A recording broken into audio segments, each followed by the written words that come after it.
Ladies and gentlemen, good morning. On behalf of the Corporate Interaction Committee, we welcome you all to the annual HR and Leadership Conclave, Prabodhan 2021.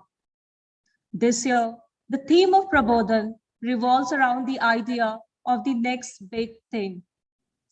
This heeds to the breakthroughs being made in the fields of science, technology, engineering, and others.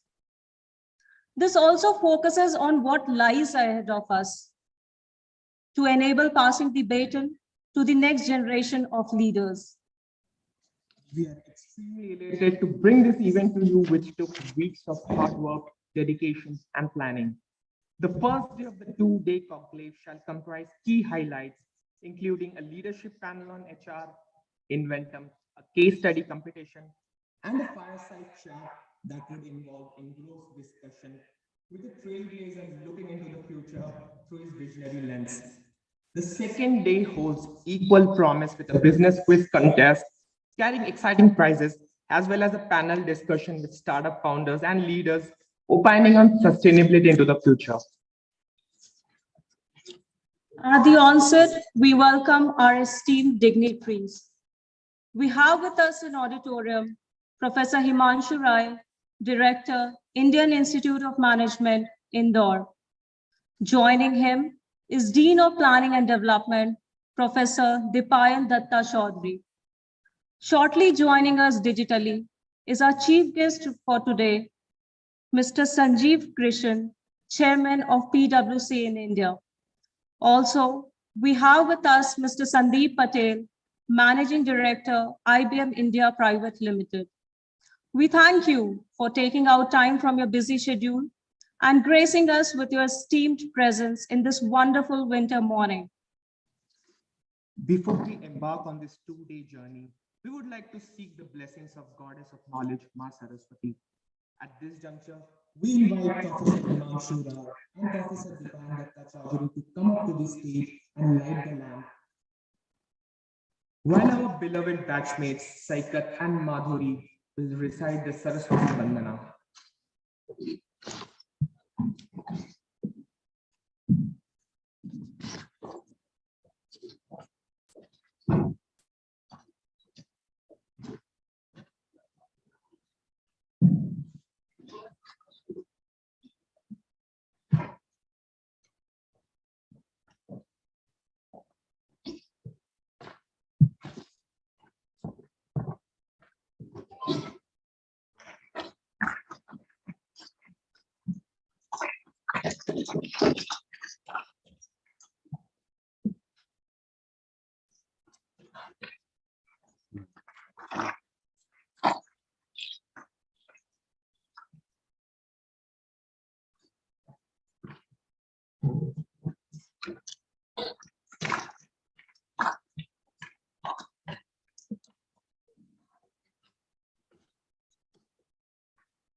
Now, we request the Secretary of the Corporate Interaction Committee, Mr. K. Chaitanya, to formally inaugurate the event, to formally declare the event open.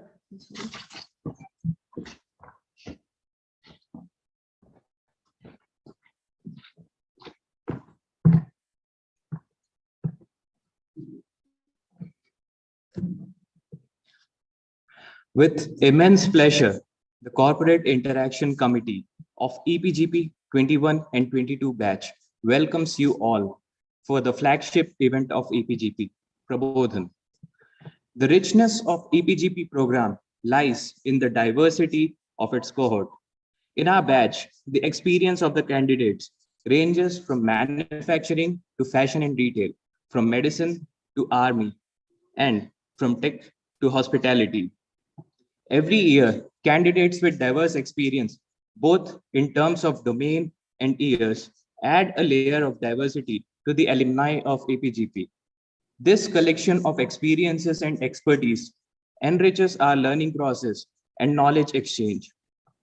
Through Prabodhan, we enable these professionals with several years of expertise to interact with the industry leaders. Prabodhan provides us an opportunity to connect with the leaders that we aspire to be. The dignitaries and guests of the panel offer us insights into the latest trends.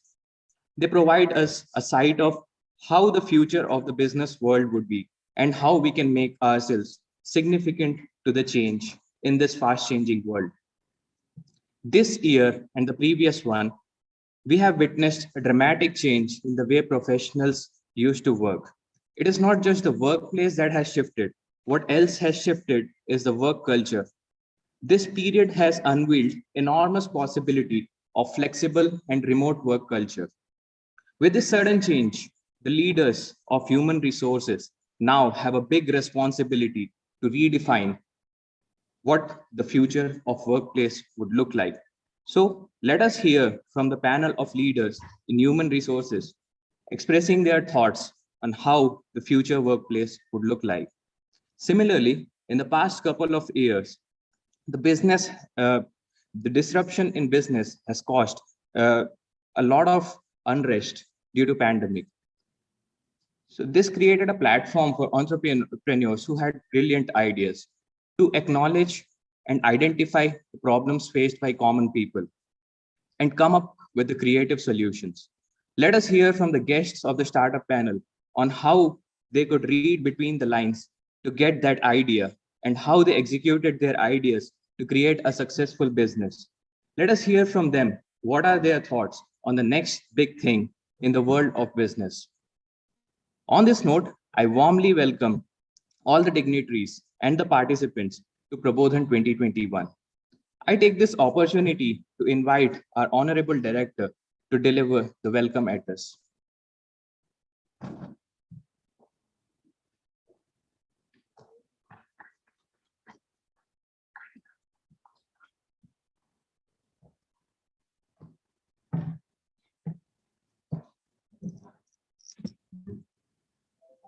A very good morning to all of you and welcome to Prabodhan 2021. Now, this is a very interesting event because not only does it talk about human resource management in general, but I think it talks about leadership. And it talks about the path that leadership ought to take. And therefore, allow me to start with a brief history of leadership. Earlier, we never looked at leadership as a process, but we looked at leaders. And when we imagine leaders, we always thought of leaders as either heroes or martyrs. So our entire imagination of a leader used to be a man sitting on a horse. It was never a woman, because we never thought of women as leaders historically. A man sitting on a horse, preferably black or white, with a sword drawn in his hand, and the entire premise of leaders was that blood ought to be shed. Lahu behna chahiye. Either of the others in the hands of this man, or of this man himself for the sake of a cause.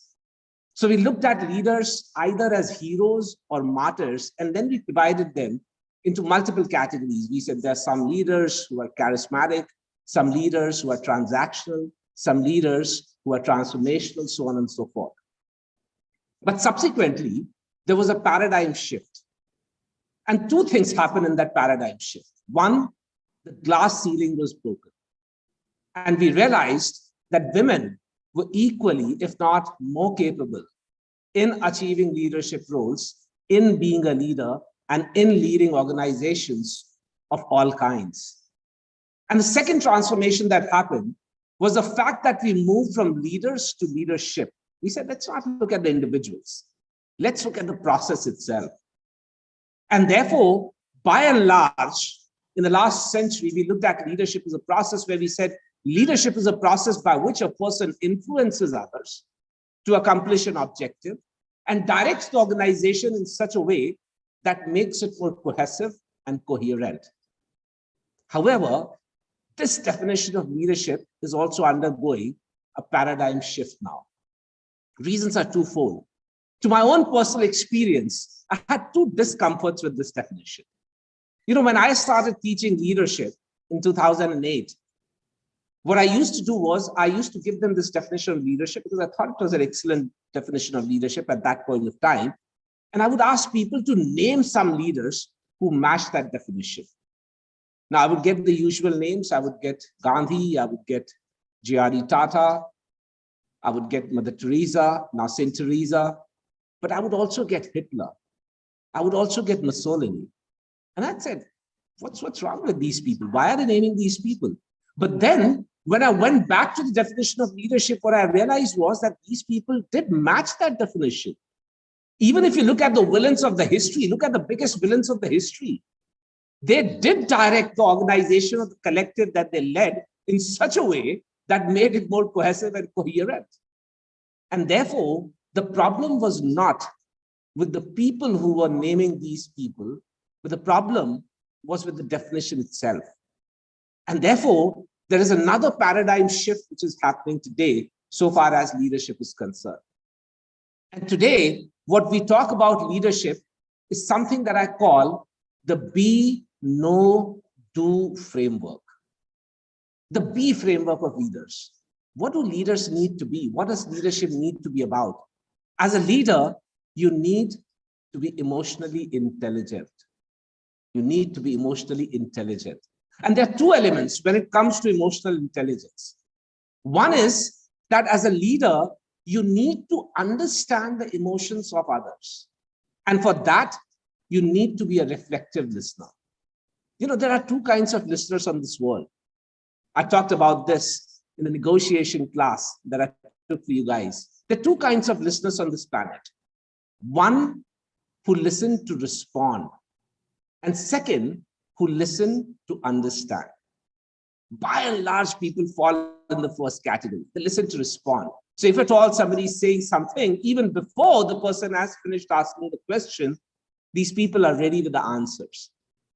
An email comes and these people are ready with a counter email. Because what they are doing is they are listening to simply respond. They're listening to simply give a witty answer or to add something which they believe is a solution, or at least a continuation of the conversation. But true leaders do not listen to respond, they listen to understand. They try to figure out what are the real needs of the people. For example, everyone would have heard of the Maslow's hierarchy. We all know about the 5 elements of the Maslow's hierarchy. But how does that Maslow's hierarchy actually pan out and reflect in an employee's life cycle?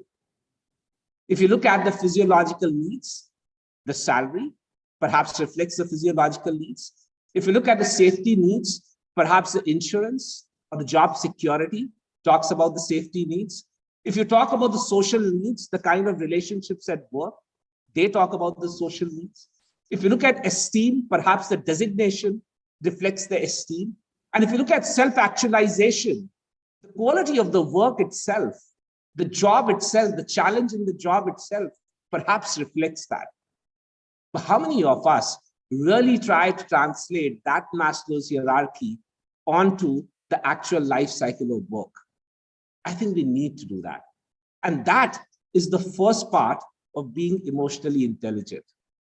The second part of being emotionally intelligent is that you need to be compassionate.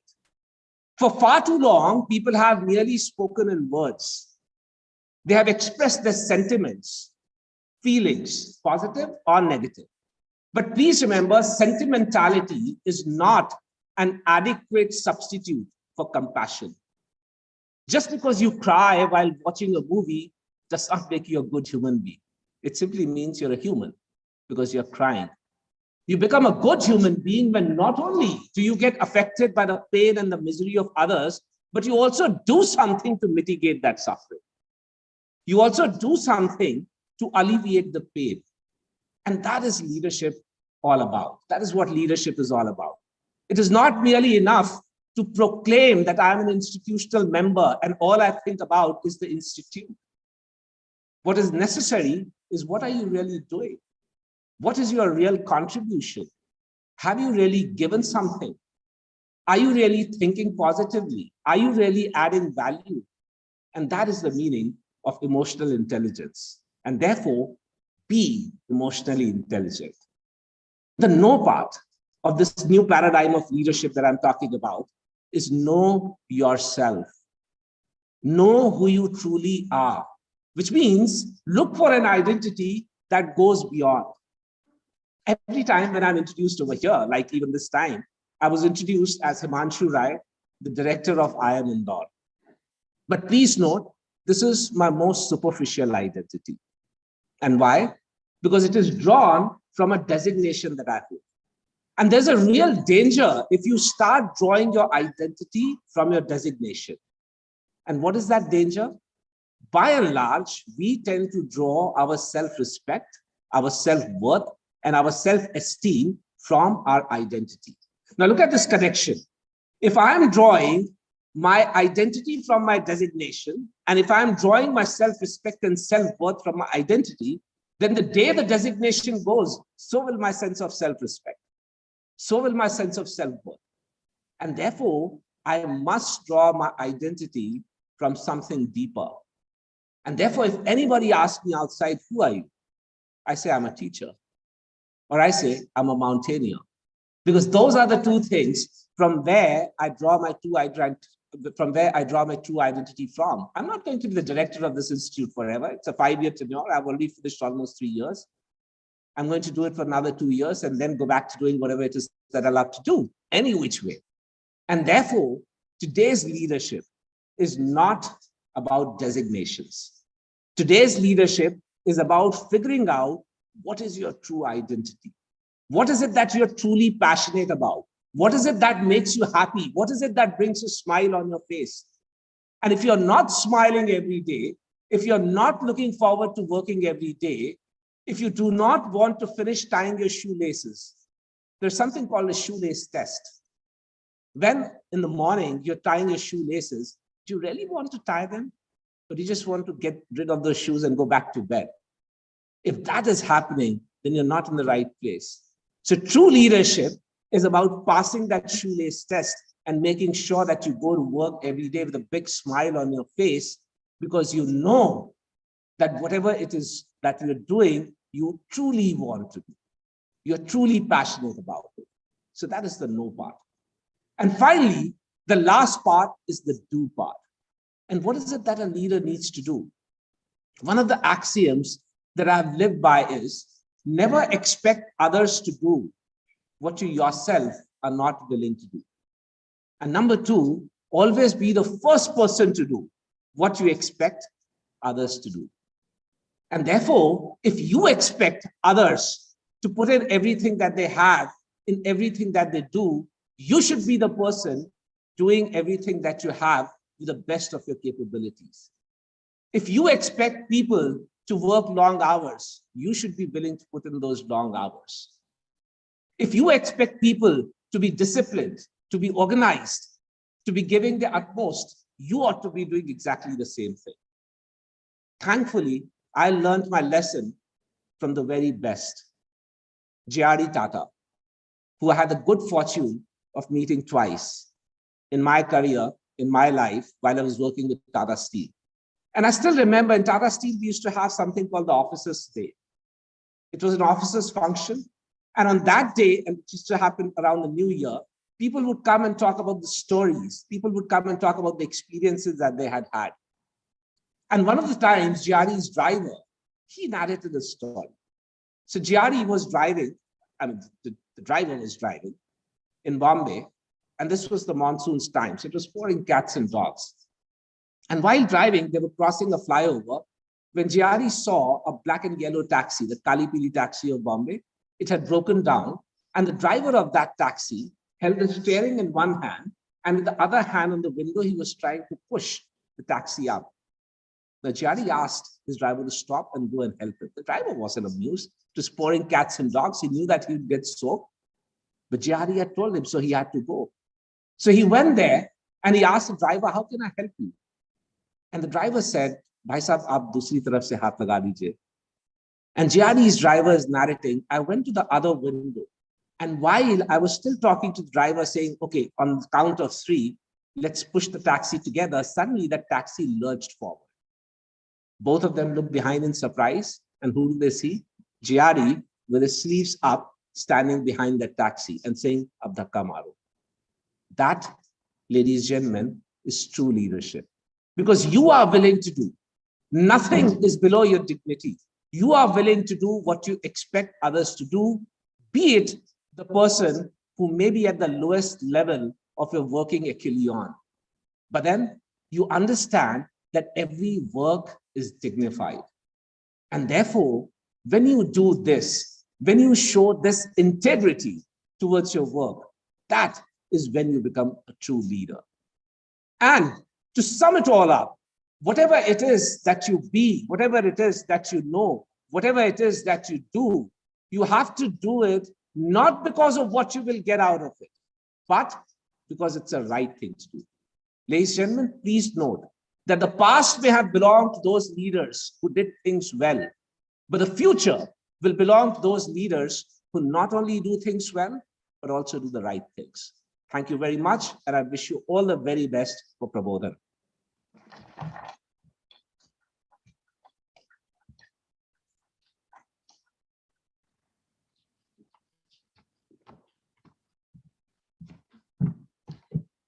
Thank you, sir, for your words of encouragement and wisdom. It is difficult to explain in words how privileged we are to listen to you each time. And listening about Tata Steel and your experience with Tata Steel, it actually makes me nostalgic, reminding me of my time with Tata Steel. Being with the planning committee of the Corporate Interaction Committee, planning Prabodhan for the last few months, would like to share a personal experience that planning such events is a lot of fun. It's tiring, but it's a lot of fun, a lot of teamwork, a lot of activities that goes behind. While our chief guest joins today, let us take this opportunity and watch the trailer of Prabodhan all together.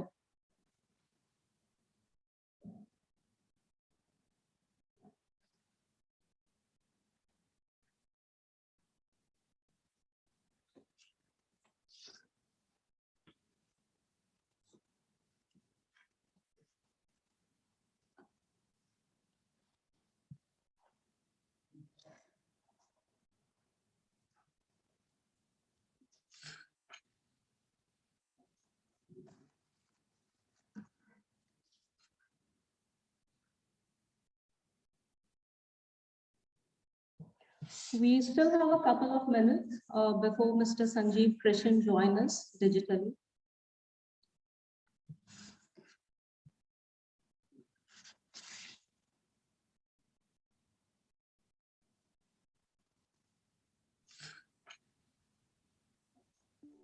For the last 25 years, Indore has been forging socially conscious leaders who make inclusive and equitable decisions. In our 25th year, this year, we reaffirm our commitment to continue helping in building this nation brick by brick and producing leaders who are going to work across the fields, be it the corporate, government, or the For the last 25 years, EPGP program is designed to create leaders of the future. Socially conscious leaders. Candidates of this program have diverse experience. i-Indore is now in the top 100 business schools in the rankings our for commitment this flagship EPGP to continue program. Prabodhan this time is focusing on a stream called ESG, Environment, Social and Governance, which is now the future growth for a firm. Firm does not create value only for the shareholders, it creates value from and for stakeholders. Candidates of this program have diverse experience. i-Indore is now in the top 100 business schools in the rankings for this flagship EPGP program. Prabodhan this time is focusing on a stream called ESG, Environment, Social and Governance, which is now the future growth for a firm. Firm does not create value only for the shareholders, it creates value from and for stakeholders. Will help us in realizing and restructuring our thoughts to prepare ourselves for the ambiguous future. The theme of Prabodhan 2021 revolves around the idea of next Prabodhan this time is focusing on a stream called ESG, Environment, Social and Governance, which is now the future growth for a firm. Firm does not create value only for the shareholders, it creates value from and for stakeholders. Will help us in realizing and restructuring our thoughts to prepare ourselves for the ambiguous future. The theme of Prabodhan 2021 revolves around the idea of next Prabodhan this time is focusing on a stream called ESG, Environment, Social and Governance, which is now the future growth for a firm. Firm does not create value only for the shareholders, it creates value from and for stakeholders. Help us in realizing and restructuring our thoughts to prepare ourselves for the ambiguous future. The theme of Prabodhan 2021 The first day of the Prabodhan two-day this time conference is will provide focusing on key a highlights stream of called the leadership panel of judges, inventor, a case study conversation, and a fireside which is now chat the with future panel growth for a firm. speakers. For Practical to the business Help us in realizing and restructuring our thoughts to prepare ourselves for the ambiguous future. The theme of Prabodhan 2021 The first day of the Prabodhan two-day this time conference is will provide focusing on key the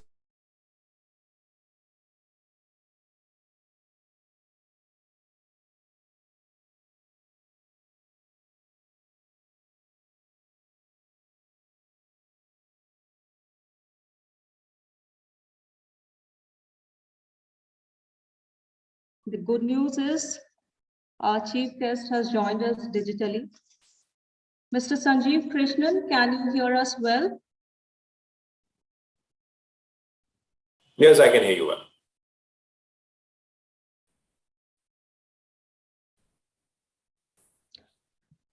Good morning, Mr. Sanjeev Krishan. Am I audible to you? Yes, I can hear you well. Can you hear me well? Oh, we are not able to hear you, sir.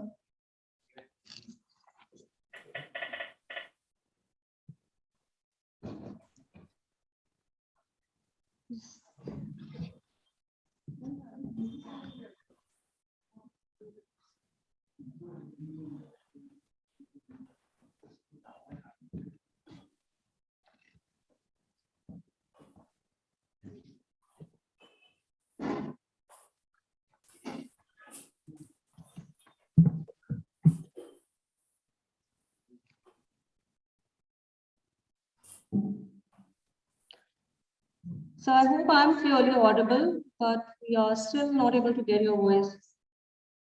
Okay. Is this any better? Because it works perfectly well on my system.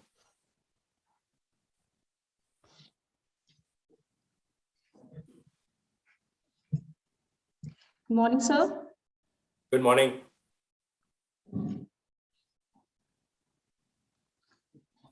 Our chief guest for today, Mr. Sanjeev Krishan, is the chairman of PwC in India. Previously, he served as the deals leader. Mr. Sanjeev has been with PwC for 29 years, having joined in 1991 as an article trainee.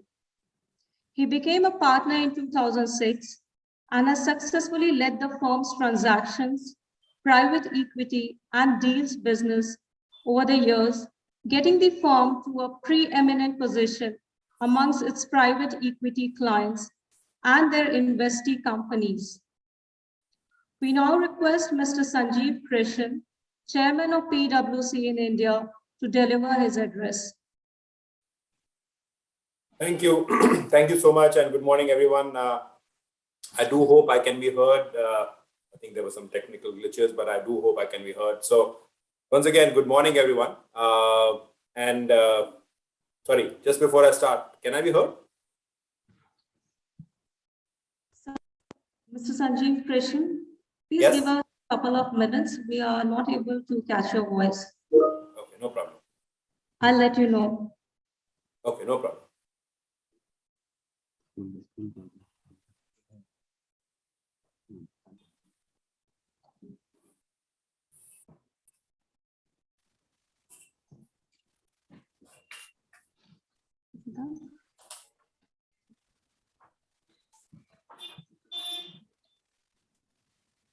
So can you just say a hello?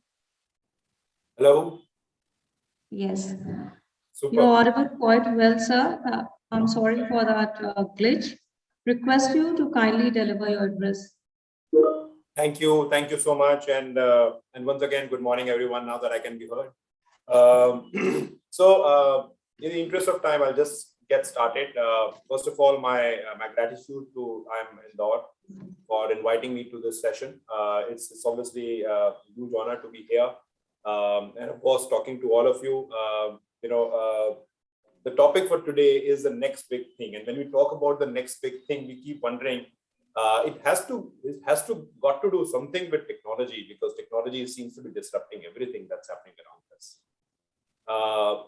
But when I look back, and I look back a few years actually, maybe just before the pandemic even started, one of the things that that sort of strikes me is that even before the pandemic started, there was a huge amount of disruption that we were facing. The world was facing, if I may call it so. The disruption which was being caused by many things. It could be, of course, technology was one of them, but that was not the only thing. There was disruption being caused by differences between people who had resources and those who did not. There were differences being caused by age, because we know that certain geographies, people are aging, while in some countries, like in India, the demographic dividend is playing out quite well. It is also because of the geopolitics, which was playing out in a way that it was at that point in time. So there was disruption which was being caused by many things. And one of the other critical elements that you could have seen, and that could actually be a manifestation of many of these other disruptions, was the disruption which was being caused because at some level, organizations, governments, and even society at large was starting to mistrust each other. Partly that was an outcome of, as I said, some people having more, some people having less, some people being able to adopt the technology better than others, some people being able to deal with the geopolitics of the world better than the others. So it was in some ways a manifestation of all of that. So, when I look back, to the pandemic situation, let's see the last couple of years, I cannot but feel that, the COVID years, if I may call it so, the 2021, have actually only enhanced my thinking that the disruption that the world is currently seeing is actually gone up a few notches. If you look at it, the COVID has brought to the fore the vulnerability and I would say the misalignment and the mistrust which possibly exists in the world even more so. And in some ways, when we deal with each other, it gets us to be a bit of a skeptic because we don't know how we'll deal with it. I mean, there's a lot of insecurity that's there. I mean, can we trust our government? Can we trust the regulators? Are they doing the right things, or are they being over aggressive? Can we trust business? Can we trust the numbers that they report? Can we trust technology? It's moving so fast. Can we trust blockchain? I mean, these days the whole crypto thing is there. I mean, what do we make out of it? So in some ways, the big thing which has really been at the forefront of society at large is trust. And that, I think, is one of the first things that I'd like to talk about in some detail. Let me also introduce the other thing that I want to sort of talk a little bit about. Again, let's go back to the disruptors that I was talking to you a little while back. All the disruptors will make each one of us behave very, very, very differently. I mean, very simple example. I think we have all of us have gone through that. How we consume. I mean, we started consuming during the COVID periods, using, what I might call e-commerce, right? As opposed to physical commerce, if I may call it so. I mean, that's a bad phrase, but any which way. And I think that's a very basic adoption of technology. But technology is disrupting the way everybody behaves. Now, the constituents of the ecosystem now need to be able to deal with it, whether it is the technology gap, whether it is, as I said, the geopolitics gap, whether it is our ability. When we look at geopolitics, let me give you an example. I mean, just look at supply chains, how supply chains across the world have been disrupted during COVID. And now, even as we are recovering from COVID, I mean, we keep hearing that, there is inflation which is happening because there is so much material stuck in ships across the world and it's not reaching the destination. And, obviously the inflation is going up as a result in some of the developed markets. So there is significant amount of disruption which is being caused to businesses, to the society at large, because of all those changes, the changes that I mentioned, the disruption that I mentioned. In that construct, in that background, organizations, even individuals, and I would say society at large, needs to be thinking on how they can create those sustained outcomes so that they are able to deal with these changes on an ongoing basis.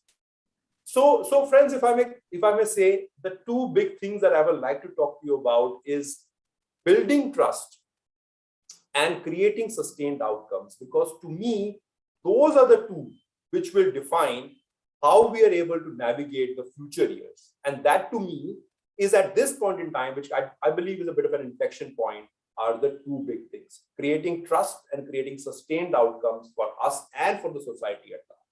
Now, I keep talking about society at large. Why do I keep talking about society at large? Look at the recovery that we are having from the pandemic. It is what I would call a K-shaped recovery. I mean, some of the matrices that I mentioned about the haves and have-nots, they're possibly going up even more today than ever in the past.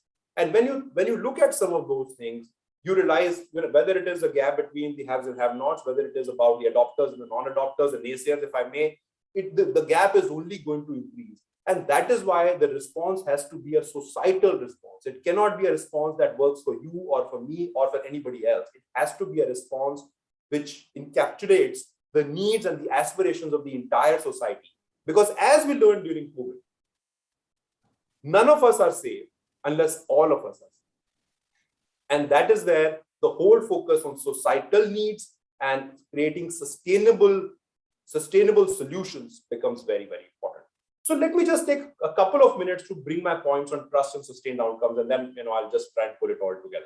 When you talk about sustained when you talk about trust, for instance, look at some of the brands that we've been using forever.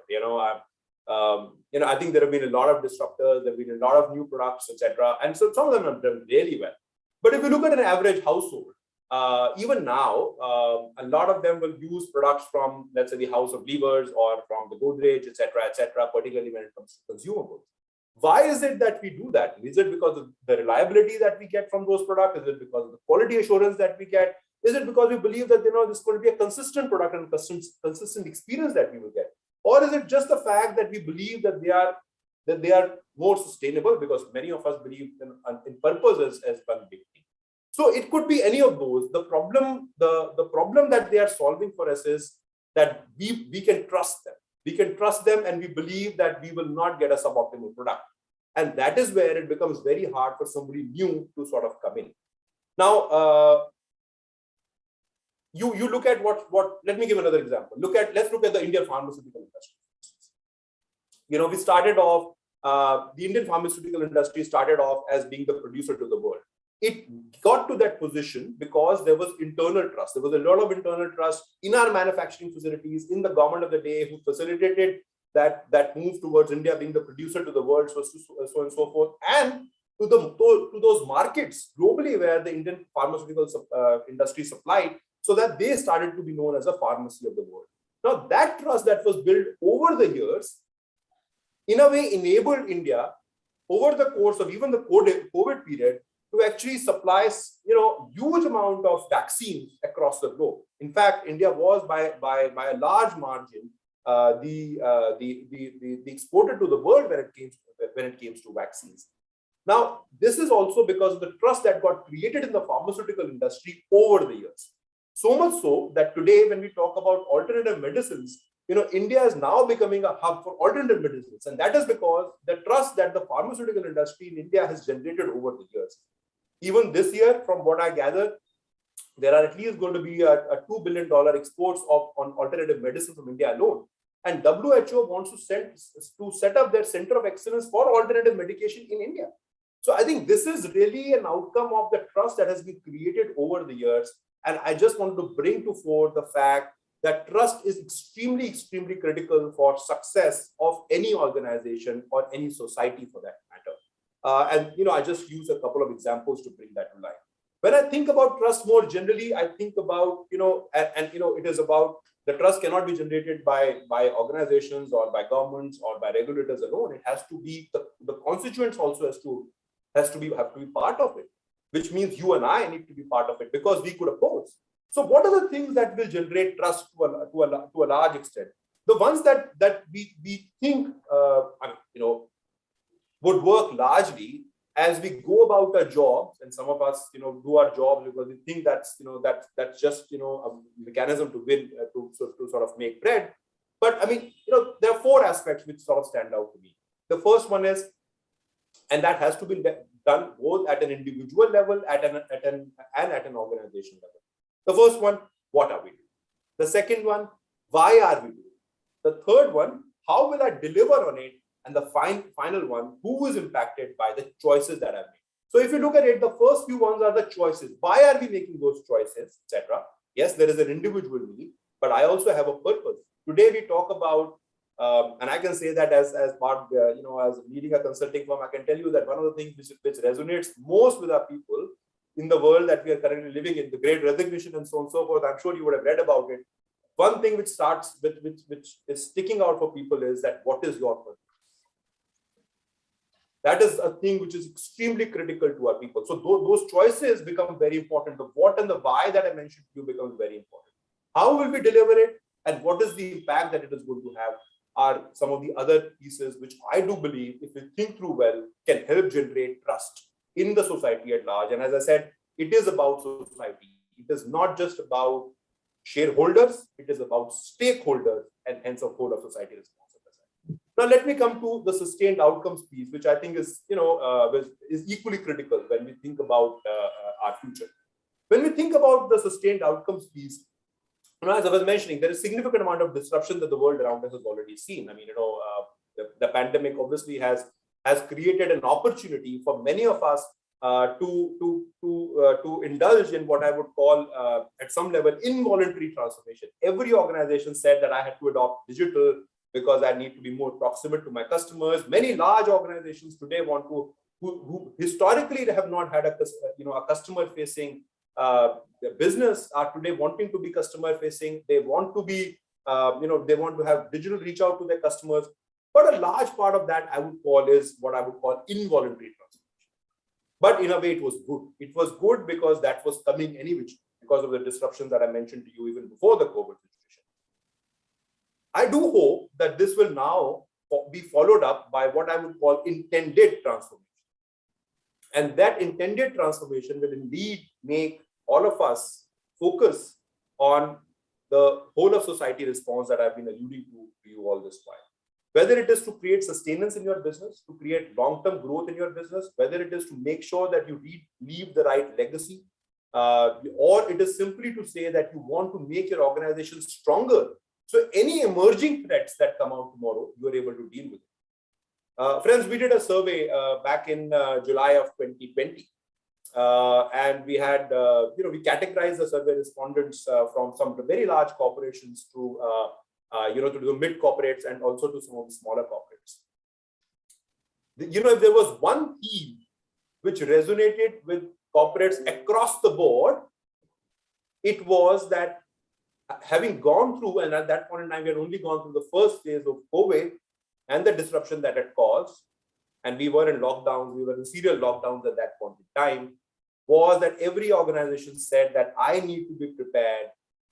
I need to be prepared for a disruption every couple of years. If I look back in my history, I need to be prepared for a disruption in every 2 years. So if you need to, in that construct, in that background, if you need to create sustained outcomes, you need to be able to invest, and you need to be able to invest for the future, and you need to be invest for people who work with you and create that organizational difference. Now, as you go on that sustained outcome journey, and I'll try and give you one example just before I close, I have 5 minutes. But let me just say that, okay, to me, the whole sustained outcome piece is predicated on really 4 things. The first one is continuity. As you think about the future, you cannot, completely forget the past, because, you need to, in some ways, make sure that, you continue with your day-to-day operations. You cannot, hold them hostage to, your future aspirations. The second one is challenge. You must challenge that while you continue to do what you're doing today, how will you adopt to the changes of tomorrow, and hence the need for challenge. That's the second C that I would. The third one is embracing the change. For us as individuals, whether it is the leadership group, whether it is, the teams at large which actually work on a day in, day out basis, it is about embracing change. Change is possibly the only constant. And I think today, when we are talking about, let's say, an organization, it could be about making sure that there are internal efficiencies to, to sort of figuring out how do you serve your customer better, where is your customer going, etc. In some ways, to me, a large part of that is the unlocking the potential that already exists in each one of us as people, as organizations. I do believe that it is the potential always exists. It is about how we are able to harness it to embrace the change that we are going through. And finally, it is about creating value, because the ecosystem at large doesn't look at you and me well enough if we haven't created value. I mean, that's just how it is.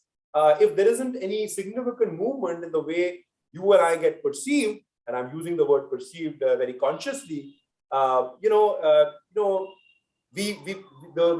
ecosystem could be extremely judgmental. Now, it may be fine, but the problem is that it sort of takes you away from your path a little bit.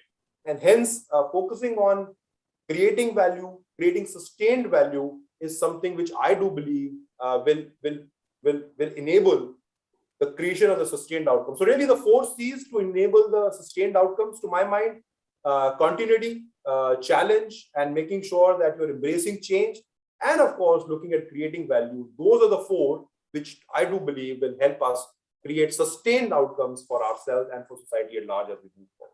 Now, let me just give you one example, and that example, I'm sure all of you possibly have heard it many a times, but I'll just take a minute to sort of talk about it.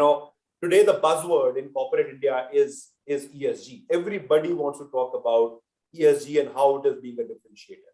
Why is there so much focus on ESG? As when I was getting introduced, I think one of the things that I was spoken about was that which is so that I spent most of my working life, at least the last 12 years, working with private equity funds and others. As providers of capital, there's no doubt that there is a huge focus from the private equity funds, whether it is equity providers, debt providers, and others, that they are actually bringing ESG to the forefront. I mean, governance has always been there.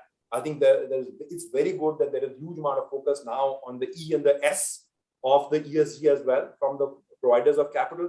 But let's look at it. I mean, is it only going to be because somebody is pushing us, because somebody is saying that, no, your cost of capital will go up unless you follow ESG, will we do it? Or will we do it because we believe that genuinely it can make a difference? And I think that's where I think we need to pause and think. If you do it just because somebody is asking us, we will do it, but it will be a tick in the box. I do genuinely believe that ESG could be a significant value creator. as we move forward. It is not, and I'm not just going to give you some statistics that look at the ESG, compliant companies. Their valuations are higher. Well, they are higher, but valuations across the board are higher at this point in time. The question is that when you look at something like ESG, it enables you to build trust, whether it is focusing on some of the financial matrices of the business, whether it is what is the kind of governance standards that you have, whether organizations are looking to take, make a whole of society response. How well do they do on aspects like diversity, for instance, which I believe is a huge value creation. Or for that matter, how are they focusing on things which will keep the business safe? It could be, how they are dealing with regulation, with, let's say, data privacy norms which are coming in. Each one of them is able to defend business and then bridge that to the sustained outcomes, because when you focus on things like climate change and see the impact on business, let's say you're talking about supply chain. It is all very good to make announcements that I will be carbon neutral at 2030 or whatever. But how will you be carbon neutral? You can only be carbon neutral when your entire supply chain is carbon neutral. Now, to make your entire your supply chain carbon neutral, you possibly will have to have potentially enhanced costs, because some of your vendors may not be carbon. So you need to, for you to be carbon neutral, your vendors will need to be carbon neutral. And in this, there is going to be transformation. But when you embrace this transformation, you will be able to create a sustained outcome for yourself and for, again, as I keep saying, for society at large. Again, I won't go into, I thought we could speak about another example, but I won't at this point in time. The last point that I want to leave you with, I've talked about sustained outcomes and I've talked about trust. And some of you might wonder that, okay, these are two separate things, right? I mean, these are, it's like, how do I weigh them together? I would only say to you, friends, that, when you look at sustained outcomes, one cannot go without the other. Any organization which is not trusted by the stakeholders, not the shareholders, not by the stakeholders, which means not just the shareholders, but providers of let's say debt finance, vendors, customers, employees, unless that organization is trusted by each of the ecosystem, it will never be able to create sustained outcomes. And an organization which is only focused on outcomes, will never be able to, in some ways, create that trust. Because, for an organization like this, it is not outcome. To me, it is output. And output is different from outcome. So, friends, the last thing that I want to say is that, as I said earlier at the beginning of my address, I do believe that we are at a bit of an inflection point. I think some of the disruption that I was talking about, which was even there pre-COVID, has in a way been manifested itself even more starkly due to COVID. I think it has made us get out of a state of inertia and work in a very different way over the last couple of years now. And I do believe that the call for action is only going to get strengthened as all of us recover from the after effects of COVID, which of course we hope that is behind us sooner than later. And friends, as I said, the one big thing that I do believe will help us come out of this future well as a society is going to be our focus on trust and delivering sustained outcomes. Thank you so much.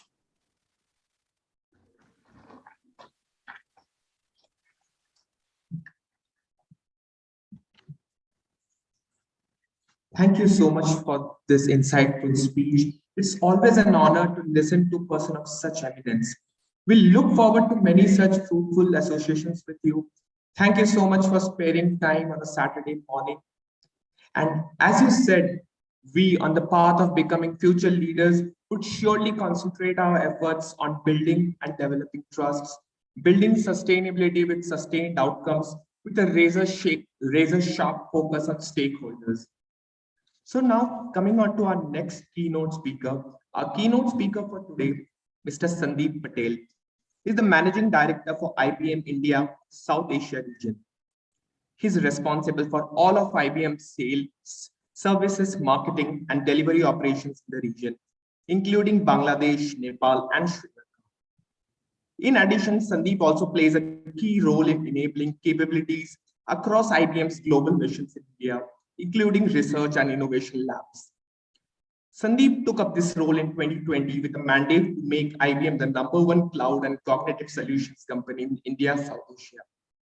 We now invite Mr. Sandeep Patel, MD, IBM India Private Limited, to deliver the keynote address. Thank you. Can you hear me okay? Yes, sir, we can hear you, sir. Perfect. So thank you again for that kind introduction. Let me just get straight into it. And I think the way I've prepared this is I'm just going to talk for a few minutes, just set the context around the topic that we discussed, and then we'll open it up for questions if there are any. So look, when I was putting together my thoughts for this event, what struck me was the sheer power and the changed magnitude of this new world order, the new normal, as we call it, which has catapulted us into a pervasive digital era. When we look around us, we are, in a digitally connected world, and there is, that's sort of the reality that we're living in. Now, take the example of this very meeting today. In the not so distant past, you and me and all of us would have been in the same room exchanging ideas, thoughts. But in a virtual kind of an event may have been an option in the past too, but today it's a necessity and a reality. So let's just get into the topic for today. The topic that was shared with me was, is technology a game changer in the digital economy? Now, before we sort of get into it, right, let's look around us. We do live in a world where technology is definitely playing the role of a unifying force. I tend to call it a sutradhar as we navigate through. Essentially, I think there are three fundamental paradigms that are defining our world today, where digital is now mainstream and all pervasive. It's a new world order where there is acceleration of digital ecosystems in every aspect of our lives. Industry, commerce, you look around and that's what you see, right? So the three paradigm shifts I want to talk about, and then I'll get into how I believe technology is in fact a game changer across all of this. First, data is fast becoming the next natural resource. Not only is it proliferating at an exponential rate when you look around, right, but the nature of data is changing. So we have been used to thinking about data as structured data that we've seen, customer data, financial data, things that we have stored for years, we've kept in our computers and so on. But we are now living in a world where we see a proliferation of unstructured data that is forming around us. Now, some of this may have been forming even earlier, but now we are able to have our computers capture and read it. Think about weather data. Think about data from sensors, IoT data from sensors and so on. This now can be read by our computers. But what is more important, that the fundamental paradigm of data is changing in that a lot of this data tends to lose relevance within a few nanoseconds after it's created. So when you think about sensor data, for example, being able to capture it at that point of creation and interpret it, take action on it, that becomes something that has to be done very, very quickly, because it isn't something you can definitely store it as a historical record, but that doesn't enable you to act on that data, which today technology and systems and others enable you to do. So that, I think, is a fundamental thought that I want to leave you with, that one, data, a lot of it, and a lot of it that we've never thought of data before, that we are able to now capture, read, interpret. But also the nature of data, it's changing. A lot more transient data is becoming more and more relevant, right? The second shift, which is an outcome of the digital shift and exponential data sets, are new business models and opportunities that are emerging to address the needs of this digital age, and ones that must be agile, they must be cost efficient, and they must be built on a foundation of trust. The previous speaker talked about trust, which I believe is very important, and I'll get into that in just a second. But let me give you a quick example. And this, I think, brings together both this notion of exponential data sets, the nature of data, as well as new business models that both digital connectivity and data sets is enabling. So we do some work with a company that typically used to be in an emergency response model in Germany. So in Germany, they used to do a lot of emergency response and so on. They partnered with us to say that, look, we have a growing population of senior citizens who are living alone in Germany. And so they got into the business of creating these senior age homes. And they've actually created a whole company around it where they create these homes. All the homes are sensor enabled. So, there are sensors in each of the rooms, in the devices that they have there. And there is a monitoring that happens of the data from those sensors on an ongoing basis, which is sort of a service that we have established and provide with this organization. And what they essentially do is they look for anomalies. If in fact someone hasn't moved out of their bedroom, for example, for an extended period of time, that basically says that there's either something, they're not well, or they may have fallen down or whatnot, and they actually send nurse practitioners to the homes to make sure that everything's okay.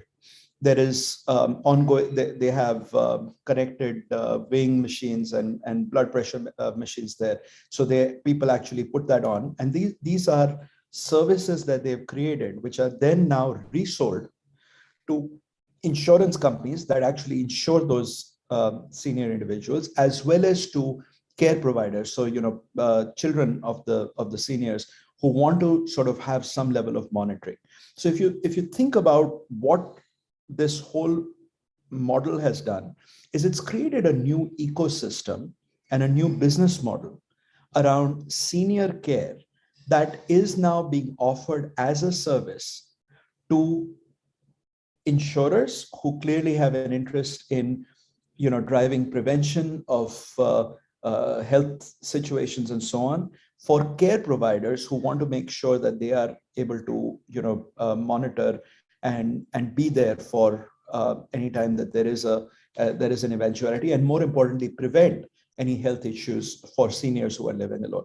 So again, this is a model where digital innovation has actually come together, bringing together data analytics, real-time data analytics in some respects, and digital connectivity to create a service that now others are subscribing to, right? So just I wanted to help you understand the paradigm shift there.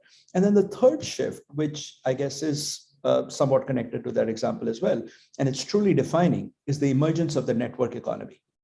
This pandemic has clearly taught us new ways of how we conduct business, how we work, interact with people, how we connect with the larger community, our customers, business partners. Virtual networks are fast becoming the enabler of work in these times.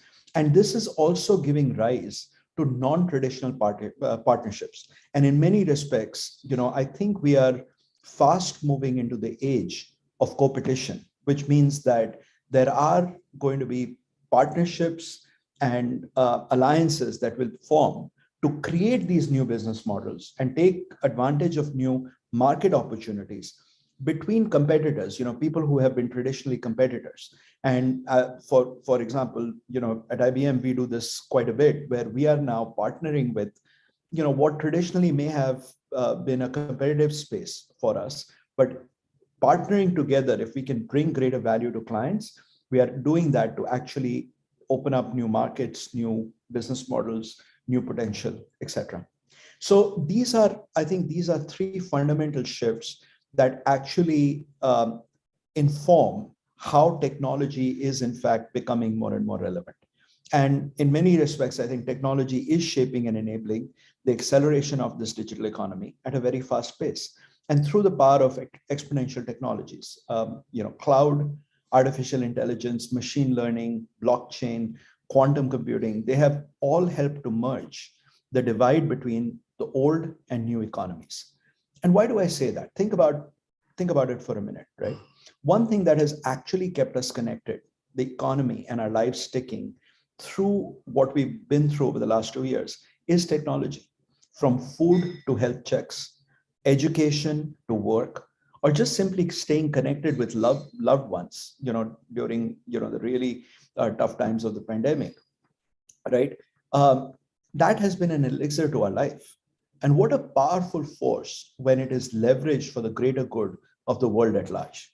And with the right level of trust that it will work with reliability, trust that your data and privacy will be protected, trust that your connectivity is secure. And that collectively is something that, we tend to call good tech. Good tech clearly is empowering health services, education, payments, emotional well-being of citizens, and keeping us all safe and connected. So rather than list out a set of technologies, what I wanted to do is share my observations on how technology is enabling us to navigate across 3 fundamental shifts that I've referenced earlier.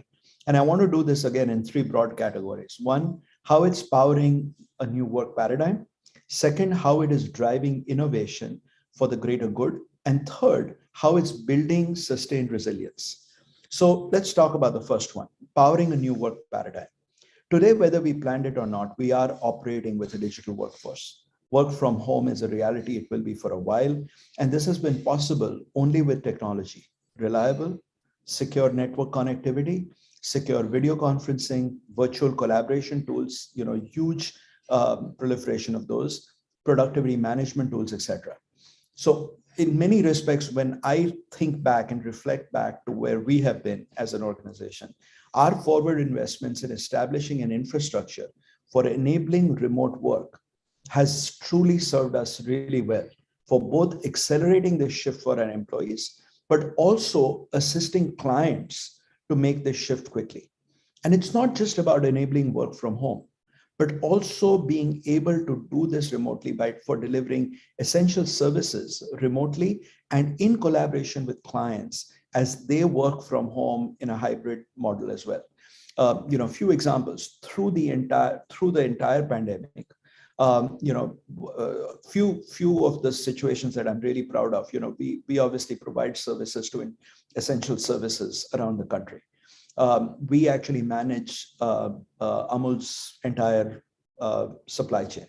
And if you think about milk being delivered on a daily basis, this is something which their MD has also gone, has stated publicly, that the partnership with us actually helped them continue to seamlessly deliver milk where they had to.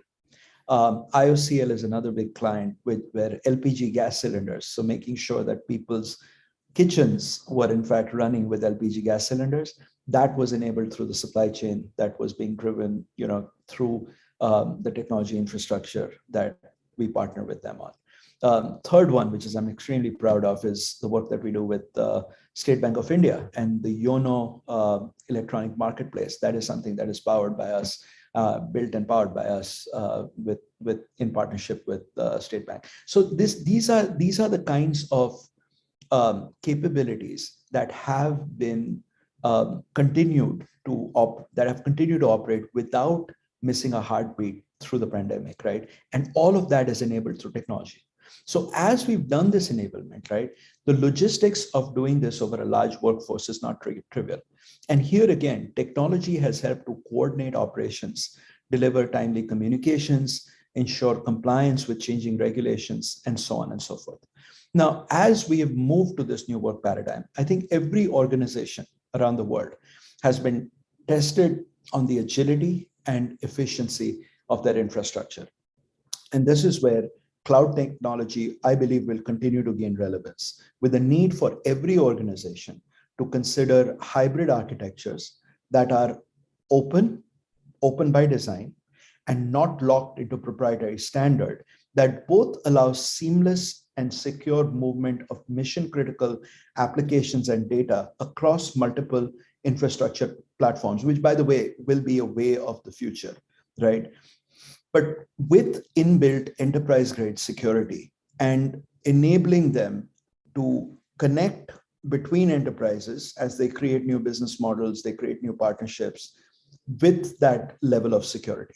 And this will become more and more relevant as organizations continue to strengthen their business continuity plans, which is, becoming, I think, that is become a norm now post the pandemic. But also as they start to look at creating new digital ecosystem partnerships in this new co-petition world to create new business models to capture new opportunities in the market. So, and moreover, I think every organization is needed now to enable new customer engagement models. And here, artificial intelligence-based solutions have found increased application in disseminating timely information and alerts, managing customer call surges, and augmenting customer service reps to actually meet with the demand that has come up. The argument that human interaction can never be replaced, that has been debunked to a certain extent in some situations. I wouldn't say that that's happened everywhere, but in some situations it has. And as always, necessity has clearly proved to be the mother of innovation. Now, the second point. So the first one was, truly powering the new work paradigm. Second point around how technology is changing this paradigm shift. Innovation for the greater good. And I call this good tech in action. So as the world raced to find a cure for COVID, right? Technology actually did enable researchers to sprint faster in this race. Together with technology companies, we, for example, made IBM supercomputing capability available to researchers around the world for COVID research. This technology, and this is not just our supercomputing capability, but across the board, right, is able to simulate 8,000 compounds in a matter of days to model their impact on the infection process and identify a finite set of small molecule compounds that have shown the potential to impair COVID-19's ability to infect host cells. So as you think about this and medical research in general, right, this is where technology is actually not just changing the game, but I think just redefining what is the art of the possible. Artificial intelligence-based chatbots were launched by IBM and other technology firms to equip both frontline healthcare workers and citizens with timely information. And they are quickly expanding to include complex queries in the customer service space with regional languages. So these and applications like the one that our government launched, Arogya Setu, are actually helping to create awareness and keep citizens safe and actually changing the face of how customer service is being delivered by several organizations. Technologies like blockchain, they are powering efficient supply chains. One example I'll give you is built on our blockchain-based Trust Your Supplier platform. We recently launched something called Rapid Supplier Connect, which is a blockchain-based network to help government agencies and healthcare organizations more quickly identify and onboard alternative vendors of supplies and equipment. And this is during the pandemic, we actually made this available last year. We made this available to qualified buyers and suppliers through that pandemic period without any cost, right? So all of this is actually, I call it good tech in action. Third dimension around technology, building sustained resilience. And I know the gentleman before me actually talked about sustainability as well. So first, something that we cannot ignore in the new digital age, and this is probably one of the watch outs in the technology world, is cyber risk. In last year, I think, or earlier this year, I think when we looked at this, we have something called IBM X-Force, which actually monitors cyber risk globally. They have observed almost a 4,300% increase in COVID-themed spam globally. Cyber criminals are using the pandemic to drive their business. And with virus-themed sales of malware assets on the dark web and even virus-related discount codes, we've actually heard of recent ransomware attacks in the infrastructure of global companies. So with all of this, right, cyber security is and will continue to be a very relevant issue, particularly as remote work or work from home continues to be the new normal. Virtual meetings continue where confidential content is shared, and where digital interactions and transactions with customers increase. So enterprise-grade security across an organization's technology infrastructure with constant monitoring, early detection and action are no longer nice to haves. This is now actually becoming a board topic, something that is very relevant, I think, for all of you to absorb, because I think when you come out of the workforce, this actually is going to get a lot more relevance, right? And this is a new normal that will define sustainability in the future. And here again, technology solutions exist, they continue to grow and continue to expand to help us with this transition. And last but not the least, technology to reskill employees and all of us to help learn new technologies and new ways of working, and ultimately build the resilience and sustainability to prevail through any such scenario that we may have to encounter. So these are, I think, three broad dimensions where I believe technology is not just, as I said, a game changer, but something that is becoming, very much a part of the new normal to help accelerate the digital revolution that we are going through. So as future leaders, I encourage you to embrace this power and use it to your advantage. Whatever be your academic background, nothing should stop you from experimenting with technology. Analytics, for instance, today is a priority across the board, irrespective of the nature of the organization or your job or role, which in turn makes data science a critical area of learning, to make sure that you can take fact-based, data-based decisions. And there are many other intersecting technologies like this. So there's no denying that you have to embrace technology to excel professionally, and more importantly, to stay relevant. And you have to do that fast through continuous learning, because technology around you is changing at the speed of almost a nanosecond and will continue to do so. And it is this power of exponential technologies, and it is very much in the hands of each and every one of you here to actually embrace it and help to take it to the next level. I'm sure all of you have charted out your growth path, and I wish you tremendous success in this journey. Thank you.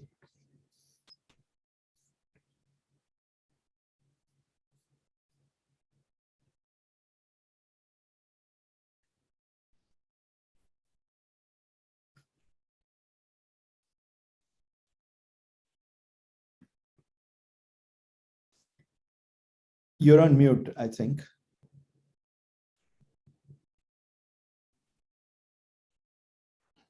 Are you able to hear me now? Yes. Thank you for that enlightening lecture. So there's an overflow of questions. However, in the paucity of time, we'll just take a couple of those. While there are a lot on data and technology, there's one on business model. As the managing director of IBM India Private Limited, how do you identify that it is a correct step now to make a business unit operate as an independent identity? So a business units, I think, in many respects, it gets to whether a business model that we may be working on, is something that can sustain, can grow sustainably over a period of time, and whether there is a market need for something like this. I'll give you a very tangible example. We recently spun off, actually, so this is probably an extreme version of how you might make a business unit independent. We just spun off our infrastructure services business to a new company called Kyndryl, which continues to actually be one of our strongest strategic partners as well, because of the work that they do for IBM, as well as how we partner with them to serve many of our clients. And the reason why we did that is that was a business that actually had a business model and sort of the underlying operating structure that was different from how we were running the rest of the business. I mean, the nature of the business was such, which was infrastructure services, a lot of third-party services, and so on. And there were competitors in the marketplace that actually, as a standalone business, that business unit could compete with. And within that context, we felt it necessary that it was already operating as a separate business unit within IBM.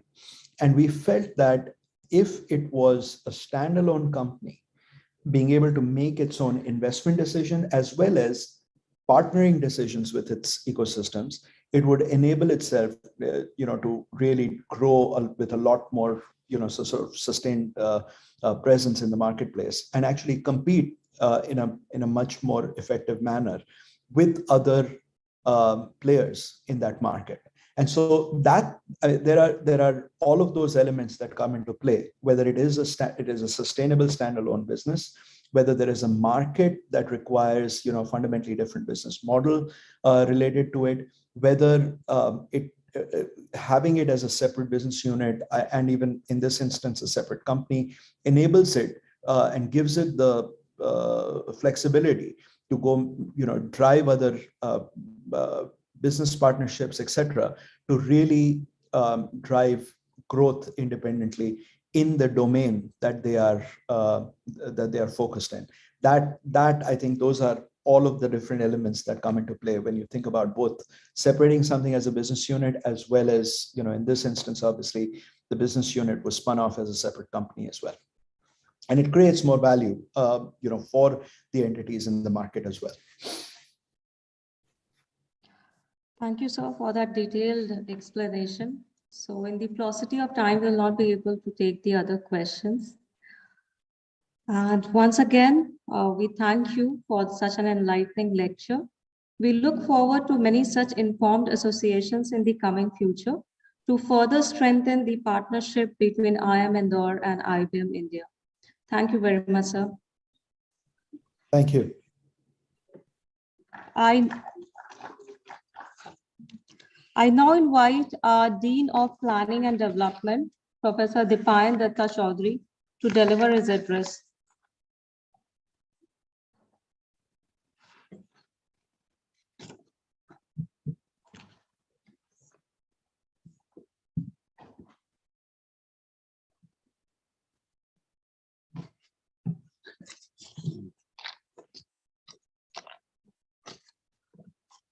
So good morning, everyone. So I welcome each participant to this annual event of our executive program for management, EPGP, which is known as Prabodhan. And during this difficult times because of COVID, as I understand that our participants, they are organizing this in a virtual mode. And we all are going through this kind of difficult situation, and which is also termed as new normal. But one encouraging fact, what we find that in spite of that, Indian economy seems to be back on the growth track. Its growth rate has shown some promising figure. However, this is mainly because of the increase in government expenditure. So we can say this growth is mostly driven by the government. But we hope that going forward, private consumption expenditure and also private investment expenditure will also pick up. During this new normal scenario, there's a lot of challenges so far as HR practices are concerned. And we are getting accustomed to this kind of work from home kind of pattern. And but this also throwing up some of the challenges that regarding how to evaluate the performance of employees, how to create a work-life environment at home, how not to mix work life and the family life, and mostly for the new joinees, that how to create a sense of belongingness to the organization if they have not yet visited that organization so far. So these are the challenges that corporate India is facing today, so far as HR issues are concerned.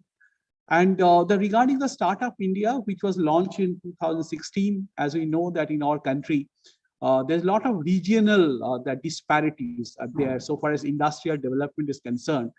But the Startup India, this program, what we find that studies have shown that by allowing government to come up with their own policy, and also by setting up some kind of a central online hub, which is providing some kind of mentoring facilities to those who have set this new startup. This has helped to reduce that regional disparities that we have so far in our countries. So, but there are some issues regarding the funding. I hope that in this forum, this Prabodhan will provide some kind of an ideal forum for some fruitful discussion on all these issues. So I wish this event all success. Thank you.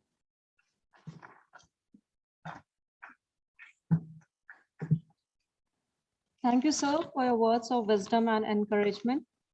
With this, we come to the end of the inauguration ceremony. We thank one and all for your patience and participation. We'll now have a short break. We request all to kindly assemble back sharp at 10:45 a.m. to start the first panel discussion. Once again, thank you one and all.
A very good morning to all of you. Am I audible?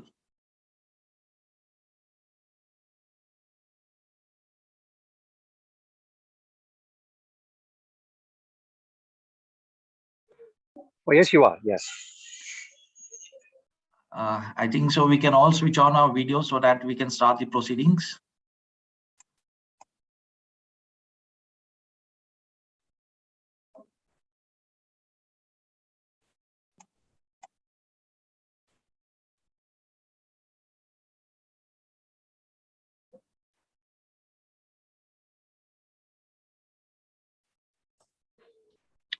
Hi, Professor Hemant. Am I audible? Yes, yeah. Hi, good morning, everyone. Am I audible too? Yes, good morning, Mr. Nipun. You're audible. Thank you very much. Good morning, Mr. Ankur. I think so. We are not able to hear you, Mr. Ankur. 1 second. Am I audible now? Yes, you're audible now. Hi, I was saying good morning to everyone. Very good morning. Okay, good morning, everyone. May we start the proceedings for the day. Firstly, a very hearty welcome to all our panelists for Prabodhan. And we are very thankful to you that you have taken out time to address us and share your thoughts with our batch. Before I start the day, let me introduce myself. I am Colonel Hemant Sahani. I am a military veteran with 2 decades of experience in operations. And I've taken premature retirement and I'm a student at IIM Indore and doing 1 year MBA with the EPGP Batch. And I also had a small stint as a director HR in National Security Guards. And so they have chosen me to moderate that panel discussion today. So gentlemen, let me introduce our esteemed panelists before we come on the theme of the day. Our first panelist is Mr. Nipun Vinayak. He's the director at People's Advisory Services, EY. Mr. Nipun is a purpose-driven, decisive, and a result-oriented professional with expertise in HR transformation, organization design and development, talent management, and cultural transformation across diverse industries in APAC. His exceptional experience is business operations, presenting a wide variety of experience across management consulting, HR business partnering, and center of excellence roles, makes him a very learned person on this panel who can share his valuable thoughts with us. Welcome, Mr. Nipun.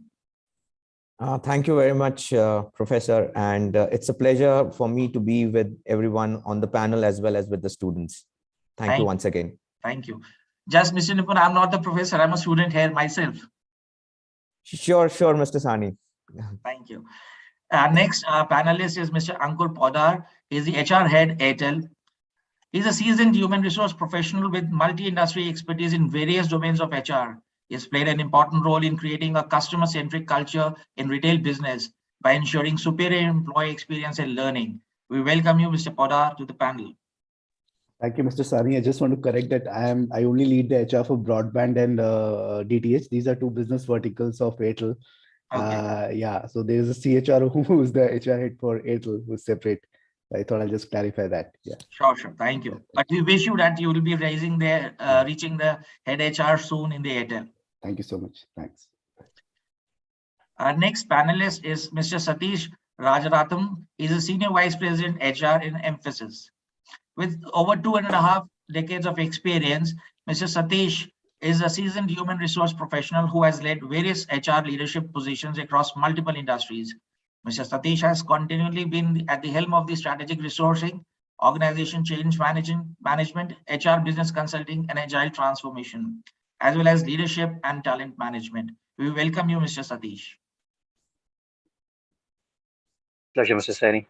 Great being here with this panelist here. Thank you. Thank you. Our next panelist is Mr. Ganesh. He is a global CHRO of Erudit and Emirates. With over 2 decades of rich experience in managing and setting up global teams, startups, setting up analytics and innovations labs, and driving cultural transformation initiatives across geographies, Mr. Ganesh passionizes in building sustainable institutions, transformation mission-driven organizations, and leaving behind a legacy. We welcome you, Mr. Ganesh, to the panel. Look forward to the interaction. Our next panelist is Ms. Rosila Laha. She is from the Corporate and Strategic Communications CoinSwitch Kuber. She is a business journalist turned communication specialist with over a decade of experience in diversified industries ranging from gaming, FMCGs, retail, e-commerce, IT, and startups.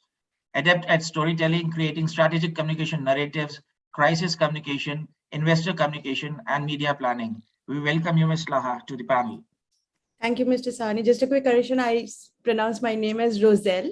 Roselle. Oh, thank you. And I'm really happy to be a part of this initiative. Thank you. Thank you. Thank you. Gentlemen, as we all are suffering for last 2 years for the pandemic, so we thought it's going to be a best platform to discuss the issue. Keeping this in our mind, we have crafted the recent health crisis has caused a significant upheaval in the workplace dynamics and changed the dynamics of work engagements. What is going to be remote working and the new terms of employment is the theme for today for our discussion. I welcome all the panelists and open the panel for your valuable comments, please.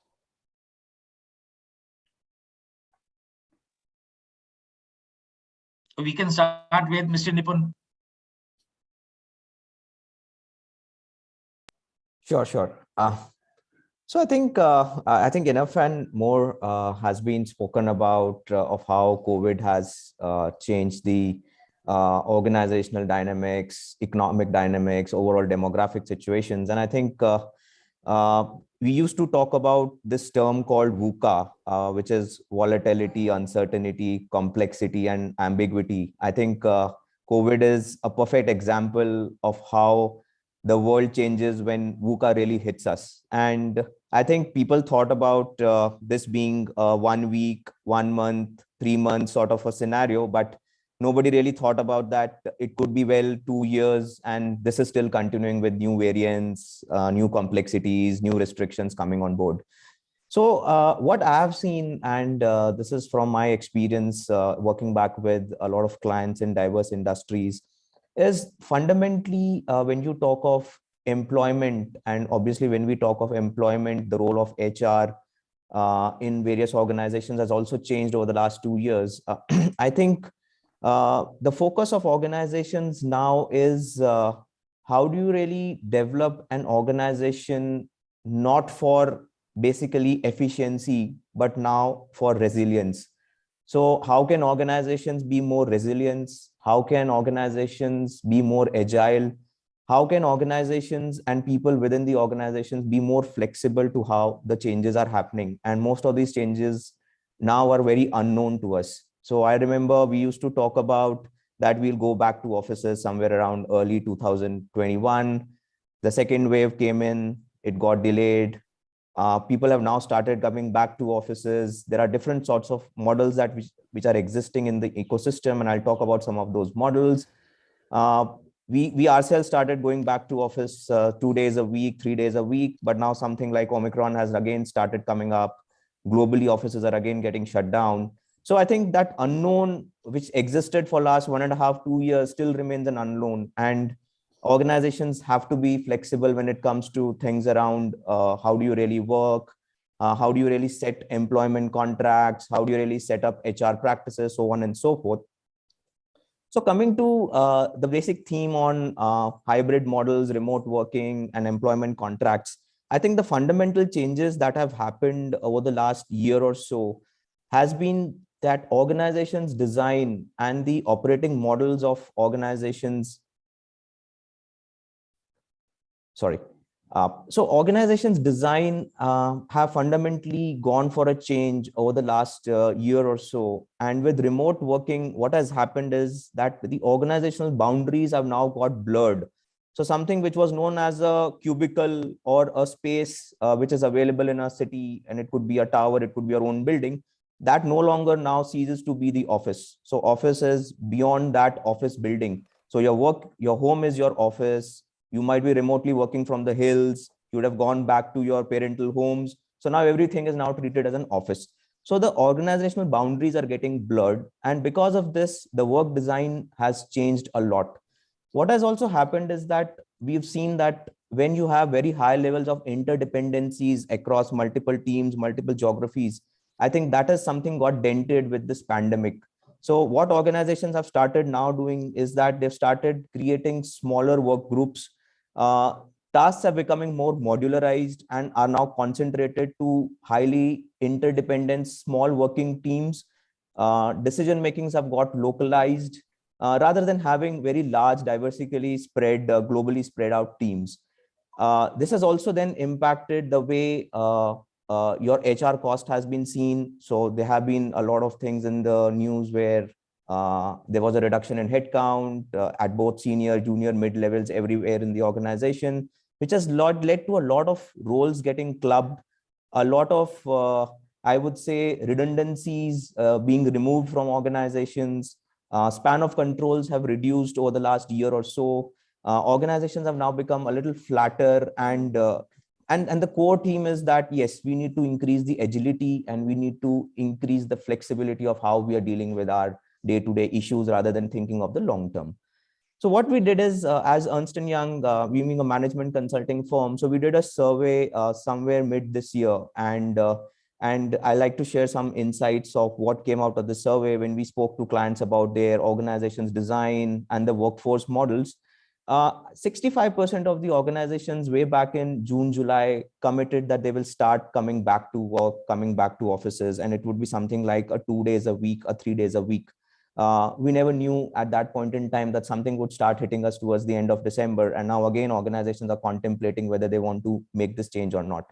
So remote working has been a focus for the last 8-10 months. But what has happened in remote working is that it has dependent on what sectors are you operating in. Are those sectors mission critical sectors like healthcare, power and utilities, I would say logistics, or are these more in terms of product development, IT, professional services, where you may not be physically present in the office, but you can still deliver the outcomes. So that's one of the reasons what has impacted this decision of return to work.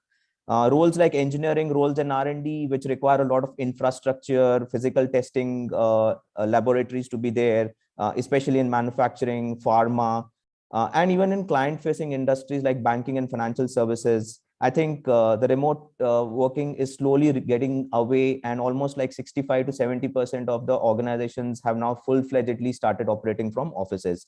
IT, ITES, a little bit about telecommunications, product development firms are still between 60 to 40 remote versus back in offices. So that's something which has changed over the last few months. The other thing which is interesting, and this is not just about remote working or hybrid working, is also the type of workforce that is now going to come in. And I think that trend is very visible globally, including India, is that organizations are now preferring more of gigs or freelancers to come on board, and more employees which require flexi options to work back with. And these are the roles which are highly projectized in nature. So for example, if there's a transformation work going on, way back before the pandemic, there used to be full-time roles who would be managing projects, project managers, transformation directors, so on and so forth. Now, some of these roles are actually becoming gig or freelancers in nature, that you do a specific project, you stay with us for 6 months or 1 year, and then you move out of the organization. The other thing which is also changing from a workforce model versus, and this has an impact of remote and hybrid also, is a lot of people are now getting into crowdsourcing and not having full functional ideation teams within the organization. So there are platforms which are used for crowdsourcing, seeking information, basically collaborating for multiple projects and some of the innovative related work which is going on, rather than having full-fledged teams working back in your organization. And the third thing which we have seen off late over the last 3-4 months is that hiring for interns and hiring for freshers has gone up. One thing which we've also observed is that there is something which is known as a juniorization sort of a concept, which we have seen in the industry, where even if you need somebody with a 4 or 5 years of experience, organizations are preferring that you take somebody with a 2 years of experience or a fresher, and then you basically train him to work the way you want to deliver as an outcome. So that has now started increasing in the ecosystem rather than getting full-fledged senior roles or mid-level roles back to deliver the outcomes. So that's something which has definitely changed over the last 3-4 months. Some of the other changes which I have personally seen is your employee value proposition has completely changed. Way back about a couple of years ago, I remember when people used to talk about compensation, people used to talk about rewards, people used to talk about incentives, bonus as a employee value proposition to attract new employees. I think now people have started focusing on how have we been resilient as an organization? Did we reduce our workforce over the last year or so? How have we treated employees when it comes to safety, well-being, and the health of employees and their extended families? How have we started giving benefits to employees to buy office furniture, electronic equipment, Wi-Fi, computing devices at home? How have we extended healthcare benefits to not only the employees, but their families at large? How have our leave policies got changed? And I've seen this trend that earlier we used to have a quota of 6 or 7 sick leaves in a year. Now the quota of sick leaves has drastically gone up, where not only the sick leave for the employees, but also sick leave for employees who are acting as caregivers for somebody who's down with COVID back in their homes, or even things like, for example, bereavement leaves. Now, these have actually got imbibed in your HR policies and your employment contracts. So this is something which has definitely changed over the last 6 months. And my personal opinion is that this would continue to be there, I think so, for nothing less than a year to go ahead with, because of these new variants and new things which are coming up again and again. The other things, I think I let some of the other thoughts come from other panel members, and then in between, I'll try and chip in for some of the other things that we've seen happening in the industry. Over to you, Mr. Sani.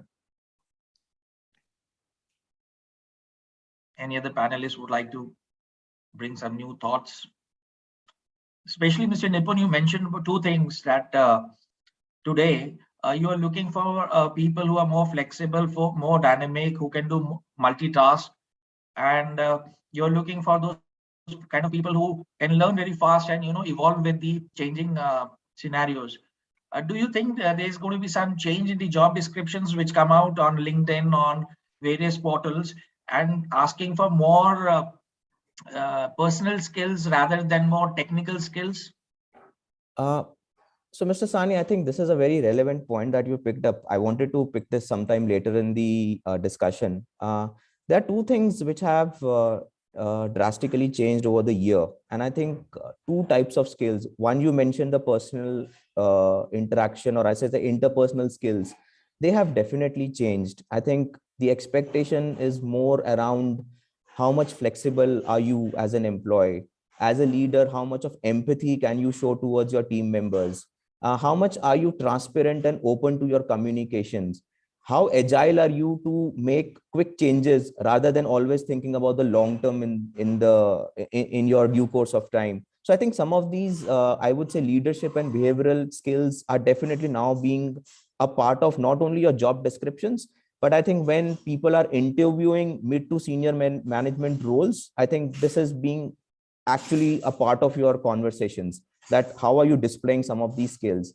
The other thing which has also changed, and since you brought up the thought around skills, is your skills around technology. Now, with so much of automation which has happened over the last year or so, and most of your transactional processes now getting sort of automated through AI, machine learning, big data, analytics, I think there are 3 things that are now in the picture now. One is, and I typically refer to this as a AAA model, where you say that how much are you aware of technology and digital? How much are you appreciative about your technology and digital? And how much can you apply technology and digital in your workplace? So I think the basic skill around being aware of digital and technology is something which is now increasingly coming up in job descriptions and conversations. Then you are also requiring people who are not just about being aware of digital, but they at least appreciate that, okay, this is the impact that digital can bring to our processes, to our organizations, to our ways of working and to how we serve our customers. And I think those roles which can actually apply digital, and I would say, for example, experts in artificial intelligence, experts in machine learning, experts in big data and analytics, I think some of those skills are definitely up in the market. So technology and interpersonal skills, I think so both are now becoming very, very relevant. Okay, technical skills will still continue, but these are more important nowadays. Thank you.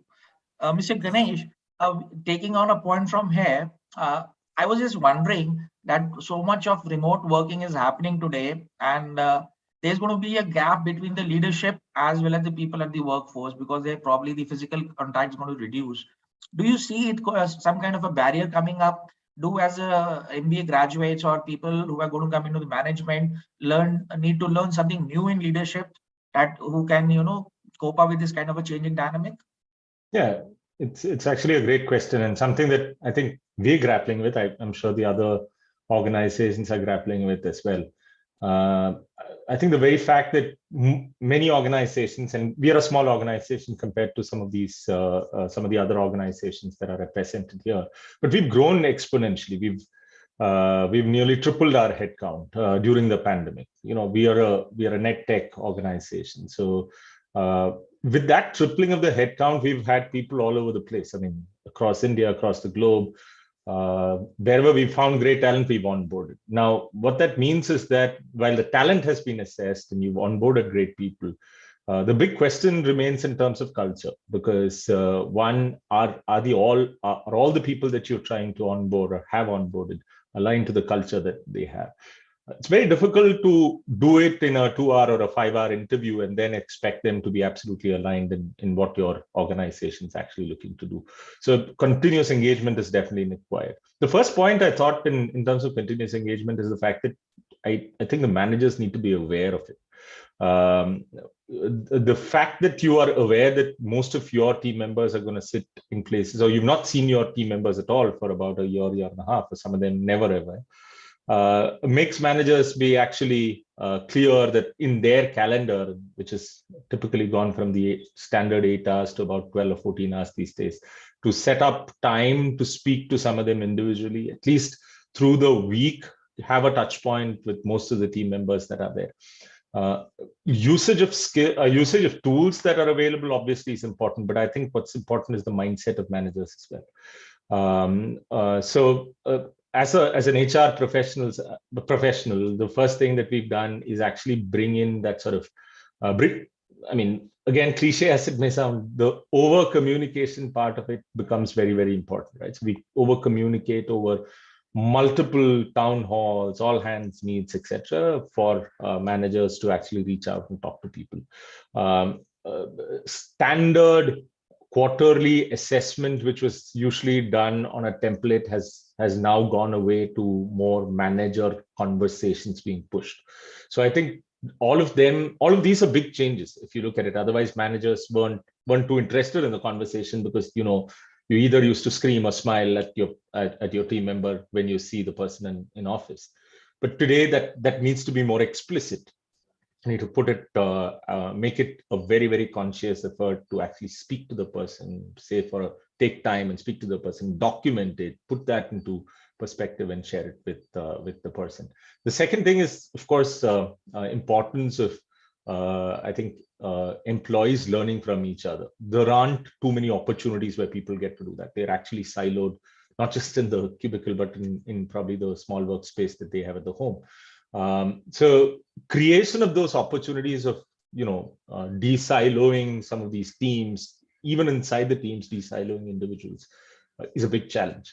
There are ways in which people are attempting to do it, but I think there should be a lot more effort, a lot more science to this.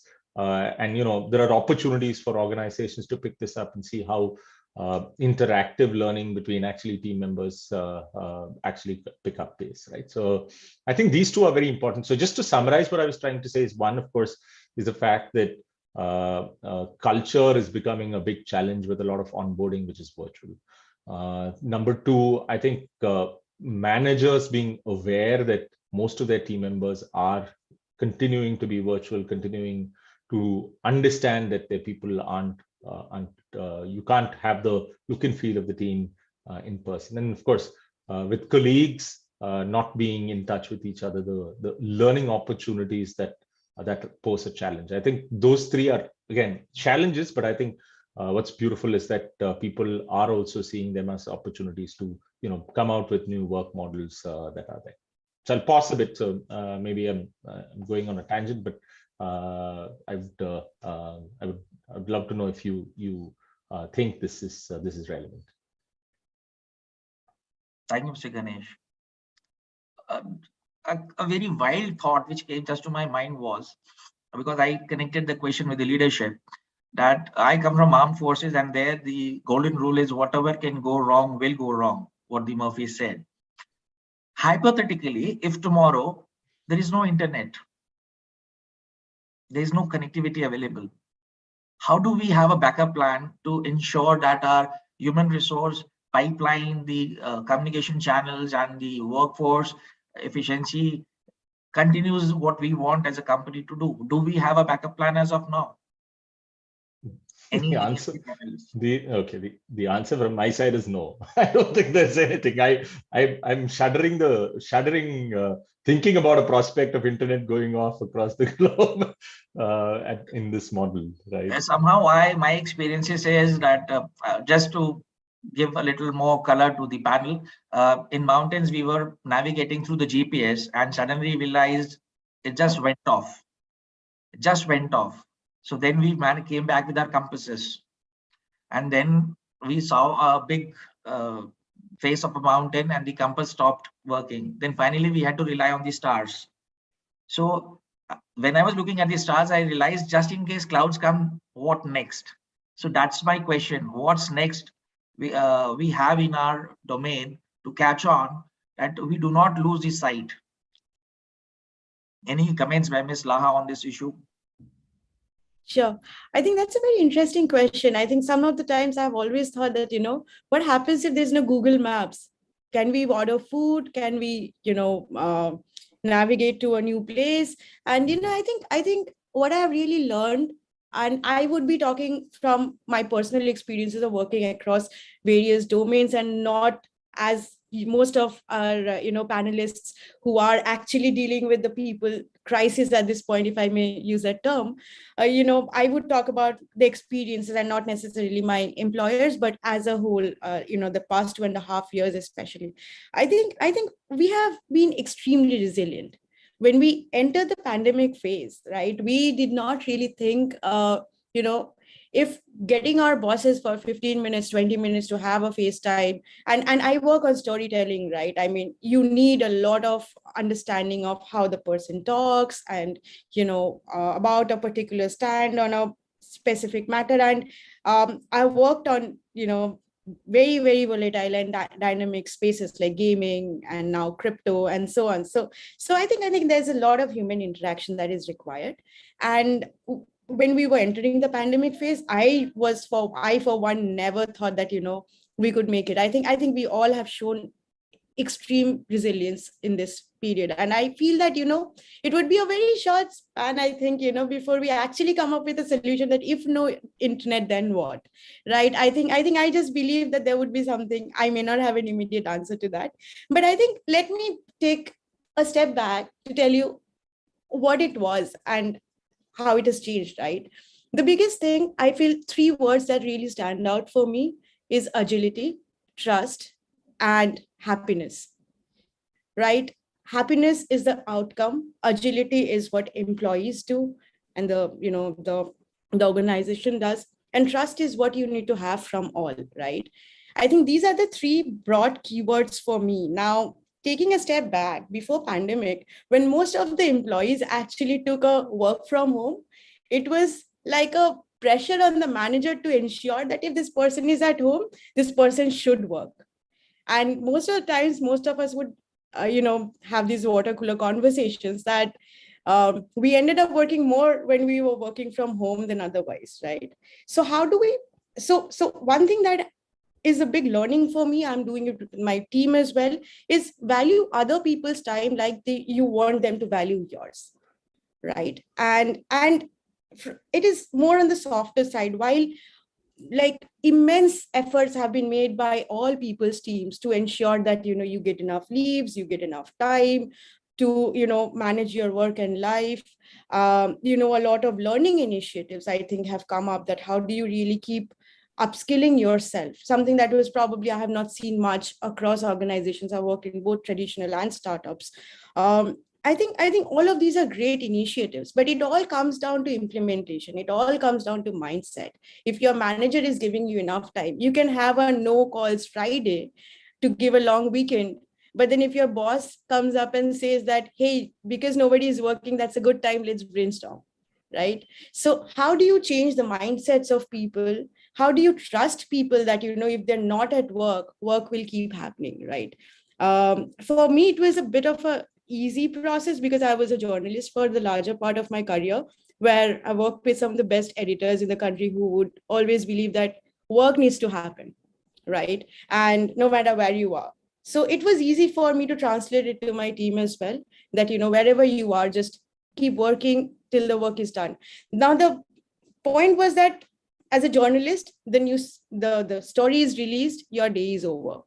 In the corporate side, my understanding was that there is no end to it, right? I mean, it's a cycle that, okay, this has happened, next what? So I have had meetings at 10, 11 in the night when we just entered the pandemic. Now I think things have changed and people do realize that, we need to say no at some point. But again, the trust point comes in that, that it'll happen. The deadlines will be met. I think in addition to what I was just giving some anecdotes, but to summarize this, what I feel is that in addition to what the HR and the people's managers are already doing, what is required is for the leadership, the managers, to put in place a system where you don't end up micromanaging on a day-to-day basis, creating a lot of additional pressure on your teams. But how do you, put the right kind of metrics, discuss with the team, put a timeline to things, say that this is where the work needs to happen, this is the possible outcome that needs to happen, put the right kind of quantifiable metrics or qualitative metrics to it, and have, periodic evaluation. Make every task a small mini project that you work on. I think that kind of reduces a lot of pressure on team members, on improves efficiencies, and also helps you know that, okay, I need to get this work done and work backwards from there.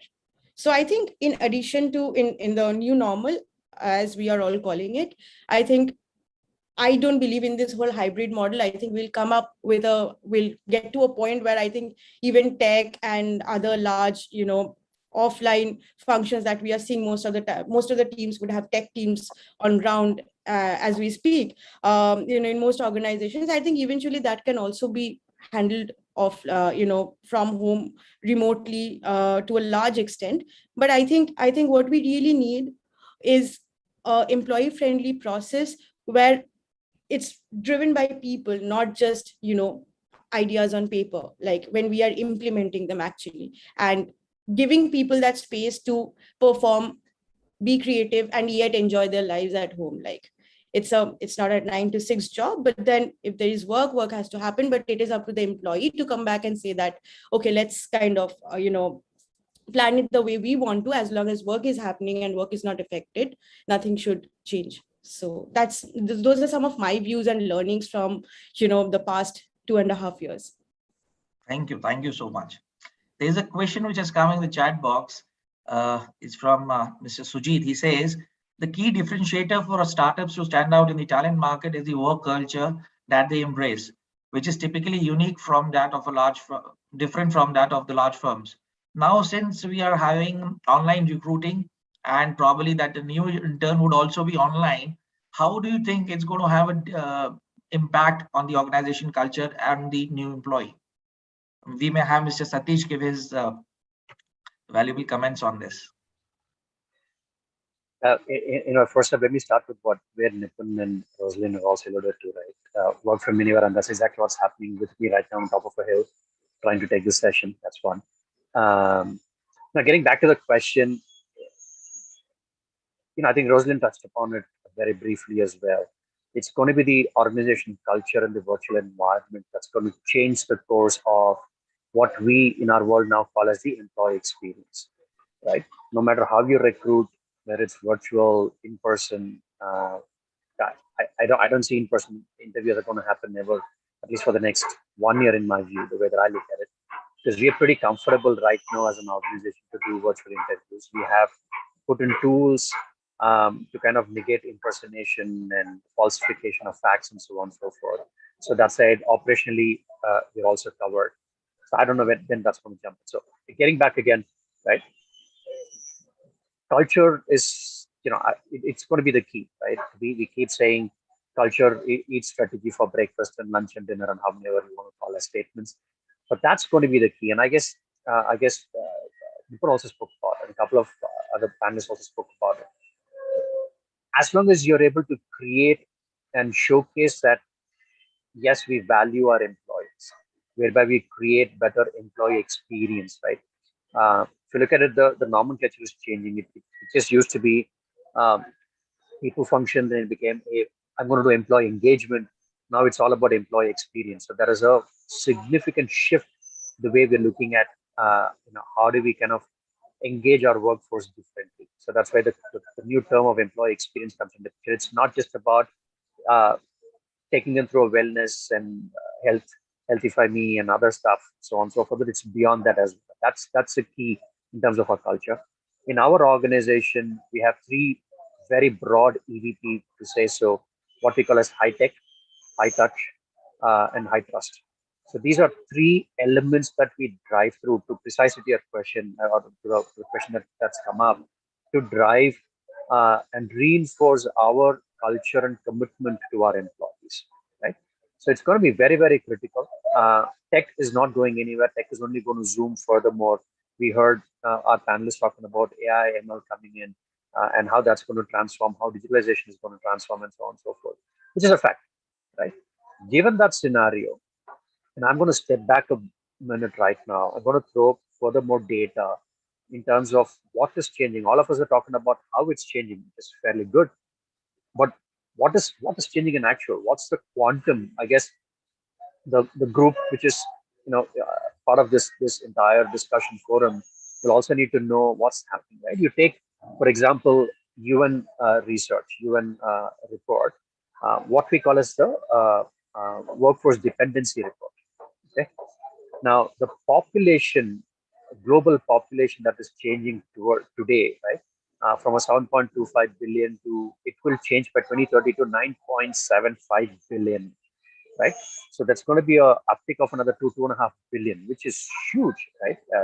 That's UN population projection that's coming in, and by 2040 it's going to go beyond that as well, right? By 2050 it's expected to be much more, right? So if that is the case, how UN calculates this dependency report, workforce dependency report, is it picks up age group less than 15, which is 14 and 1, and picks up dependencies on age group above 65, typically where people take a break from work, right? Negate these 2 extremes, and they pick up age group between 15 to 65 divided by the net population into 100. So that's the dependency ratio. Now, why is this critical for future of work? The dependency ratio is going to grow significantly across geographies. Let's say, for example, Asia, it's going to become 80% dependency ratio. That means you will have 80% of the population between 15 to 65 age group. Do we have adequate jobs? Do we have adequate occupation to kind of fill, for these guys to fill those jobs, right? So that's very, very critical. You take, for example, North America, it's also going to go. I mean, North America today, I'm sure all of us know what we call as the baby boomers, right? Pre-World War, World War, and now there are a lot of folks who are retiring, and now they will, the next cycle of baby boomers will start off, right, from 2025, 2030, and their population is going to fall into the bracket of 15 to 60 as well. So they will start coming in. When I say they, I mean most of the countries where we felt there are baby boomers as a generation, that's going to go off, and the new generation will start coming in. What we call as the millennials, zennials, alphas, you put a name to it, right? All of them will start coming in. So that's one huge shift that we're going to see from a workforce standpoint, which will impact future of work.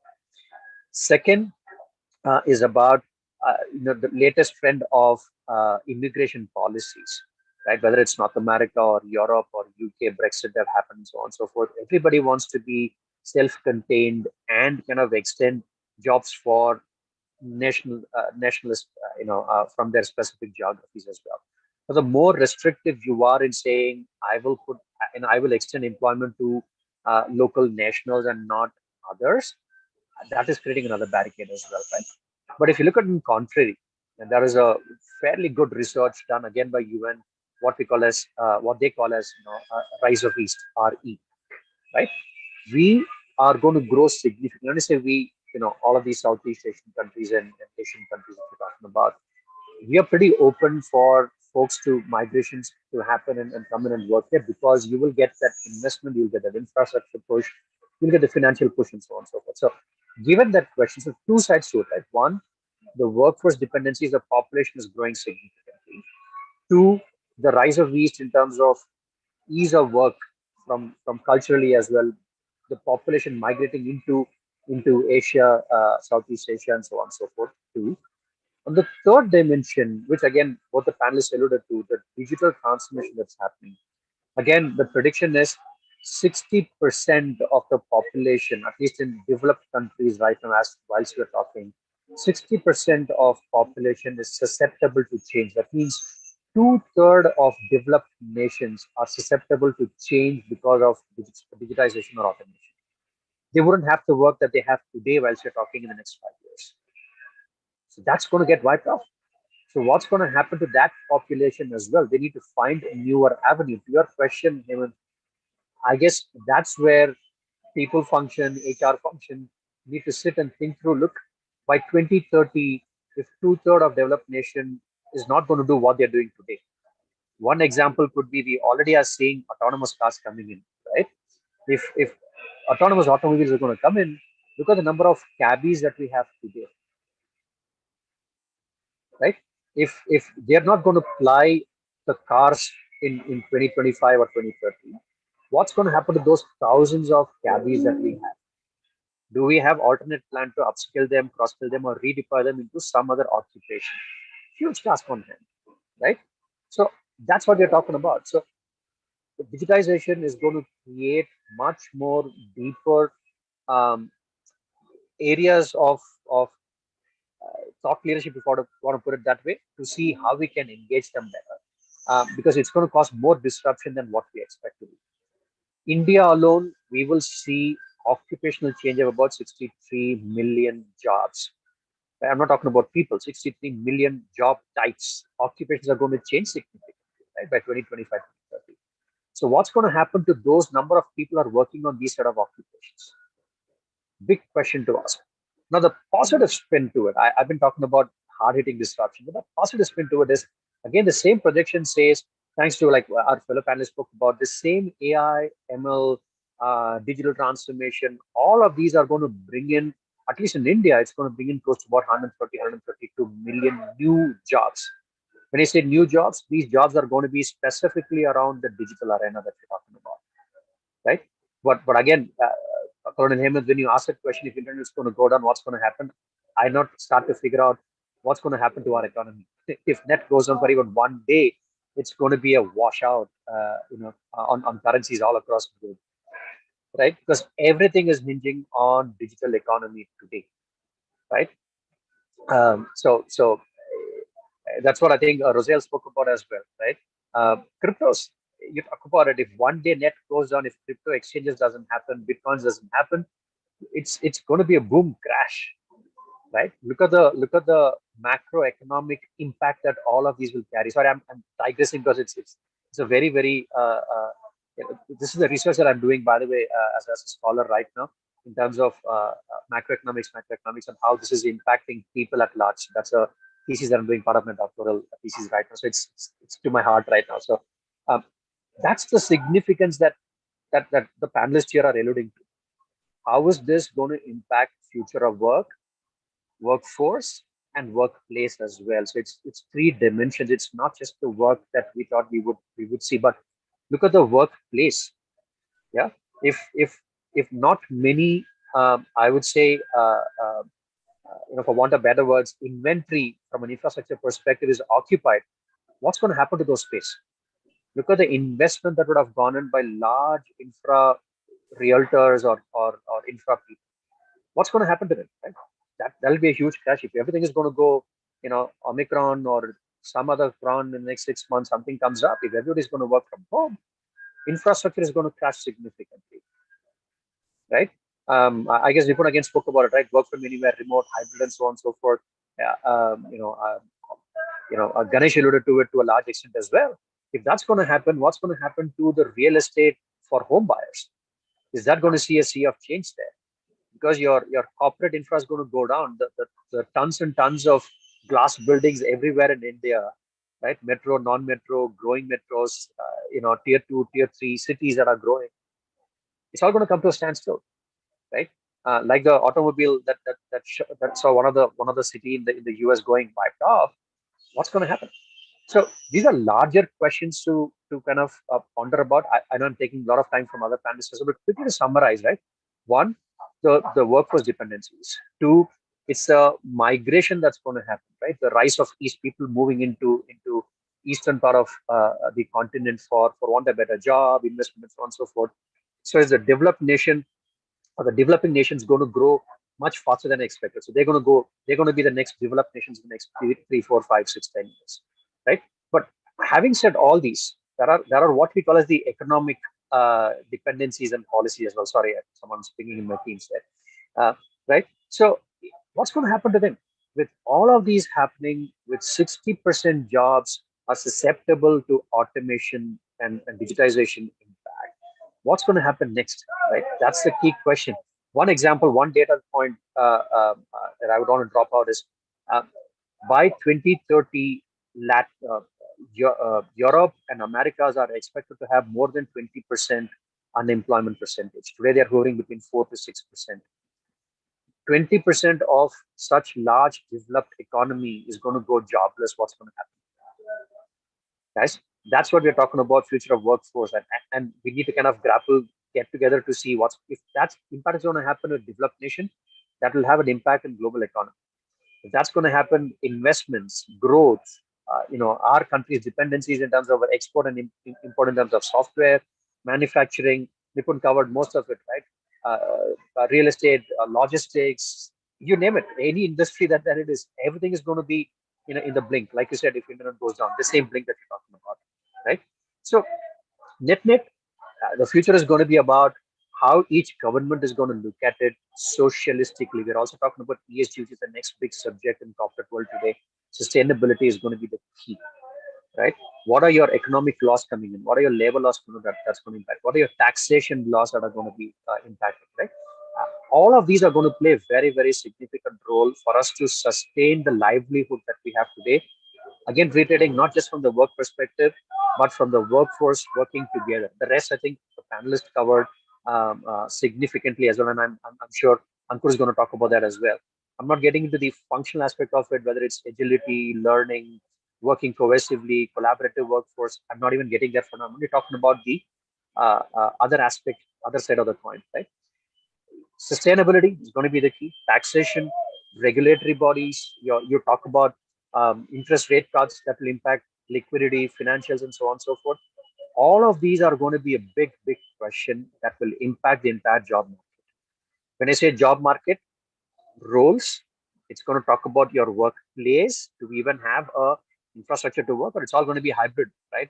But just sort of let you know to the panel, I've not been to my office for the last 1.5 years, and I've given off all my 340, 350 seats that I have for my entire team as well, saying, look, we are happy working remotely. In fact, I see more productivity this way. So we are contented with that, right? Your job quality is going to be a key issues.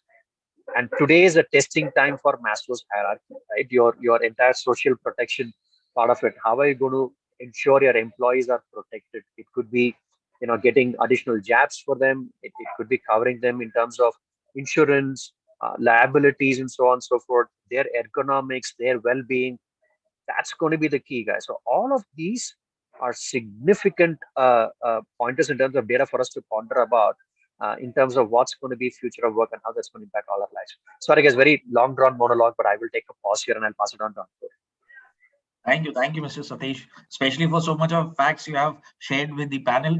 And before I pose my next, I wanted to add to a point on that question that was raised, right, about how the interviews and everything are changing. I think just one line I want to say is that how we see it is the whole question about tell me something about yourself has suddenly been replaced with let me tell you something about ourselves. Because honestly speaking, if you look at the white collar job level numbers, there are jobs in the market.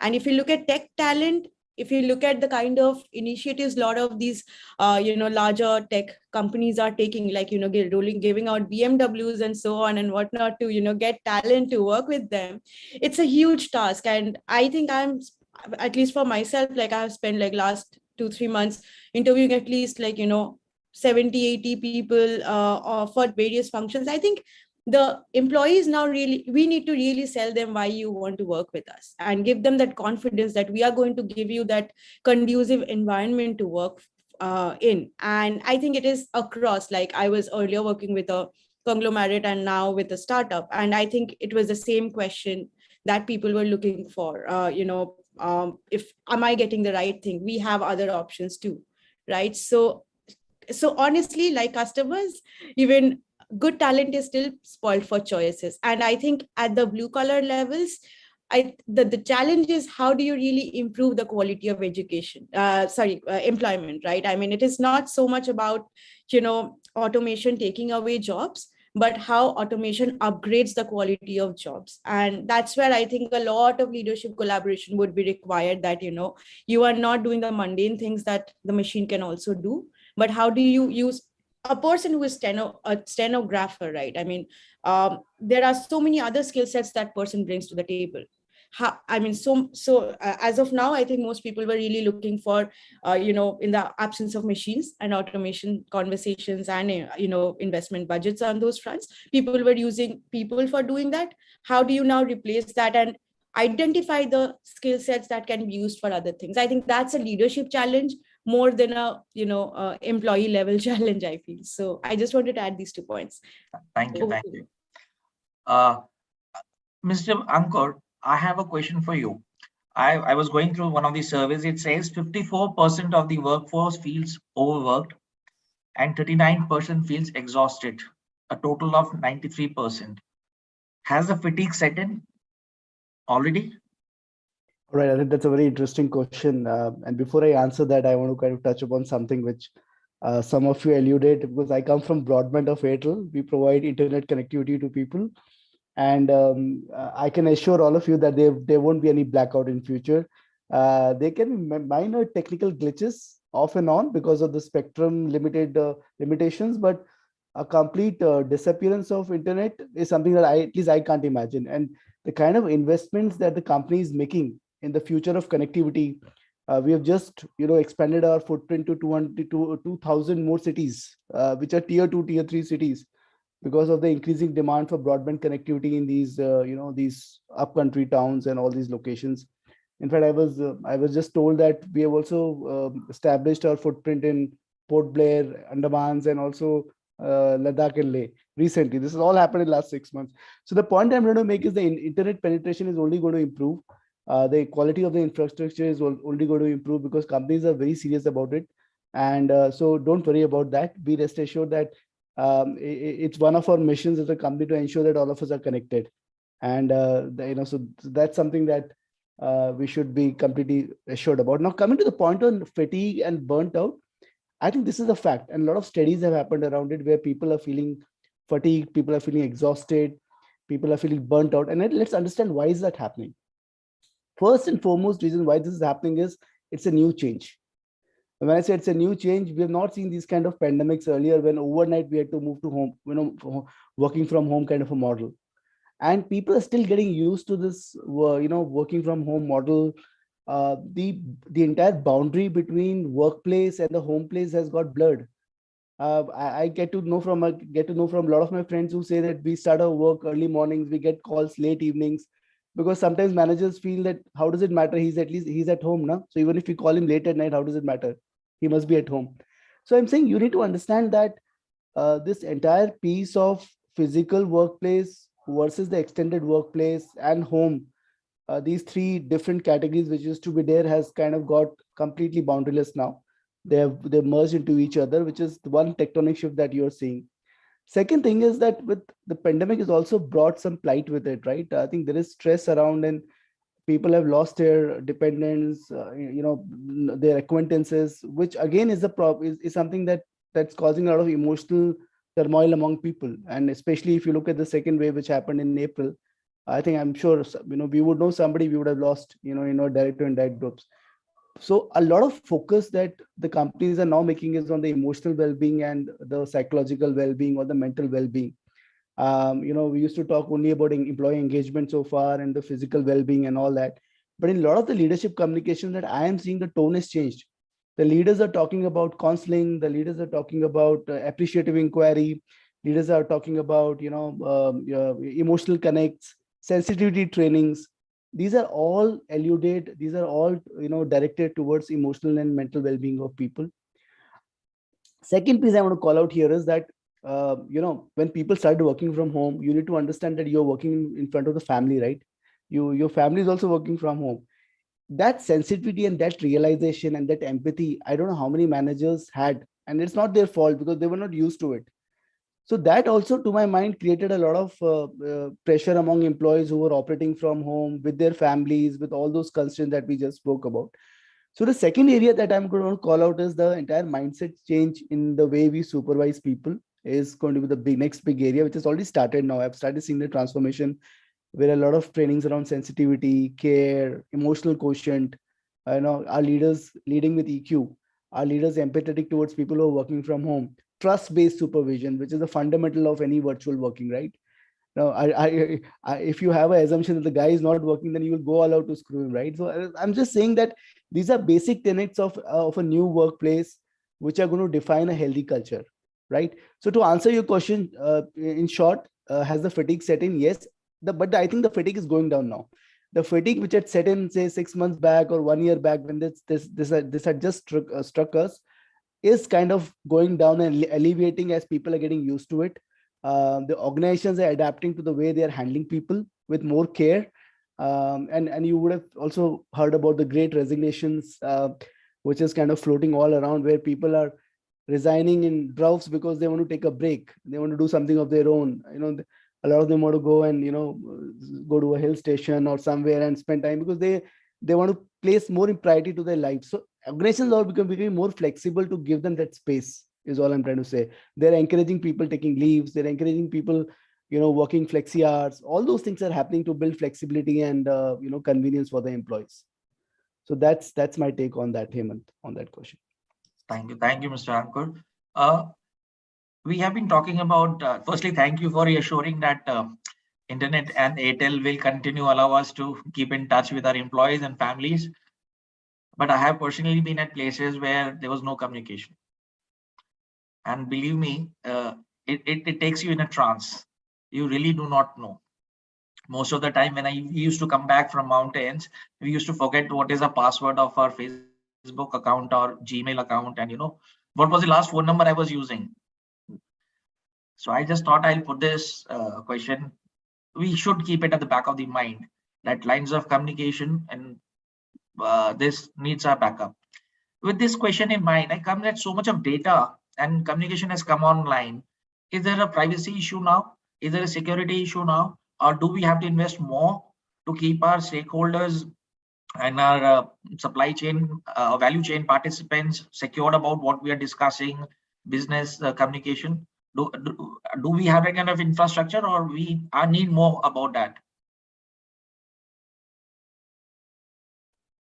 Clearly, I think if I can just take that quickly, I think if you look at the habits and the attitudes of customers have also changed. They've gone online to make purchases, right? So the business model, which was largely offline, is becoming gradually online. So almost 60% of our sales are now coming through online systems and places. There are financial transactions which are happening on a real-time basis on these online systems. All the exchanges, information exchanges that are happening with stakeholders are more digital now. Most of the documents are digitally signed and they are kind of, attested and all that stuff.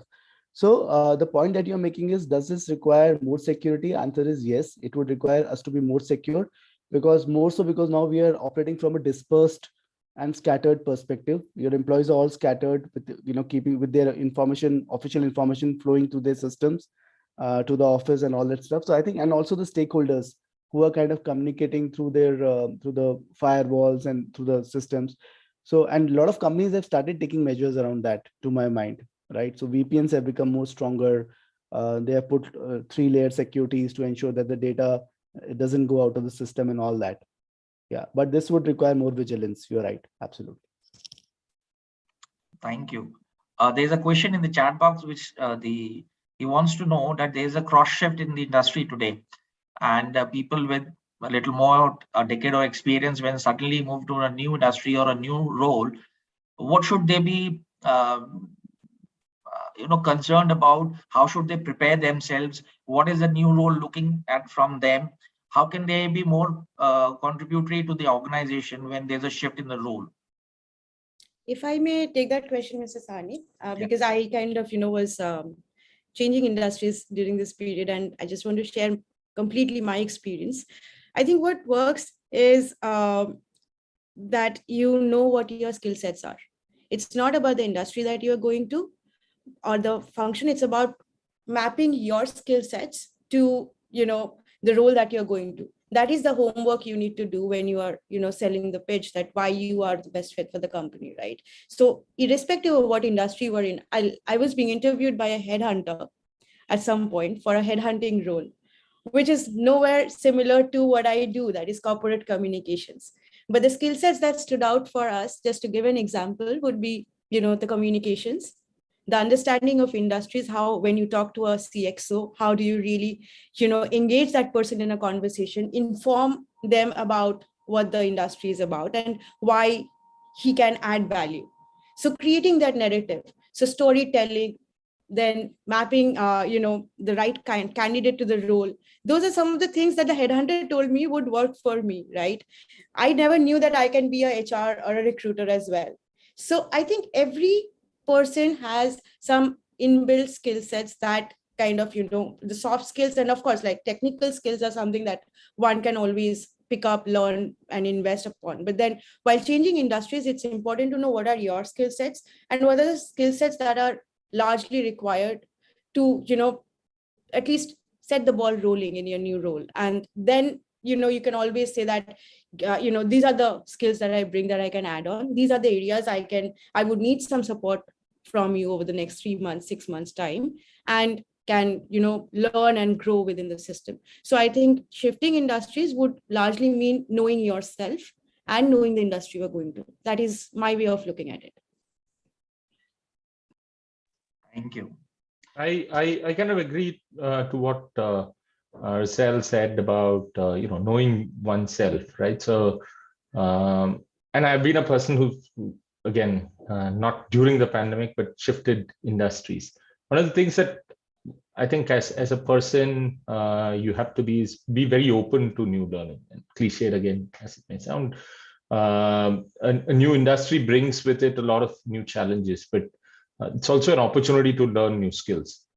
We're in a reskilling sort of an industry ourselves. We pick up, and ours is also a sort of a global reskilling sort of an industry that we operate in. But we've seen more and more professionals, about 96% of, at least in people in say a 26 to 55-year-old group in the last, say, 1 year, who've actually picked up or tried to pick up a new course, right? So in say a different skill that they've tried to go into.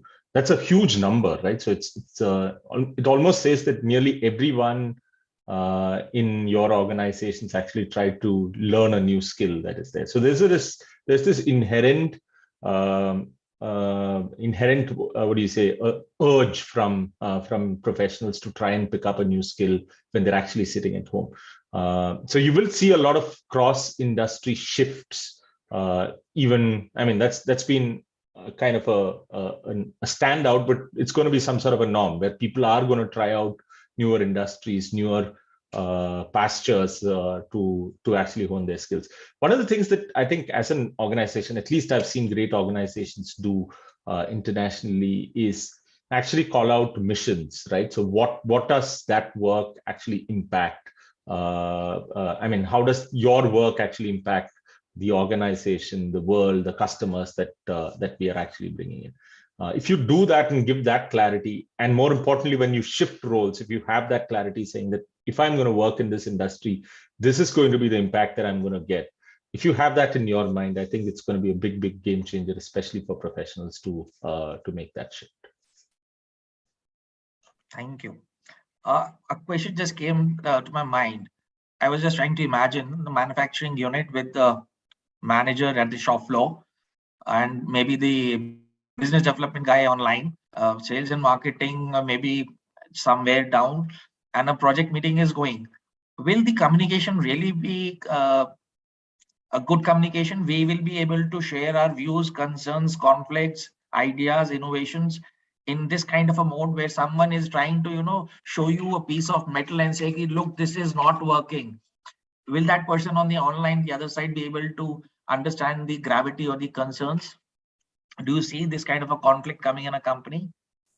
Mr. Nipun, because you are in consulting, so you must be reading and finding a lot of data about such activities happening. So Colonel Sani, I think the question is very valid, and no matter, I mean, that's again my own view, is that no matter how much we say that communication has been open, transparent, culture has changed, I think honestly it's to do with lot on walk the talk. So there are a lot of articles, there are a lot of policy documents which are getting published, but honestly, how much are people walking the actual message that they are delivering is something which is very important. To answer your question, I think yes, there will be a challenge because as individuals, as human beings, we are all accustomed to meeting people face to face, having those conversations, and it's basically, if you look at the Maslow's hierarchy, I think I would want to put it that way, that a face-to-face interaction is always a lot healthier, a better exchange of ideas, and I think more appreciative when two human beings come together and talk about various things. So yes, that question will always remain, and my personal opinion, and when we are doing consulting for our clients, within our own team members, and consulting is a lot about idea generation, doing a lot of collaborative diagnostics, so on and so forth. Yes, there is a challenge when even I have to collaborate with my own team members, my seniors, my peers in the organization. But I think what is important is that I think somewhere we will have to be flexible in terms of making these changes in our work. I think work will not stop. So what you said is that somebody will hold a piece of manufacturing part, put it in front of the camera, and people start talking about it. I think people will have to start appreciating the fact that, yes, this is the best possible that we can do right now. Let's change our ways of working. Let's start aligning to the needs of our internal and external customers, rather than sticking on to our fact that, no, I can't understand anything on a remote communication environment. I mean, those things will have to change. And I think technology is playing a little bit of its own part over here. We have now platforms which are actually offering collaborative, I would say, platforms, services, wherein different teams work diversely spread out, can actually sit, collaborate, discuss about things, and I think have an effective outcome being demonstrated. So yes, there is a challenge, but I think we are all now in the last 1 year sort of realigned ourselves to this new normal, which is going to be there. Thank you. The statistic says 1/3 of the world does not have an internet connection.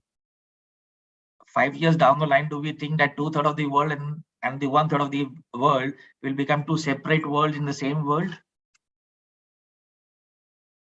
I think that's honestly going to be there, and I've been talking to some of the people, I mean, not so lucky ones who have internet access, and I think this is something impacted in the education space the most, where you had a lot of people, a lot of financially challenged society who could not basically afford an internet and make their children learn over the last year or so. And I personally seen, I mean, we have domestic helps all around, drivers, cooks, maids, everybody. I think people have lost these 2 years going to school, meeting up people, learning new things, just because this internet divide is there in the society. So I think what you say is very, very relevant, that there will be still a 2/3 and a 1/3, the world which is working on internet and the world which is not on the internet. I think people have lost these 2 years, especially in education, in terms of building relationships, so on and so forth, because one basic fundamental of internet not being there. Thank you, Mr. Nipun. I was just wondering that behavior science, the psychology behind a human being, is a key to getting people work beyond the normal.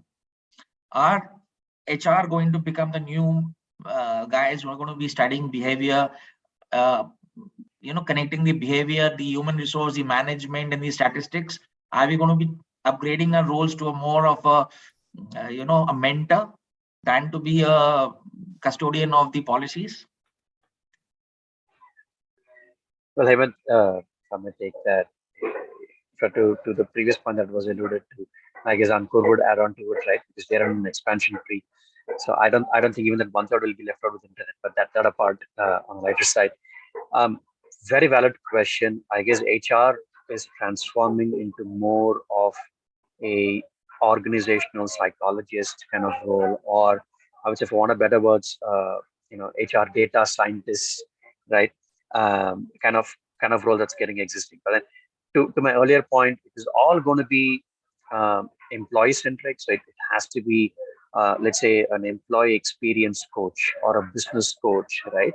So those are roles that I foresee that HR would be transforming into, right? Which is very, very critical, the way that we look at it. So to your point specifically, I guess there's going to be a paradigm shift in the way HR is functioning.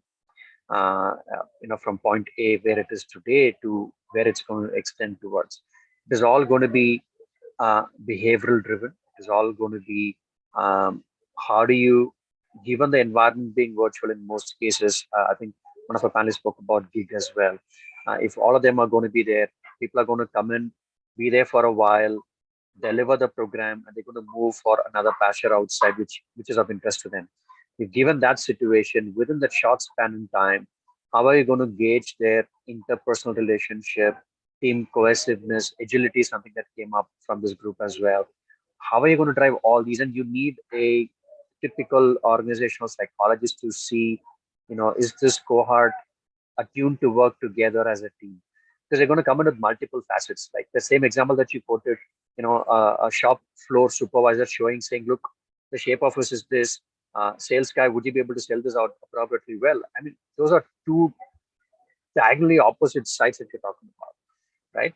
Are we going to bring these two guys together and agreeing on a single common line, saying, look, given the supply chain availability, I can only do this, right? But don't go back and sell this plus something else to the customer outside, right? How are we going to bring all of them together? And that needs definitely a behavioral tangent to it. And Hemant, I think that's going to be very, very critical, in my view, from an HR standpoint, right? And that's why, we keep talking about, highlight the H in the HR going forward, and don't just look at it as a resource, right? Anymore, it's not going to be a resource. It's all going to be human, right? Going forward. I know it's digital transformation, all these we talk about, but even for an AI, a machine learning, to get that algorithm going, human has to feed in that analogies into the machine learning algorithms, right? How do you tune them to do what they can do better? You need a human to do that as well, right? You have to keep putting in use cases into it for them, for even the ML to understand what it is. So human side is going to be the next game changer. You will have psychologists, you will have occupational therapists, or I don't know, for want of better name, just putting these out. But that's a very, very critical component that will emerge in the days to come. That's my view. Thank you, Mr. Satish. There's another question which has come, probably one of the last questions of the panel today. We are the custodians as HR professionals. We are the custodian of ethics, maintaining the discipline, the decorum, and the values of the company. But we also will have people who cross the line. How going to be the new ethic norms on a digital world?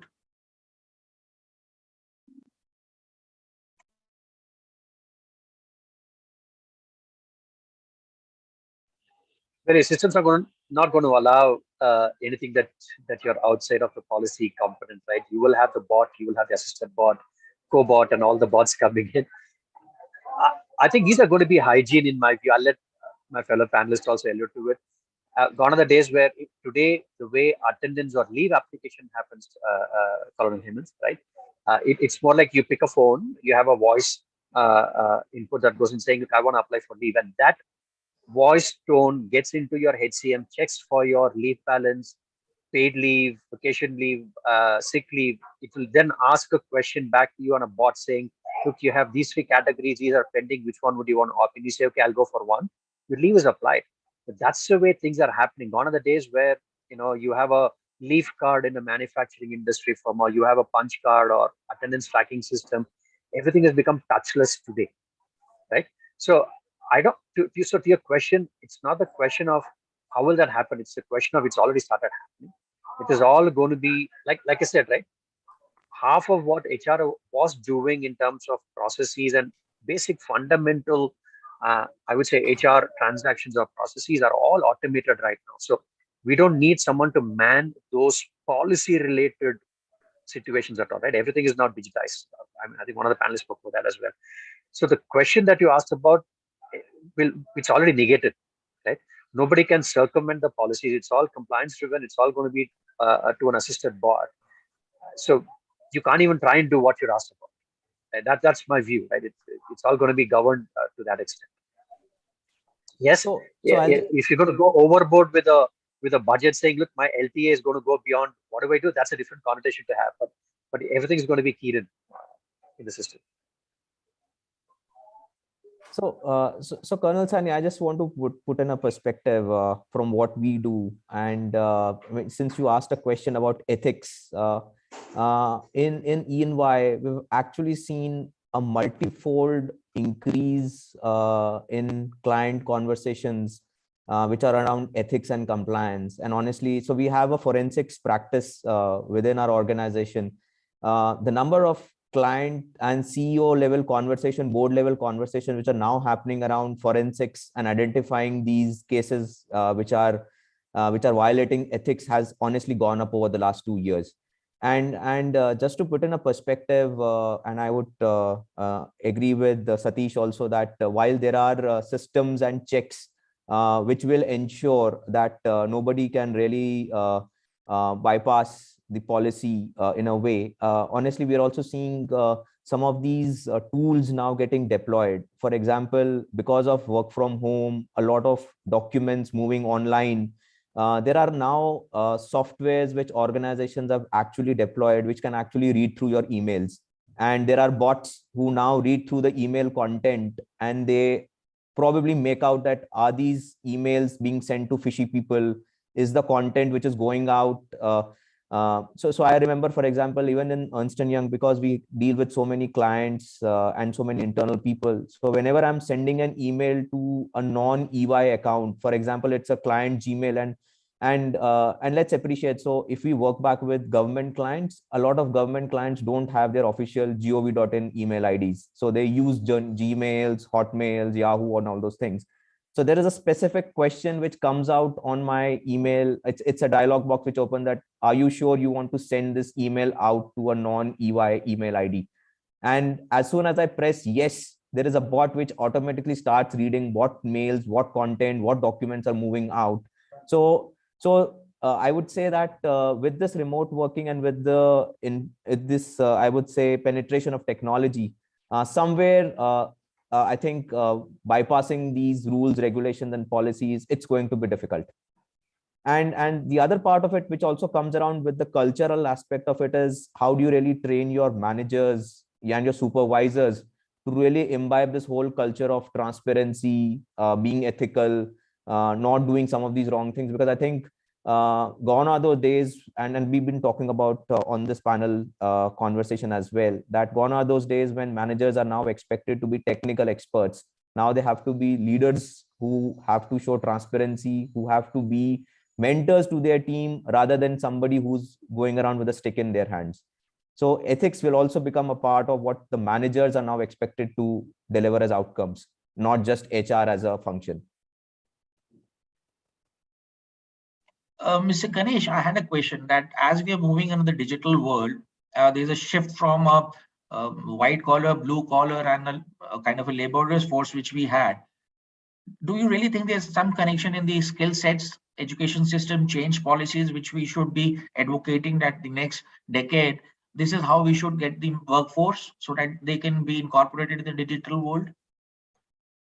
So 2 points. One, on the earlier point, I had a view that, and I completely agree to what Satish mentioned and what Nipun mentioned, but also it's also important to realize that, I don't know, I've seen more cases of ER issues with, grievances cropping up in the last about, say, 4 or 5 months, more than I've ever seen. And the reason I think is there's a lot of stress in the system. There's a lot of the angst in the system about people just being there, confined to their homes, entangled between personal and professional lives.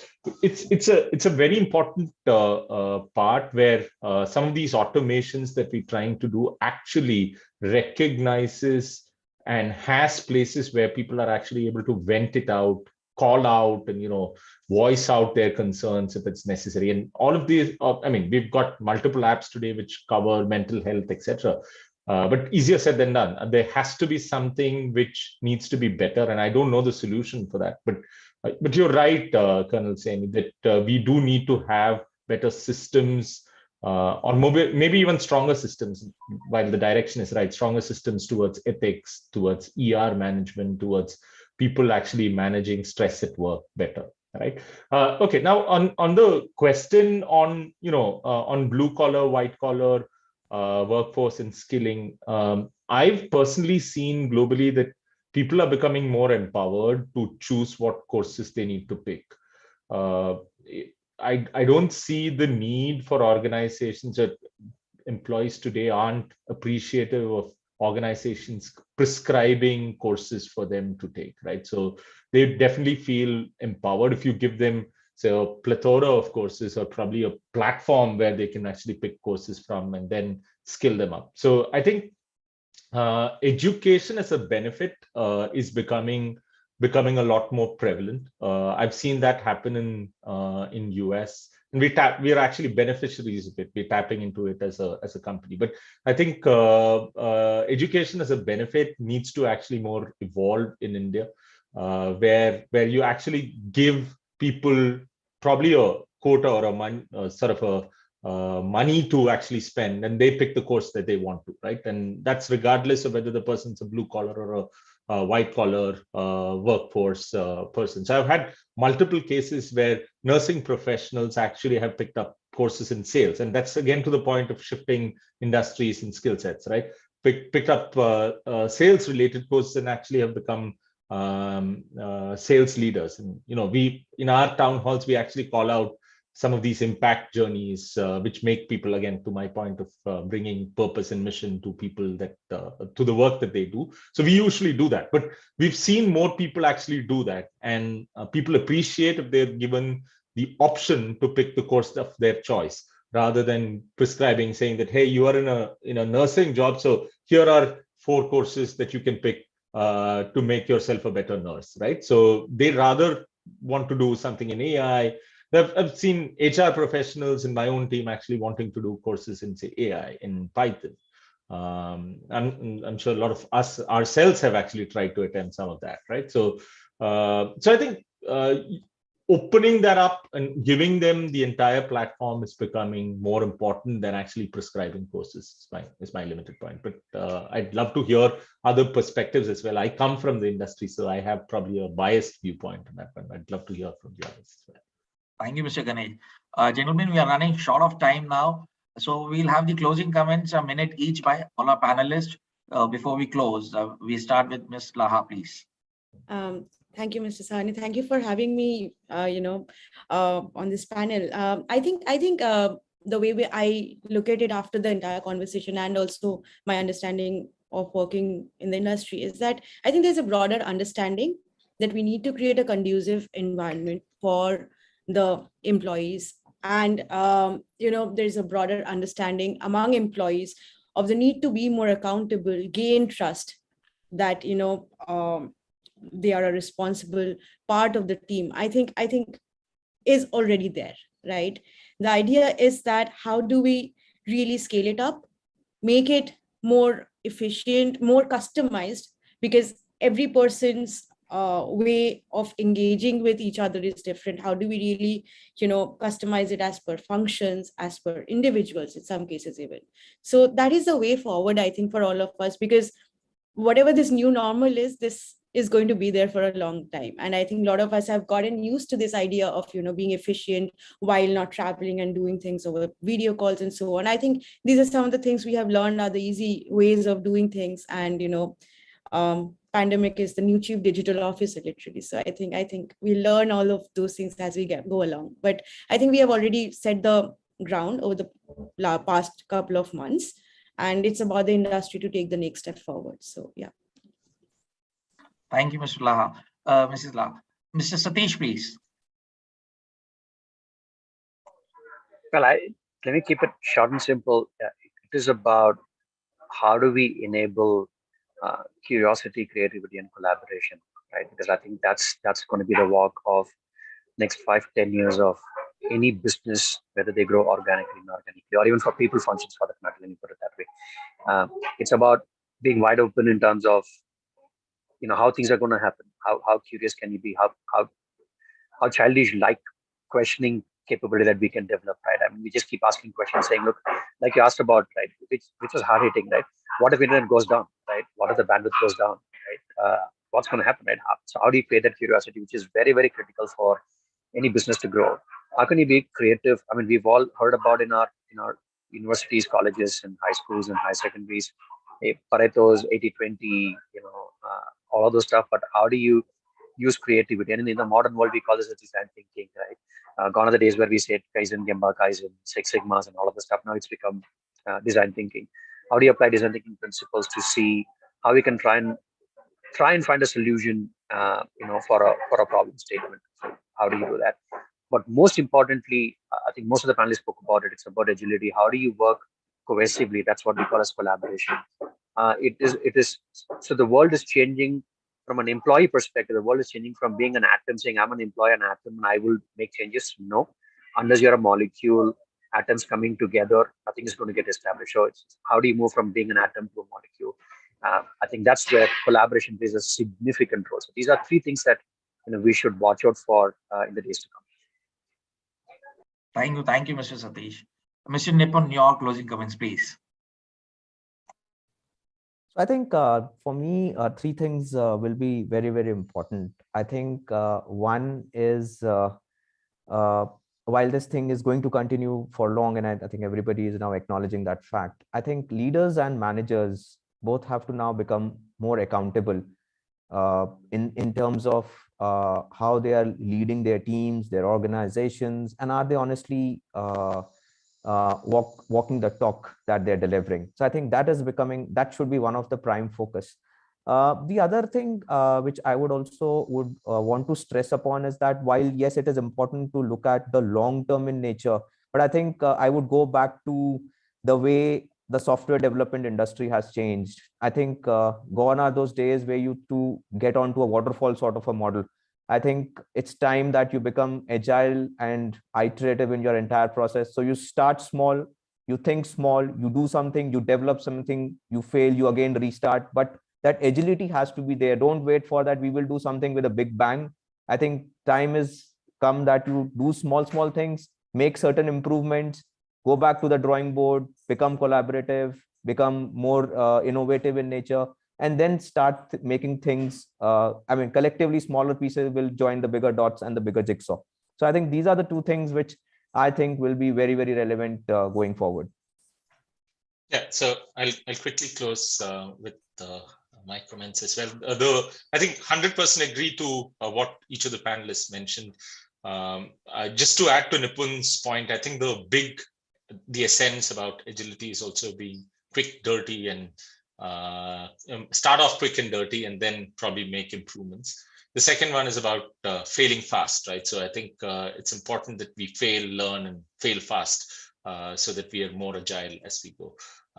I think my job personally has been one of an unblocking officer rather than managing and creating policies. It's about so many issues that have jumped up every new week that we've started work, and you need to unblock that and move and make the organization and people go forward. So I think that's going to be a skill that I'll definitely look to hone and pick up as this unique spell continues. Thank you, everyone. We really are obliged to learn from your valuable experiences. Such a vast experience you have shared with us, and each one of us at i-Indore would be benefited out of it. And in the end, I would like to reassure the industry and all of you that i-Indore took a very conscious step of putting this new world into our B school curriculum. And we are sensitive to it, and we have been finding a lot of new solutions. And when some of us would join you, you will really find a big change as to how we have started thinking and how we are bringing new solutions to it. In the end, I'll just close with a small anecdote. There was a lot of bombing happening, many things were happening, and there was chaos, there was crisis. And my boss gave me a call and said, "Ki Hemant, go there." I said, "Roger, sir." When I landed up there, my sheer presence solved 50% of the problem. And next 50% of the problem was when I asked the other guy, "I hope you're doing well." And he said, "Yes, I'm doing well," when bullets were flying on the left and right side. That is the connection between a leader and a follower. And we hope that digital world continues to give that kind of a confidence to the entire world. Thank you, gentlemen. And thank you, Ms. Laha. Good day. Thank you. Thank you very much. Thank you very much. Thank you. Thanks for having us. Yeah, thank you. Thank you. Bye-bye. Thank you very much. Bye.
Good afternoon, everyone. So I can see the teams have joined. Is there anyone from Big Kahuna? Team named Big Kahuna? Yes, yeah, we are Big Kahuna. Okay. Anyone from i-boys?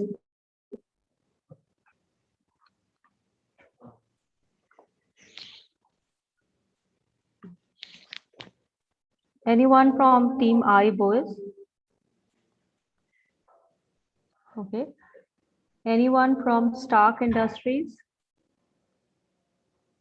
Yes, I'm here. Anyone from Kakashi? Yes, I'm here. Anyone from Wayfarers?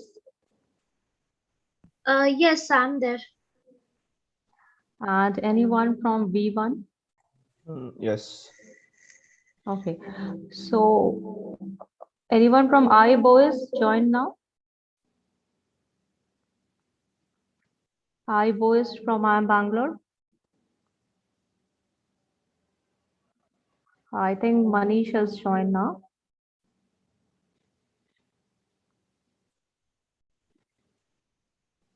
Anyone from i-boys? Pankudi, hi. I'm here. Yeah. So first and foremost, may I request you all to switch on your videos.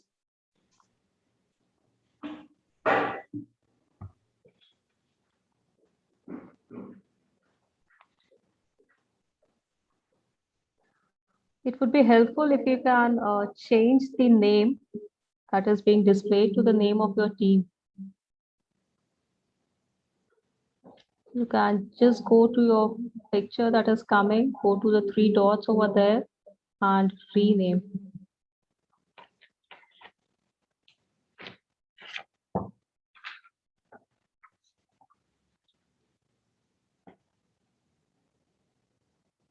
So Wayfarers could do it. i-boys could do it. Big Kahuna, I can see.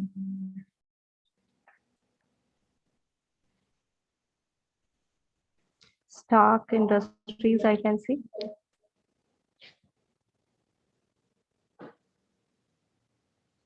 Team B1, could you change your name?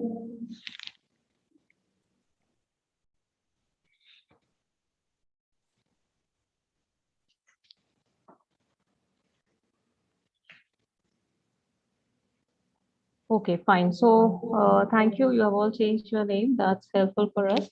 Some very ground rules we'll talk about now.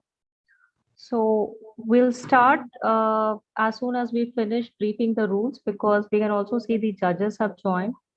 So in the interest of time, we'll start early.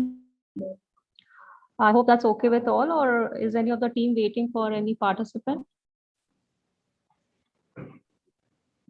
Pankudi, my teammates will join at 2:10. They were in a field trip now. We Okay, are no in the problem. order. We can still start because your order number is 2. Okay. One of the important rule is the only team that is presenting will keep their video on, and most likely the judges would have their videos on, and rest of the team can keep their videos off while some other team is presenting.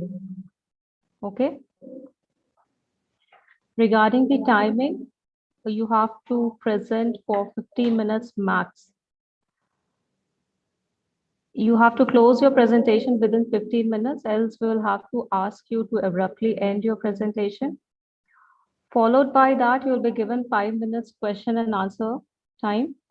The judges will ask their questions first. If after judges' question, there is still time in that 5 minutes, we can ask the competing teams to also ask questions to the other teams. So that's all on the rules. Anyone has any question?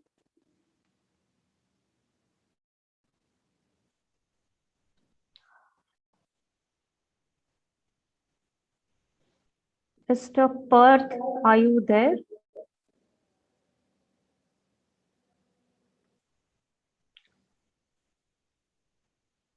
Mr. Perth from VP Soya, are you there with us?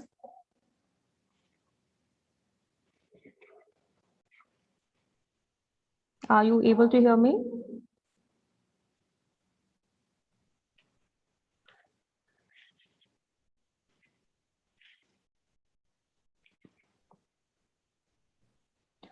I'll try to connect with Mr. Perth, who's one of our judges.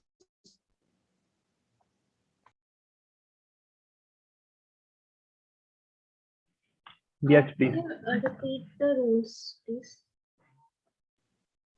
Sorry? Yeah. Repeat the rules. Yeah, the rules are very simple. Only the team which is presenting will keep the videos on.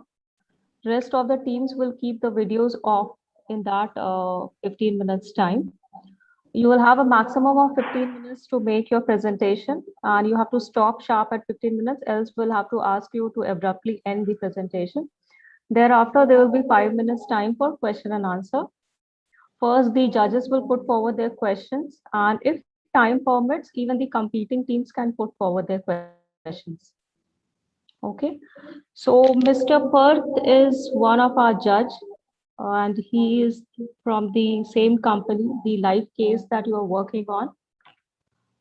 He will be judging you. And we have with us a very celebrated professor from IIM Indore, Professor Manoj Motiani. So these are the two judges. And because both the judges and all the contestants are available, we can start now. If none of you have any questions, we can start. The very first team is Big Kahuna. Who is starting from Big Kahuna? Is it Utkarsh? Yes, I'll be sharing the screen. Yeah. I would like to know, am I audible first of all? Yes, you're audible and visible. So except for Big Kahuna, rest of all can switch off their videos.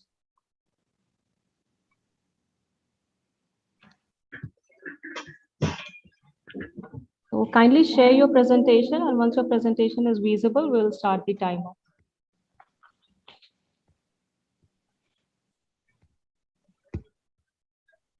The presentation is visible to me, and I assume it's visible to the judges as well. So, yes, ma'am. Okay, so your time starts now. Hi, so good morning. Good afternoon. We are Team Big Kahuna, and today we'll be presenting our marketing strategy and our presentation on the product ProMunch. So we'll start with the industry analysis first. Yes. So first things first, we want to position ProMunch as a savory snack for health enthusiasts, therefore putting it into the health and wellness market in India. Thus, we start with an overview of the health foods market. So, we need to understand the health conscious Indian and the potential of the health and wellness market. And these are some details that are given. For health and wellness foods market is a pretty big industry in India. It's a 10,000 crore industry, and fortified foods with incremental nutrients that are put into the product after, post its manufacturing is a very big consumer market. And, there are two distinct qualities about how consumers look at such products. Men focus on fortification. That means men focus on gaining nutrients, and women, they focus on, other attributes such as dietary choices and health laden attributes of the product. So these are the particular attributes that men want, and these are something that women want. These are the results of a study that was done by Nielsen in the year 2020. And now if we can move to the second slide. So these are the health attributes that are perceived to be the most important by an average Indian. Meaning out of these high protein, natural ingredients, high fiber, vitamin, calcium, and minerals fortified products are the most important attributes to the Indian audience. And thankfully for the product ProMunch, these are some of the attributes that it fully adhered to also, which is a big win already. Now we can move on. Now the next slide, yes. So now these are the two aspects. Yeah, so these are the two aspects that we need to consider before moving over to the market strategy and communication channels and things like that. Because men focus on fortification and nutrients, while women focus on making dietary choices that prevent health disorders. So this means that men in India focus more on building strength by consuming products that contain nutrients like protein, calcium, and vitamins. Women are not too eager about this aspect. This is not a gross generalization. This is a part of a study that that has this evidence. And instead, women focus on points like low cholesterol, low calories, and products that prevent hypertension and diabetes, etc. Now we can move on to the next slide, and Utkarsh will continue. Moving on, we have the SWOT analysis. So the strengths of the product, as you can all see, we all know, is that it has a very high protein content. The second strength that we recognized in the product was that it has a very nice and good aesthetic appeal, and it is a very nice gifting product. We have also incorporated strategies to include it as a corporate gifting product. And the last thing that we have recognized as its strength is that it is one of the only vegan products that provides this much high amount of proteins, other than, of course, the natural soya beans. Some of the weaknesses that we could recognize were that it contains a little high amount of sugar content, despite being a savory snack. Compared to sugar protein bars, the sugar content was pretty high. The price and packaging here that we recognized was one of the biggest problems that the company would be facing. As the product comes in very large sizes, it is very difficult for new customers and the people who haven't tried the product before to try it for the first time, given that it's a big commitment and you have to buy a 150-gram packet. That is the smallest size that they come in. And the social media presence of the product was also a little less compared to its competitors, which are like whey protein or Blaze proteins and etc. Coming up to the opportunities is to build a loyal consumer base, and we are looking forward to have a high recall value of the product through the communication channel that we will recommend further in the presentation. And the next thing, you can read the rest of the opportunities, and then comes the threats. So there is a presence of market incumbents like roasted makhanas and other mixes that are also proposing that they have high protein value and are comparatively cheaper. But we have suggested strategies to overcome such threats later in the presentation as well. Moving on. So first of all, the first and foremost thing that we could recommend to ProMunch was to not just pitch it as a snack, not as a munching product, and have different utilities with it. So the first thing that we have decided is to build a B2B model and to collaborate with these health cafes and all the food outlets, and to sell it as not just a product over the counter that they can buy from these cafes, but as well they can be sold as various different things like making chart from this or any other product like sandwich or something.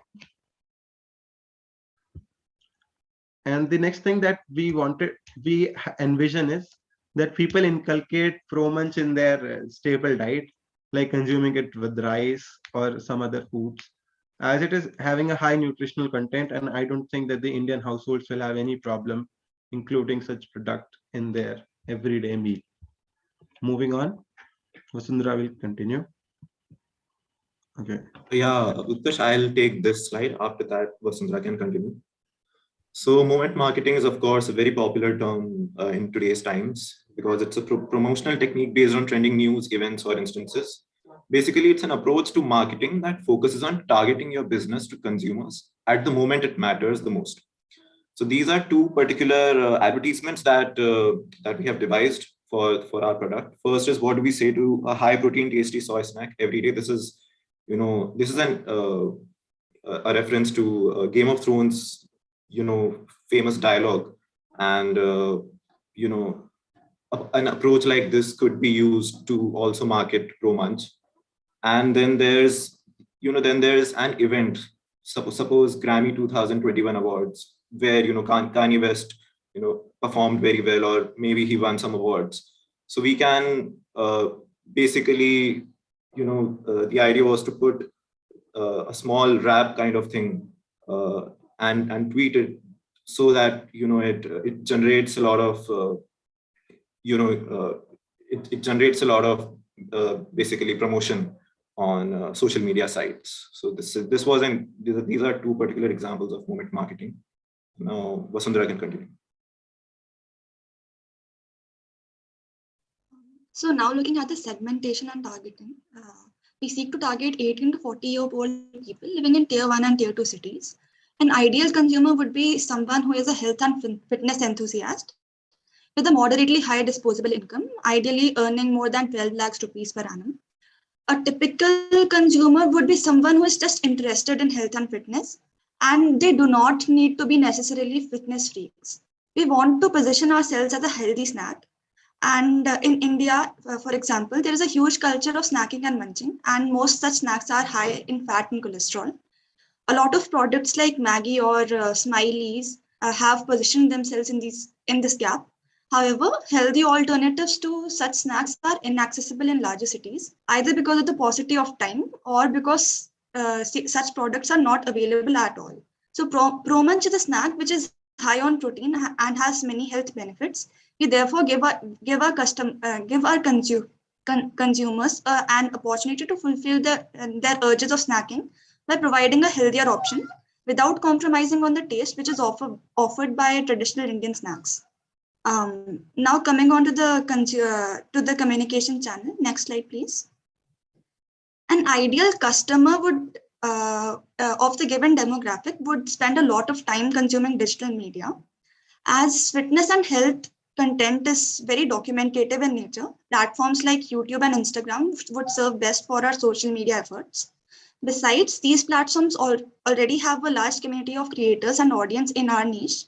Engaging this community in cooking and health-based challenges would create a lot of brand awareness for Pro-Munch. Since Pro-Munch is also a lifestyle product, it can be extensively promoted through celebrities, micro-influencers, and fitness influencers. Influencers like Flying Beast, that is Gaurav Taneja, and mostly Singh, Prajakta Kohli, would be ideal endorsers of the product. Collaborations with fitness-based ventures in larger cities like CultFit to promote our product in their gyms. And then we could also offer free trials and samples at recreational parks, walking trails, and local gyms, because these parks attract a lot of people from diverse backgrounds, but they do have a common purpose of maintaining a healthy lifestyle. Now, Utkarsh, Ojasvi would be taking over.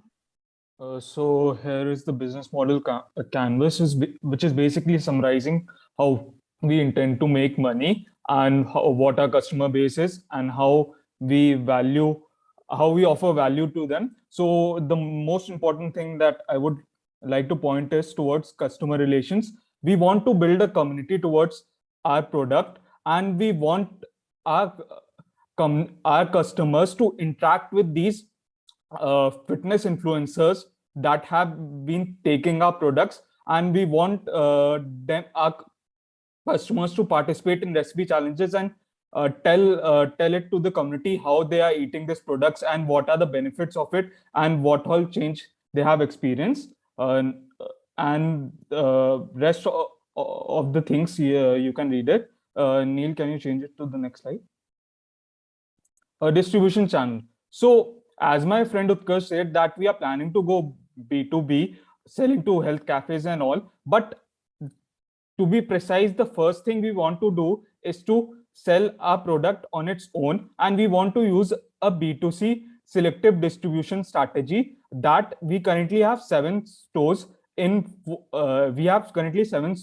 4 states across India. We want to sell this product at these stores, and we also want to partner and extensively market our product in e-commerce site, mainly 3: Amazon, Big Basket, and Grofers, as they combine for nearly 3/4 of the e-grocery market in India. So the reason behind this is that most of our consumers live in tier 1 and tier 2 cities, and they have a busy life, so they're most likely to order these things from an e-commerce site. So that's why our main target is towards e-commerce sites, and once we have established a market there, then we will be selling B2B, selling it to small retailers and supermarket chains. And the next thing, as Utkarsh mentioned, is that we feel that the current size of current packaging of 150 gram is too large and makes like it's a big commitment for a customer to spend 150 bucks on our product to try it. So we want our product to be sold in smaller packets. They can be 30 gram packets that can be used for munching and can be used while watching Netflix or while you're in office in between the lunch and the dinner time. And these small packets can be instrumental in converting new customers who are hesitant to buy our product because of the big packaging size. Next slide, please. So these are the competitive advantage. As stressed earlier, the protein content is very high. Only 50 to 60 grams of Pro Munch offers equivalent protein to 1 scoop of whey protein, as it is mentioned. And taste-wise, also we have three different flavors that have different tastes, so a consumer can try all these products. Currently, there has been a trend after the pandemic that people are opting for healthier choices, and we have also seen a shift toward adoption of veganism, and that has led to increase of plant-based protein. Hence, we are currently entering the market at the right time. Next slide. Thank you, and we are now open for questions. So thank you, Team Big Kauna. Mr. Parth, we come to you first. Do you have any question for the team? Yes, after going through the presentation, I have a question to Neil, who started the presentation and who presented the slide of SWOT analysis. So, Neil, you mentioned that it has high sugar. So, did you check the nutritional content of the product, which you said it has high sugar as compared to protein bars?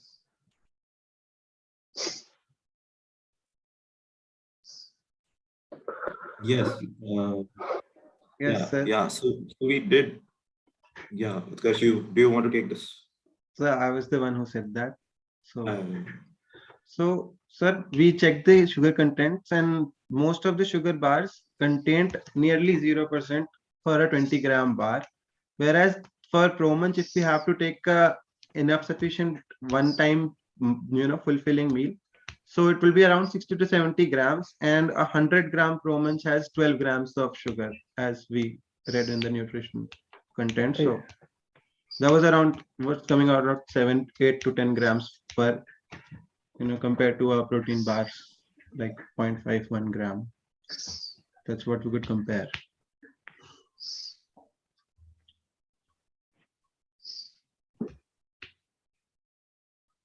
I think I have a Nourish Organics protein bar with me. So the nutritional content says total sugar as 38 grams in 100 gram of the bar.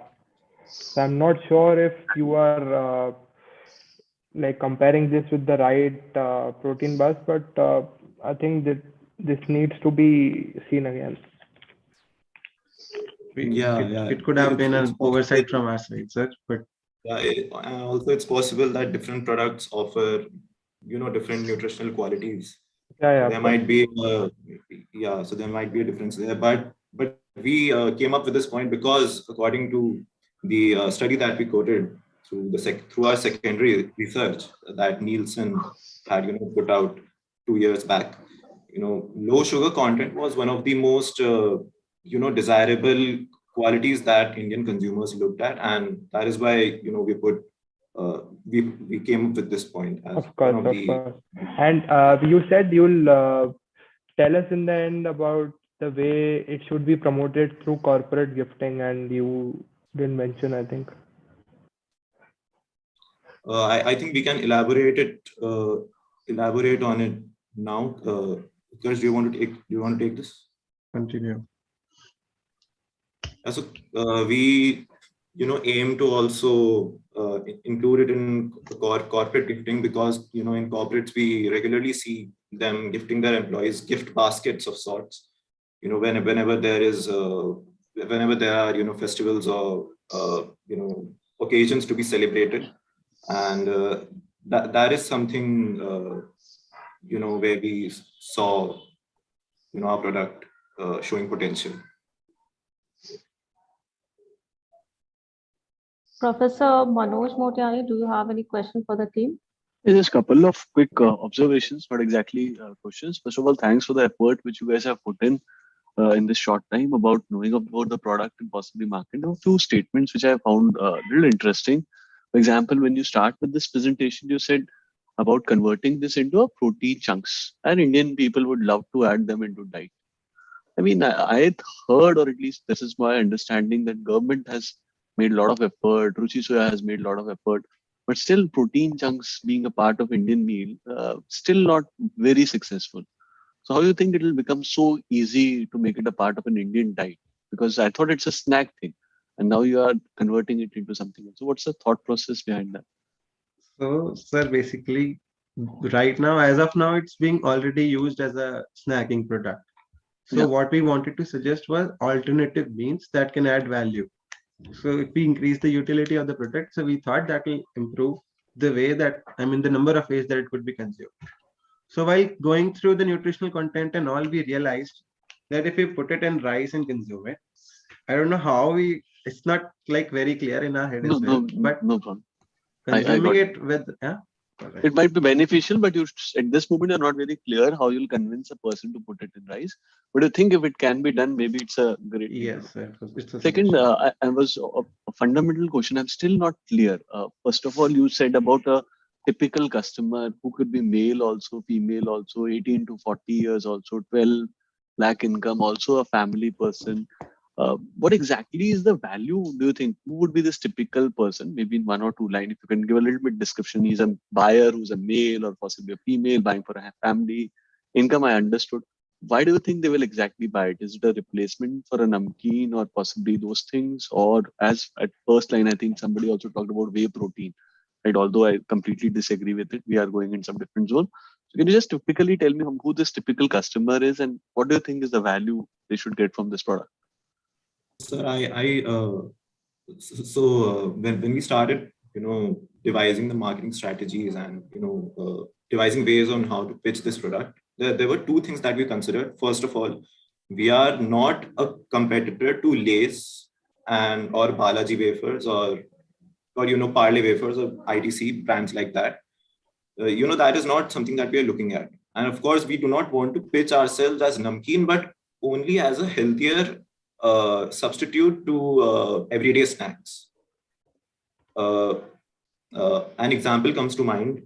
Of course, when devising advertising strategies or marketing strategies, what could be done is a person can be shown consuming pro-munch soya soya chunks instead of an oily or an oily snack instead. It can be namkeen or it can be some sort of chivda or some sort of trail mix. Okay. Can you just explain me just the second question? I'll make it more precise because of the time. When you say there are people who would be consuming it for health, right? What does health mean to your target? I'm still not clear about who the target customer is, but assuming you have a clarity in mind, what does this meaning of the health actually means for this person? So by can I health, take this question? They won't. Okay, Neil, you can go ahead. Yeah. So, sir, by health we mean so the whey protein point was an oversight from our side. We do not aim it to be a substitute for whey protein. We are not saying that you may consume this product for your bodybuilding purposes or for your gymming purposes. We are not saying that, but we are saying that when you eat whey protein and when you crave for something tastier, when you crave, if you are a gym going person or if you are a very if you are a health enthusiast, if you are a runner, if you are craving for something tastier, and if you want something savory to eat, you can eat our product. We are not saying that you need to consume it. I would like to add to that. So basically, what Ojasvi, just again, I'll repeat the question. Maybe you can just remodify it. What is the meaning of health? For example, for a person of my age, health means I can just walk and reach to my classroom. Maybe for Pankudi, the health means she can do a marathon run. Possibly Neil would like to have a six-pack. That is the meaning of health. So what exactly do you think is the meaning of health for your selected target customer? So, for our selected customer, health means a balanced diet that contains equal amount of proteins that their body requires, equal amount of carbohydrates that the body requires, and the What is dietary meaning fiber. of health? I'm so sorry. What is meaning of health for that person? So, Sir, what we had in mind as an average consumer would be a person who is not like willing to buy unhealthy means, like the person who thinks that chips and all are not the right snacking. So any person who is conscious for their health. I am still not able to define what health is according to you. I get that. Okay, I'm so sorry. Utkarsh, I was Okay, just saying health means different thing for different people. I think just for the waiver, for saving the time, I think partly has been answered by both Neil and Ojasvi. So that's all from my side. Thank you, Manju. Sir, I'll give one last try to that. Team, I think we'll have to cut short you now. So thank you for your presentation. We'll now move to the next team, which is i-boys. Thank you so much, Team Kauna, for your presentation. Thank you, sir. So Big Kauna, you can turn off your videos, and Team i-boys, kindly make your presentation visible. Yeah. Is my screen visible? It's feasible, and your time starts now. Nagi, you can start. Yes. Good morning, everyone. So we are Team i-boys from Bangalore. And to start with, traditionally, the idea of snacking has been more of indulgence and elevating the hunger between two regular larger meals. But however, the growing consumer awareness about the health and nutrition increasingly forming an unavoidable attribute of new age food culture, and we wanted to include more and more healthy products in our diet. And the thing is, this is not restricted to only urban areas and big cities, but it is also penetrated into rural areas. So inevitably it is making this snack thing as a national flavor rather than something to eat during the breaks. So to get into to look when we started looking at the industry, the market trends are the snack industry as a whole is growing at an CAGR of 12 to 15%. This we haven't got the exact stats, so that's why we mentioned the range of numbers. And the current valuation is approximately at 5.57 billions, and it is expected to reach $13 billion by 2026, which indicating the growth opportunity in this segment. And also, when we looked at the sales channels, most of the sales are happening through hypermarkets and independent small groceries. And also, the recent trend of the e-commerce sales are also increasing parallelly. And when we specifically looked at the snack, compared to other FMCG products, the rate of growth is much higher in snack category than the other categories. These you can see in the in the graph below, the healthy snack growth products versus the selected FMCG products, and how the sales of snacks has been increasing over the years. And further, to understand the behavior of consumers, we have conducted a small survey, and we collected responses from our fellow students and through 4 in-depth interviews. As I already mentioned, one of the major reasons is the growing health consciousness and rising awareness about the benefits of healthy snacks and taste and content. So consumers are preferring for taste as well as the healthy snacks, and if they found a mixture of both, then they are very happy. And at the same time, in the survey you can see 64.44% of respondents have chosen the healthy product over the taste, so which indicates that double advantage for us if we go ahead with the good taste and nutrition values that can benefit us. And when we further looked into the competitive landscape, one of the major thing that we observed is we have competition from both the sides. One is from the emerging markets, and the second is from the existing major players. If you go to the next slide. So as mentioned in the case, we have a 3 months experience and we are having sales in Amazon and Flipkart for the last 3 months. So when we try to understand the customer reviews and how the customers are perceiving our product. So as some reviews are mentioned as a side stack in restaurants and pubs and breweries, and some consumers are perceiving it as a favorite choice for their children. And students are consuming, students and young millions are considering it as a partner in their binge watching, and a buddy for fitness freaks. So this is how we have multiple shoes and multiple roles to be filled in for different consumers. And then can you go to the next slide, Manish? Right. And now if we consider the customer journey, looking at our brand age and brand value, we are at present we are at the awareness stage, and most of the consumers are not aware of the product yet. And for this, what we were thought of was going ahead with the organic channel as well as the inorganic channel. So in the inorganic channels, we thought of conducting the movement marketing and the digital marketing strategies, which we can, which will help us to target specific customers. As we have already have 3 months experience, we can create a lookalike customer base, like the similar characteristics of those customers like who have already made purchase, and then we can target those customers. But with the existing advertisements in our Insta and all, what some minus points we have identified was not showing the ad multiple times. And the thing, one more thing is the same image on multiple, in the Amazon page and in Flipkart page, same image on multiple ads. So which making consumers dicey in choosing the particular product. And also we have an added advantage of nutrition thing. So that thing we can, mention our product label so that consumers can, further consider that as a nutrition product as well as a tasty one. Yes, we can go on to the next slide, Manish. Thank you. Thank you, Nagaraj. So we have seen about the market trends and how Pro Month is there and what customers felt about it and the customer journey during the Pro Months. So after that, we tried to analyze the customer of our Pro Months. So with our in-depth interviews and the survey, we tried to identify the consumer into different personas.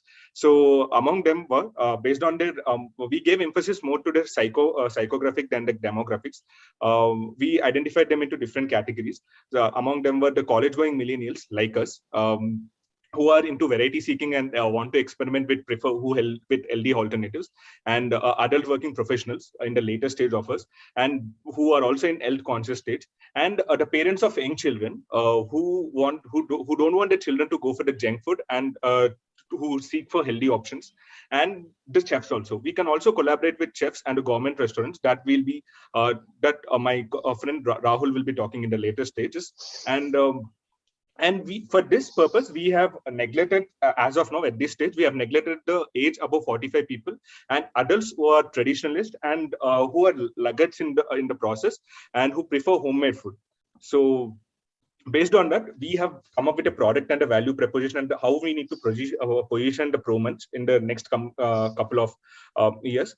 As of now, we have the existing variants such as the noodle masala, cheese, and onion, and we can go up to the new variants that we'll be talking in the next slides. But if we are positioning it, we know that our product is a healthy snack.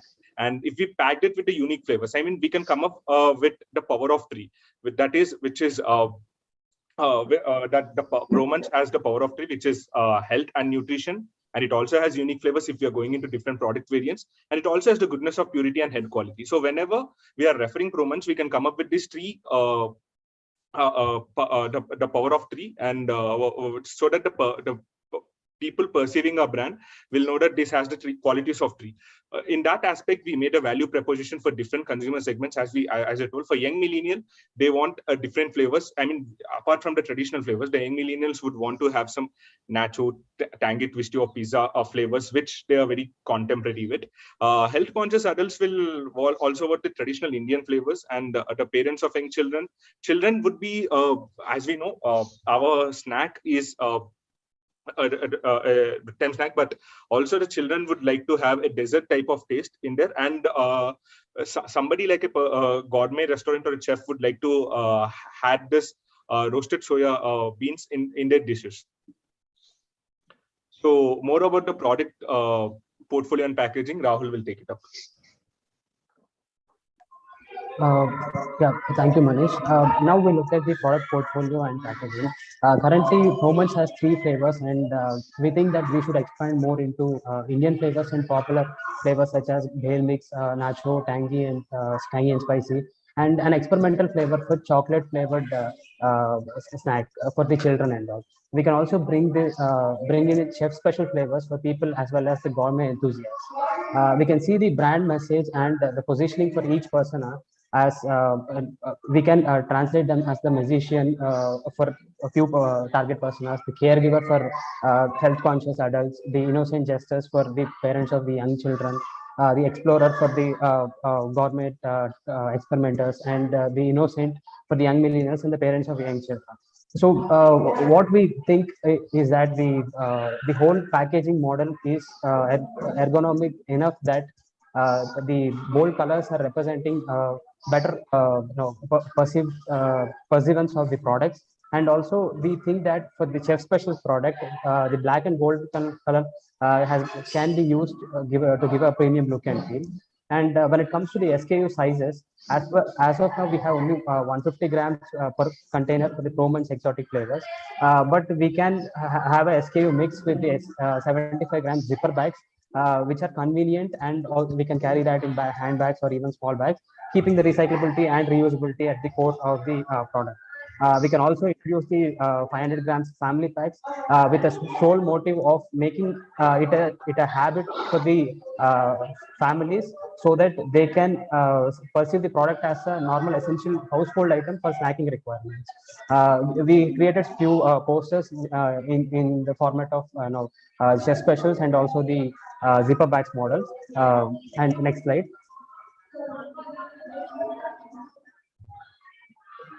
Yeah, when it comes to the communication promotion strategy, the overarching campaign theme would be the power of three, where we have health, unique flavors, and goodness of the purity and high quality. Every product or every flavor that we add on should follow the complete cycle, and it should represent the Pro Munch core brand message. When it comes to communication channels, Facebook and Instagram is already being used. But we also think awareness can be improved with meme pages, and we can use the Pro Munch stars where we can highlight the customers, and also use YouTube short films where we can endorse the product through actors in between working in the action of the scene. When it comes to the sub campaigns, we can develop the SEO campaigns and also targeted campaigns using the healthy few taglines: healthy, happy, healthy snacking, endless possibilities, mera wala snack, proteins for strength, and chill hai or chill mart.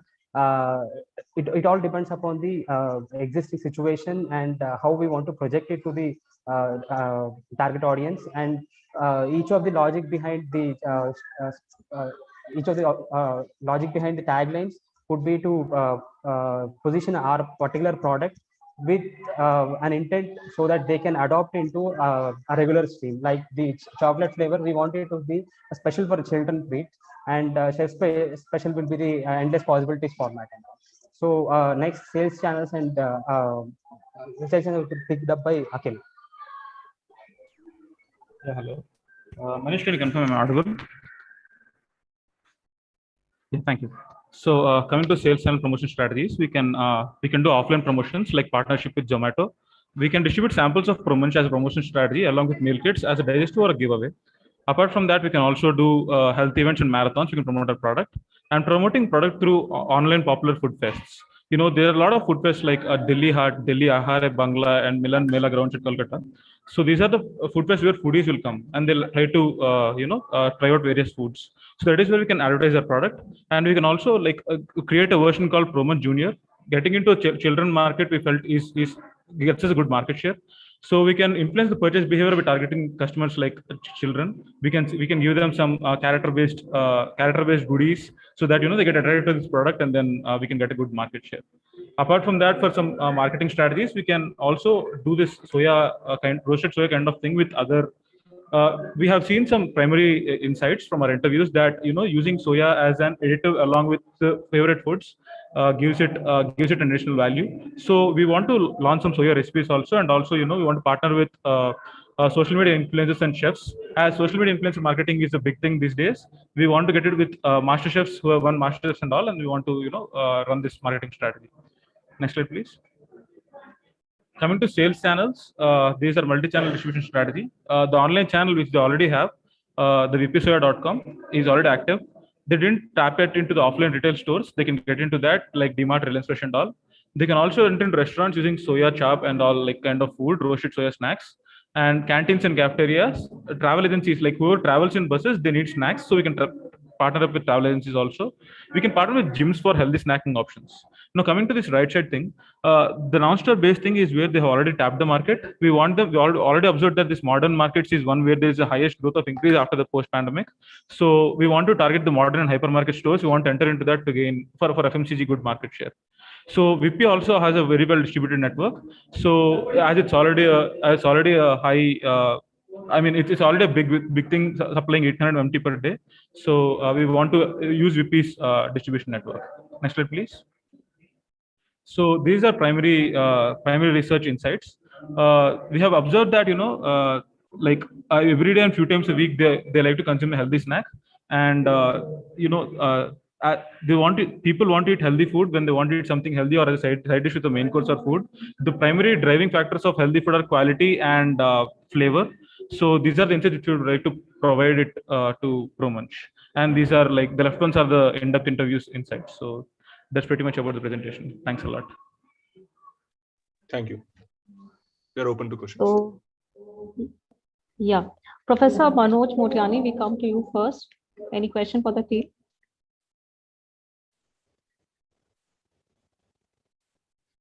Thank you for this lovely presentation. I have just two quick questions. First question is regarding your surveys. So for example, in second, when you show your survey, right, this one, where you said, would you like to include healthy in your diet given the health benefit? Basically, you are asking people, would you like to include healthy snacks? Yes, sir. Actually, there was, we missed that word. That is healthy snack. Okay, because I was surprised to see yes, almost yes, 37% people say they don't like healthy things. No. That was our mistake. Sorry, sir. Okay, and that is also connected with the last survey which you were showing to me. Yes. I can understand people can consume unhealthy things, but even in the survey, when you ask them how often you like to add healthy snacks in your meal, the response was exactly same. So many people said it's not healthy because, to best of my understanding, a person eating samosa still think it's a healthy thing. Yes, sir. So actually, during our interviews, what we have done, we have given some information about, what product that we are talking about, and then we asked for the inputs. So we can see the difference when we say, when we define what exactly we are going to present and without defining. So that is one of the reasons that we have these differences. Okay, and last question. The point is you have shown me all type of segments which can exist. They all have different needs. They all have punchline. But unfortunately, in real life, we all have a limited financial budgets, right? Marketing budgets. If you try to be everything to everyone, most probably you will land up into trouble. So if I ask you to just pick one where you think the most opportunity lie for us as a company, who would be the target customer in which you think there's a most possible scope for company to exist or expand with their existing product portfolios? Yes, sir. So I'll take this up, Nagaraj. Yeah. Okay. So thank you, sir. So if we had to pick one target segment, I think what ProMunch is doing now also, like it's very much active in social media. I think we can pick up the young working professionals or the adult working professionals or the millennials. The reason for it is we have seen the change in preferences of what they think as health. Like initially, the before presentation, you mentioned what is health for different set of people. So for me, health is something like I'm not fit, so I have to be fit so that I won't be diagnosed with any disease or anything. So for that, we know what soya means, and the roasted soya snack is for me. So, and also here we can target them in social media. We have seen how inorganic and organic channels will be there. So we already we are engaging them with the professionals. I mean, these segment of people will give much importance to the word of mouth, one thing. And also, if I'm following any celebrity or the or any master chef, if a recognized endorsed person, I will believe that this content is, I mean, the content that I'm getting is very much credible. So in that way, I think. Thank you. I got my answer. Thank you so much. Yes, sir. Mr. Pa, do you have any quick question for the team? Yeah, so thank you, team, for such a detailed presentation. So when you say understanding the consumer, so what marketing channels or what specific buying channels do you think would be ideal to target these type of consumers?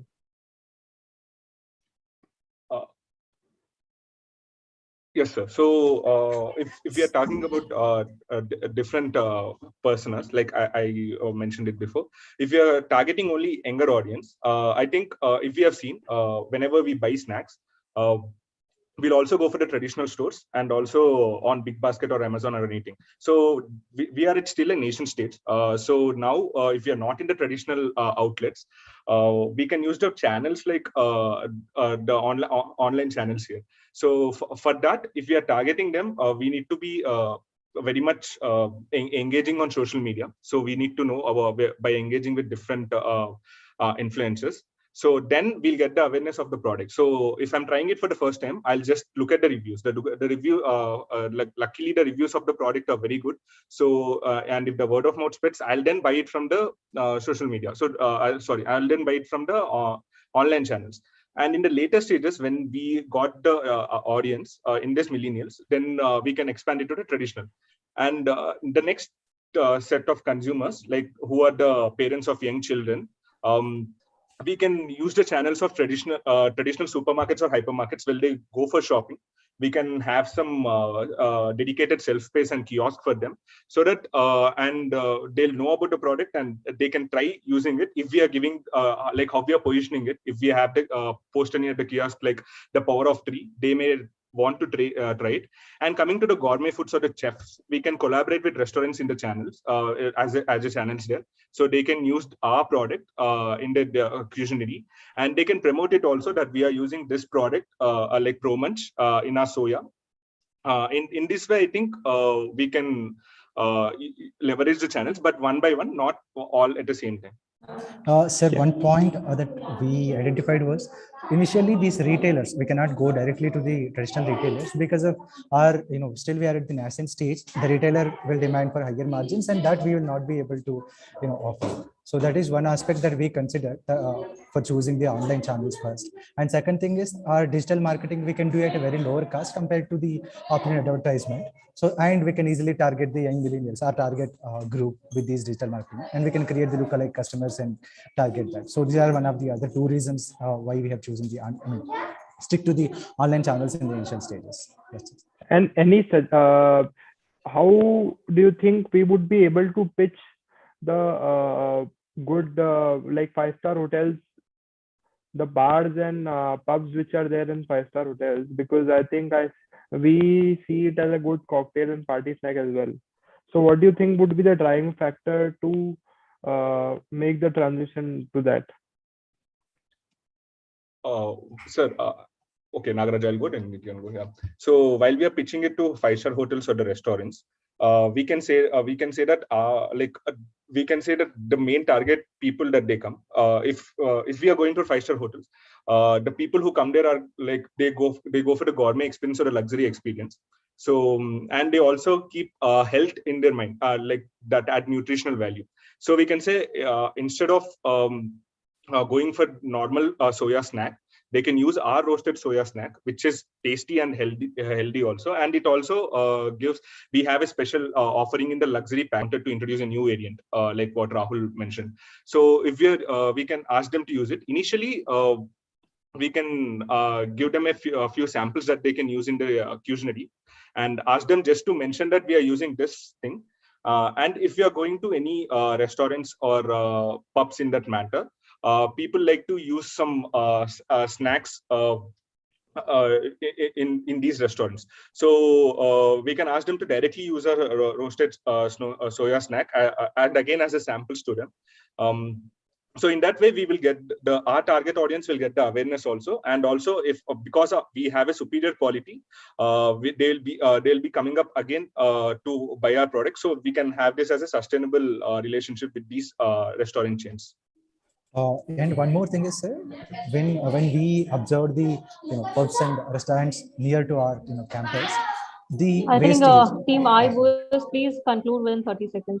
Okay. So there is a lot of wastage in food, like in this pub and resto bar, and we can try to identify what kind of food is getting wasted, and we can try to pitch in that terms that the efficient use of efficient targeting and efficient supply of serving of food to customers. So that is one reason. Thank you.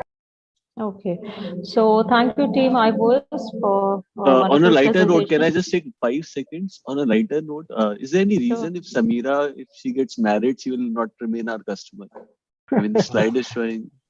There's no No, sir. specific reason. Oh, thank you. That is the that's persona that we I got confused. Thank you. Thank you. Thank you. So team number 3, Stark Industries, it's your turn now. Kindly share the presentation. The presentation is visible and your time starts now. Yeah, good afternoon, everyone. We are Team Stark Industries, and we are here to present how ProMerch can grow its business. Next. A quick overview of the industry. The global snack industry is a $78 billion industry, growing at 4.2% per annum. In India itself, it's a 1 billion rupees industry, growing at 10%, where average consumer consumes around 11 kgs of snacks per year. In this, we can see that the cookies section is the most widely consumed one, followed by the tortilla chips and Oyo and kind of chips, followed by the potato chips. The protein demand for the packaged food industries, we can see that the bread, processed meat, cheese, in the Asia Pacific region, the proportion of consumption of protein in these regions is lower as compared to the world, and we are expecting convergence of the to the packaged food industry. Globally, we can see that there's a shift towards the plant-based food, with health being the main driver and younger adults being the main consumers for it. In India, we can see that the higher disposable income and the urbanization are going to be the key drivers for this product. Next.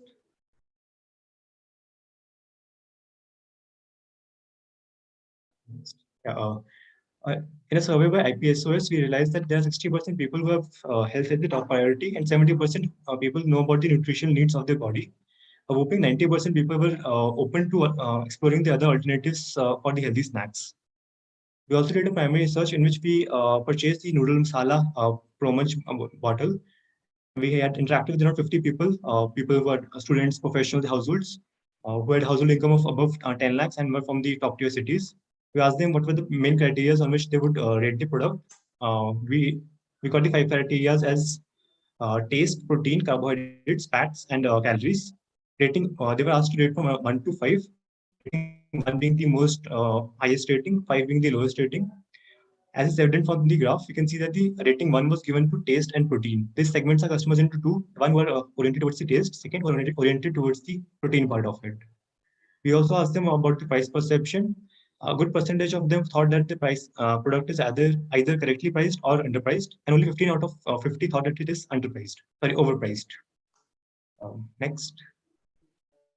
Since it was a interview-based research, we had several questions for them. One of them being, on what occasion are they most likely to consume the product? For one, we heard that they think that it is a premium product because of 2 reasons. One, it being a healthy product. Second, it having a premium packaging. They would want to have it with their friends, but when asked if they will have it alone, they said no. Since it's a munching snack, people do not want to use it as a replacement for meal or proteins, and people also don't want to have it before or after sports because it has a strong flavor, which might lead to an acidity problem. Other consumers had their normal typical snack type consumption like binge watching, filler snack, etc. Gym goers were happy about it because they could get something which was healthy and tasty too. We asked them what changes would they like to see in the ProMerch. They said that the product only comes in 1 quantity, which is 150 grams. Some wanted to have a smaller quantity packaging. Some wanted a bigger size package. There were some who said that the bottled kind of packaging, even though it adds convenience, at times it does not add convenience. Like say a person is traveling for a shorter duration, he cannot have that packet. He can buy that package and throw away. Next, flavor was also something they wanted, a more subtle flavor than the strong flavor. When asked on the alternatives they have and by how are they different, they said protein bar is one common alternative, but because it comes in smaller in size and is more wholesome, ProMerch, even though it has higher protein and is cheaper, cannot be consumed in larger quantities. Protein powder is good because it can be mixed with other products like milk and water and does not need to replace the normal diet. Doritos is one which is affordable and has good taste and is also premium. ProMerch is good in one respect that ProMerch has a healthy element and it looks classy in a group environment. That is why it is better in terms of premium product. Sprout chana and all these are fresh eatery products the traditional customers would prefer. When asked where they would like to buy it, they said they want to buy it in real time. That is, they want online, offline, both. The first time customers wanted the product to be available offline so that they can touch the product once. Next, we segmented the customers into 4 types. We have several parameters which were based on our survey. We rated them as high if they have given rating of 1 or 2, if rated medium rating for rating of 3, low for rating of 4 or 5. We saw that health conscious customers had high rating for protein and other health conscious factors, which acted as a qualifier for them. And taste was also a very important factor. Health was not just the only factor. They wanted larger packaging of the product and thought that the product was cheap or reasonable enough. The self-realization customers are the ones who follow the trend. They have high weightage for the taste parameter, but other parameters health-wise they weren't much concerned. They wanted smaller packaging and found the product to be slightly expensive. Ethical and scientific customers wanted the vegetarian, vegan, non-GMO kind of products, and they did not have any extreme kind of preference in terms of all the parameters. Traditional customers were the one who do not buy the processed and packaged products, and they are not our target customers. And the first 3 are going to be our target customers. Next, over to Nandini. Coming to competitor analysis, we had bifurcated the competitors into 2 categories, that is health-based and taste-based. We had taken certain specifications, we had calculated them on per 100 gram basis and populated this matrix. So as can be seen in this, the protein munch is actually providing value to the customer on the basis of rupees per unit of protein and carbohydrates. And also it is going to provide value to the customers in coming to protein. Since its price per 100 gram is 100, which is relatively higher than the healthy based competitors, but it is still providing value in terms of rupees per unit of protein. Interestingly, what we found was that there were that all the consumers that we interviewed were willing to replace taste based competitors with ProMunch, but they were less willing to replace health-based competitors with ProMunch. So our target would be to pitch our product as a taste-based snack.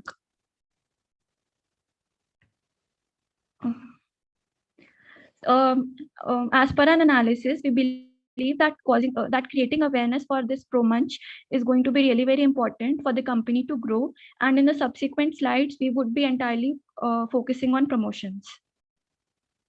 The first strategy would be introducing a fictional character. The rationale for this is that it is based on classical conditioning, which uses a symbolic element to convey an idea or elicit a response. So here, for example, a ProMunch could basically partner with owners and get the licensing for Kung Fu Panda or Scooby Snacks, since these 2 cartoon characters are famous and are also known for their eating habits and are foodie, but at the same time are also fit. The benefits for this strategy is that it aids in branding by increasing associativity. It saves on advertisement costs, and it also eliminates the need of brand ambassadors. The advertisements could also be designed in a manner to relate to common men, and a well-crafted campaign using such fictional characters can also be more noticeable because of their popularity. This idea has worked for Vodafone when we talk of Zuzu campaign. It was really very popular, and the revenue increased by 30.30% and service revenue by 2 times. The other mascots that we all know about is Ronald McDonald of McDonald's. Frito Dido, which was licensed to PepsiCo, was used extensively for the promotion of 7-Up. The popularity of Cheetos mascot, Chester Cheetah, was also again seen in the promotion of Cheetos sandwich when PepsiCo partnered with KFC.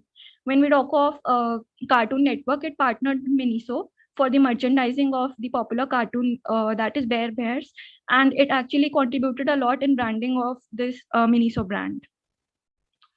The other thing that we would like to make use of and would want ProMunch to make use of is color psychology, which works on evoking emotions and causes customers to react based on colors, tints, hues, and shades.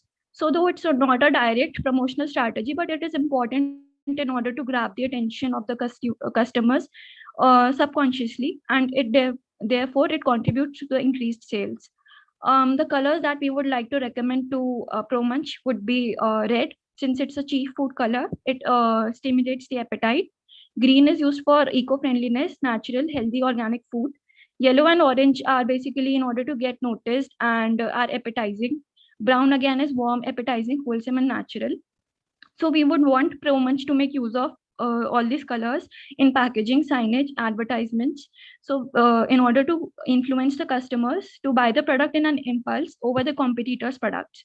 How this idea has worked for others, we can see in terms of logo, how different color bands are there, which actually convey different emotions. And as we can see, yellow, orange, and red are primarily used for food brands.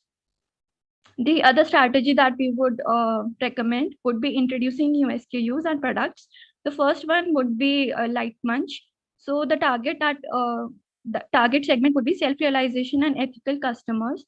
The product is going to be low unit packs of less than 100 grams with low nutritional value.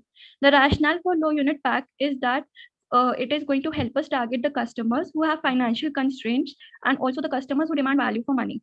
LUPs actually also help companies for brand penetration, since they attract the customers who might not be willing to pay 150 rupees upfront, and they would first want to try the product before actually giving off 150 rupees. The other rationale why this could be a popular choice could be that with e-commerce players planning to expand to tier 2 and tier 3 cities by tying up with Kirana stores, the smaller packaging of FMCG products would help them to bundle several products. So for low ticket size, bundling would actually help in offsetting delivery cost and also improve their margins. So that is going to be a win-win situation for both consumers and brands. And the rationale for low nutritional value is that if you look at Coke, it had two products in its portfolio, that is Coke and Diet Coke. And people were actually ready to pay a higher price for Diet Coke because it was healthier. Similarly, Light Munch is going to be low in nutritional value since there are self-realization customers who do not care about health. And in that case, we can target them. Also degrading the quality of packaging and making the product low nutritional value, we can also increase our contribution margins. The other product could be ProMunch, which is already existing. And the only change that we would recommend is to have larger packs of more than 200 grams, since there could be consumers who would want to consume in larger quantities. And it might get finished in less than a week's time. So in that case, we would want larger packages. So this idea has worked for other brands like Oreo, Horlicks, sachets of detergents and shampoos. Chocos too came up with smaller LUPs. The other strategy that we would recommend is television and YouTube advertisement, where we would want key points to be highlighted. That is tasty, healthy, crunchy, roasted, ready to eat. So the advertisement that we were thinking of was that since ProMunch actually pitches itself as a snack where people can relax and binge watch with friends. So on a sofa, we would want a man and dog to be sitting together, binge watching or just relaxing. The both will be consuming something. The dog will be having dog food, whereas the man will be consuming ProMunch. Both are crunchy, so therefore they both will make a crunch noise and look at each other and maybe smile. So that would basically mean that not only these two products are similar in their look, since they both are of the same color and same shape, they also share certain characteristics which are similar, that is healthy and tasty for their respective consumers. The expected duration of ad would be 20 seconds, and we would expect to run it on sports and movies channel for a period of 6 months, and the expected cost would be 5 crore. For YouTube advertisement, 0.1 rupees per view, so 10 lakh for 1 crore, and we would be targeting health conscious consumers. Arshad would be taking from here. Next slide. These social media platforms like Insta, YouTube, and Facebook are different from the traditional TV-based advertisements since they are more targeted, and we can also operate with a lower budget. In this, we have influencers we can collaborate with, like food bloggers, health expert, and gym enthusiasts can share the advertisement which we'll have made, or they can share their own videos with their followers. We can also have expert sessions. We can have people sample our product to the sample now button of Facebook, and targeted advertisements too. The expenditure which we can estimate is around 20 to 30 lakhs, which is lower than the others. Next. snacks and snacks. This is if we are able to enter this snack cooking industry, the market size increases astronomically, like Oreo, Cornettos, Cheetos has done. We can collaborate with chefs and other restaurants for this. Next. Team, please conclude in this next 30 seconds. Yeah, sure. This co-branding is one, we can enter into collaboration with complementary products like Cornettos, Nachos. It's into corn-based products, and we are into soya-based products. So probably we can co-brand and use their distribution and branding to market our product. Partnership, we can partner with restaurants, whatever food items which we have made, they can restaurants can sell through their chains. Like Taco Bell and Doritos have done. Taco Bell has a range of Doritos products which they sell through their restaurant. Sponsorship is a typical corporate and college sponsorships. Next. So your time for presentation is up.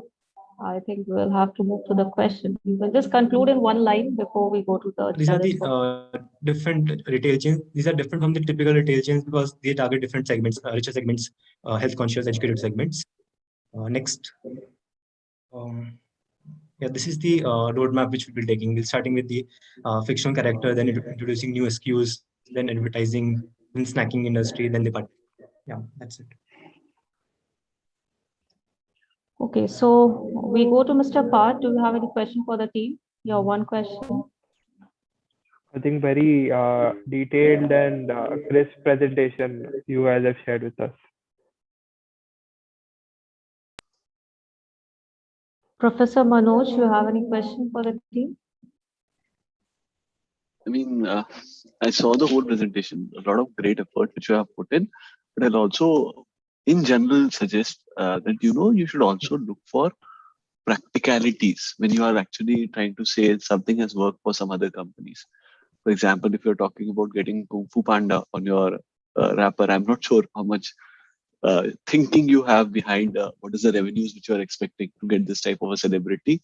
And on a lighter note, which I will be not using it for evaluation, being a dog owner, although I can understand it's a creative idea which you have talked about and creative executions can be different. I'm not sure how many dog owners would be really excited to see that the food which the dog eat and the food which they are having as a snack looks similar. I'm not sure. That's the second. But anyway, it's a creative execution. It can depend on different things. So that's all from my side. Thank you. So any other team, do you have any questions?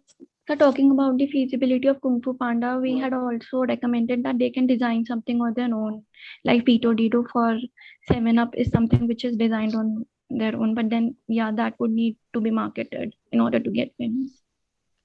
So we saw that that they started only in 2013 and 14 and were able to partner with Cartoon Network for this, for the product, for Bear Bears. So being a new product in the industry, I don't think that's a deterrence here. So any competing teams, you have any question for Team Stark Industries? We have some minutes for the Q&A portion of it. So if no one has any question, thank you Stark Industries for this interesting presentation. We'll move to the next team, Team Kakashi. Your turn. Just share the screen.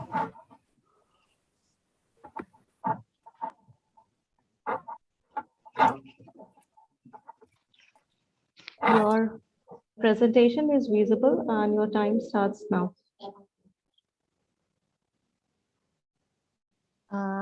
Hello everyone, good afternoon. So we are Team Kakashi and we are here to present the case for ProMunch. Next slide, please. So we started on with a market study that we got from a report from Intel that was on the Indian snacking industry. So we got to know that during stress times, Indians turned around to snacking, and there the familiarity and good taste are of utmost importance. This recall, the brand recall that we have is aided by associating the brand with emotions and moments of joy. And even in snacking, we got to know that 85% of the consumers, they feel the need for healthier snacking, which are having natural ingredients and high protein and high fiber. In the current scenario, the in-home consumption has increased manifold because of the pandemic, and even people are consuming snacks multiple times a day. Here, the D2C channels are becoming very important And we believe that this market study and whatever other results derived from it, they are of they are positive towards ProMunch. Next slide. So we also did a primary research on IIM Indore students and who had tasted ProMunch. The survey considered parameters like taste, crunchiness, price, and the brand recall. We got to know from the survey that there is scope of improvement in the price of the product and more flavors could be introduced. But the crunchiness of the product got a very good rating.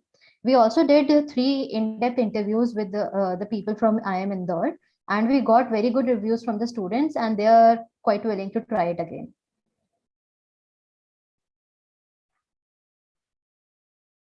Yeah. So on this slide, we have talked about the segmentations of various market segments based on the behavioral factors. So as per the Mintel report of survey of 3,000 respondents, 24% of the snackers are sentimental snackers who prioritize taste and who are usually younger consumers and who taste snacks to satisfy the cravings. Another 24% are pampering snackers who consume the snacks with a guilty pleasure, who usually have a busy and active lifestyle and who have a wide repertoire of snacks. Another 22% are devout snackers who snack without guilt but also consider emotional and nutritional well-being. They are labeled as loyalists who are least keen on implementation and stick to established brands. Another 16% of respondents were sentient snackers who prioritize health over taste and who include snacking as a planned part of their diet. Another 14% of respondents are carefree snackers who are least engaged with snacking. They are usually low-earning households and they snack occasionally at guest house or on festive occasions. So now we look at the targeting, and it is aptly said that when you target everyone, you target no one. So we target sentient snackers and pampering snackers. Sentient snackers, we focus on the vegetarian gym goers who need protein-rich veg items. Example, the user persona Prakash. So Prakash is natively from Indore, shifted to Bangalore for job and recently started caring about his health. And so he bought a gym membership, but the gym trainer advised him to eat eggs. But Prakash resisted as he is a vegetarian and he needs some veg alternative. The pampering snackers, we can count on the guilt they have in their mind, but they are extremely busy. So they also need something tasty to self-reward, and user persona Rekha embodies that. So she is a hardworking consultant at KPMG and she works 12 hours plus a day, which sometimes makes her to skip her meals, and she relies on snacks when hungry. So, but she is looking for healthy alternative to look for snacks. After that, we did a financial viability check of this target segments, and we did this for 13 metropolitan cities and approximated all the things to calculate approximated the area and number of gym goers, percentage of vegetarian members, and their protein requirement, and overall calculated the potential revenue which come to be across 121 crores. Now, once done with the industry analysis, and we also did the segmentation and targeting, we did a 4P analysis. So for the product, currently ProMunch is having a ready-to-eat roasted soya chunks. We would suggest that going forward, there should be new products like soya chips, soya sticks, and soya katori that should be added on in the products, and new flavors like tangy tomato, roasted garlic. These are quite nice flavors to have with soya flavored snacks. So these are the product suggestions. For pricing, we would suggest that it should be a value-based pricing, and ProMunch is rightly doing it because ProMunch is a high quality product and it is made because of a deep innovation. We also did a price comparison with different protein sources or snacks that people prefer. And we got to know that ProMunch is rightly placed as it is having a very high protein content as compared to the price. And when compared with Amul Fresh Paneer, even if it is having a little less on, it is higher on the price, it is still having a better place because of its wider shelf life. In terms of packaging, currently ProMunch is having a 300-gram package that is placed in a jar. We would suggest that ProMunch should have small packs, which should be having Ziplocs of around 150 grams. And another, for impulsive buying, there should be 50-gram packages, which will have sufficient protein content for a single day intake. So now let's look at the promotion. And for promotion, we'll go through the IDA funnel. So the first is awareness. So in awareness, we can go for sponsorship like college, fest, and other events. Second is YouTube streamer program. So when we propose a YouTube streamer program, we have something specific in mind. For example, when a YouTuber with more than 1,000 or 10,000 subscribers upload a video with pro munch eating in a video in any way he may, will get some money according to the number of views he get. So this will create an awareness among diverse audience. Then we'll have TV advertisement for awareness. The next will focus on interest, creating an interest. So interest can be created via targeted Facebook ads, SEO building. So there is no mention of pro munch whenever we search for healthy snacks or we search for protein rich snacks or anything. Only we got pro munch only when pro munch specifically was searched, even nothing else was added to it. So we can develop a good SEO by researching all the key terms Googled, and this will create an interest and desire in the minds of customers who are already in search of an option. The next will be nutritional facts. The nutritional facts are mentioned, should be mentioned in big numbers on the packaging. The utility will be, in this way, the utility will be conveyed on the packaging itself. The next will be to create a desire, and desire will be created by banners at gym, posters, banners, which will be placed at gyms and locations where like sports complex, and collab with health influencers. So there are on Instagram, there are many micro health influencers, and we can target relevant customer segment via these micro health influencers. The next is to have an action. An action can be created by vending machine at places. The places can be gyms, high-end colleges, sports complexes, which will make customers to buy it easily. Also, the front shelf space in modern trade will be helpful in creating an action. Yeah, so coming to the placement slide, where we talk about distribution and product placement. So coming to general trade, we can start with segmentation of stores in sports institutions. Also, we can segment stores which are closer to gymnasiums and start distributing our product via general trade. As mentioned earlier, we can keep SKUs of small pack size in these stores. Also, coming to grocery retail, we can gather the customer data and target high value customers. Simultaneously, we can start upselling and cross-selling of products using this customer data. Now coming to the product placement, one of the thing which we can do is, for example, go to the Be Unique test series, YouTube series. So Be Unique is which is a very popular YouTube series which can be used for product placement. A lot of brands are already using product placement in Be Unique. So what happens in this series is Nick humorously markets and explains the product on several occasions. This series is very popular among teenagers and adults. Another thing we can do is, as we all know, the public photos of national team are released from time to time by individual players as well as the team's social media handle. So we know that these photos have a huge visibility among young Indians. Product placement can be used in such a way that pro munch is visible in photos whenever the team is hanging out or having a meet, as shown in the picture. Next slide. Yeah. So this slide is brand key of pro munch. So brand key is nothing but it is a guideline of sorts that helps you define what a brand stands for. So in this slide, we have highlighted the values and personality, the rational and emotional benefits, the product differentiation that pro munch offers, the reasons to believe in pro munch, competitive environment, and the target segment. So the insight is, in this busy world, with ever increasing workload and responsibilities, people look for ways to treat themselves and at the same time take care of their health, and pro munch just serves the purpose. Next slide. We also did a cost benefit analysis in detail, and we did it by calculating the market share of pro munch, increase in marketing size over the years, the margin of pro munch, and we also took up the cost of setting up new vending machines, cost of running vending machines, cost of hiring new influencers, sponsorship cost, as well as we have included the additional sales incentive which we might have to give.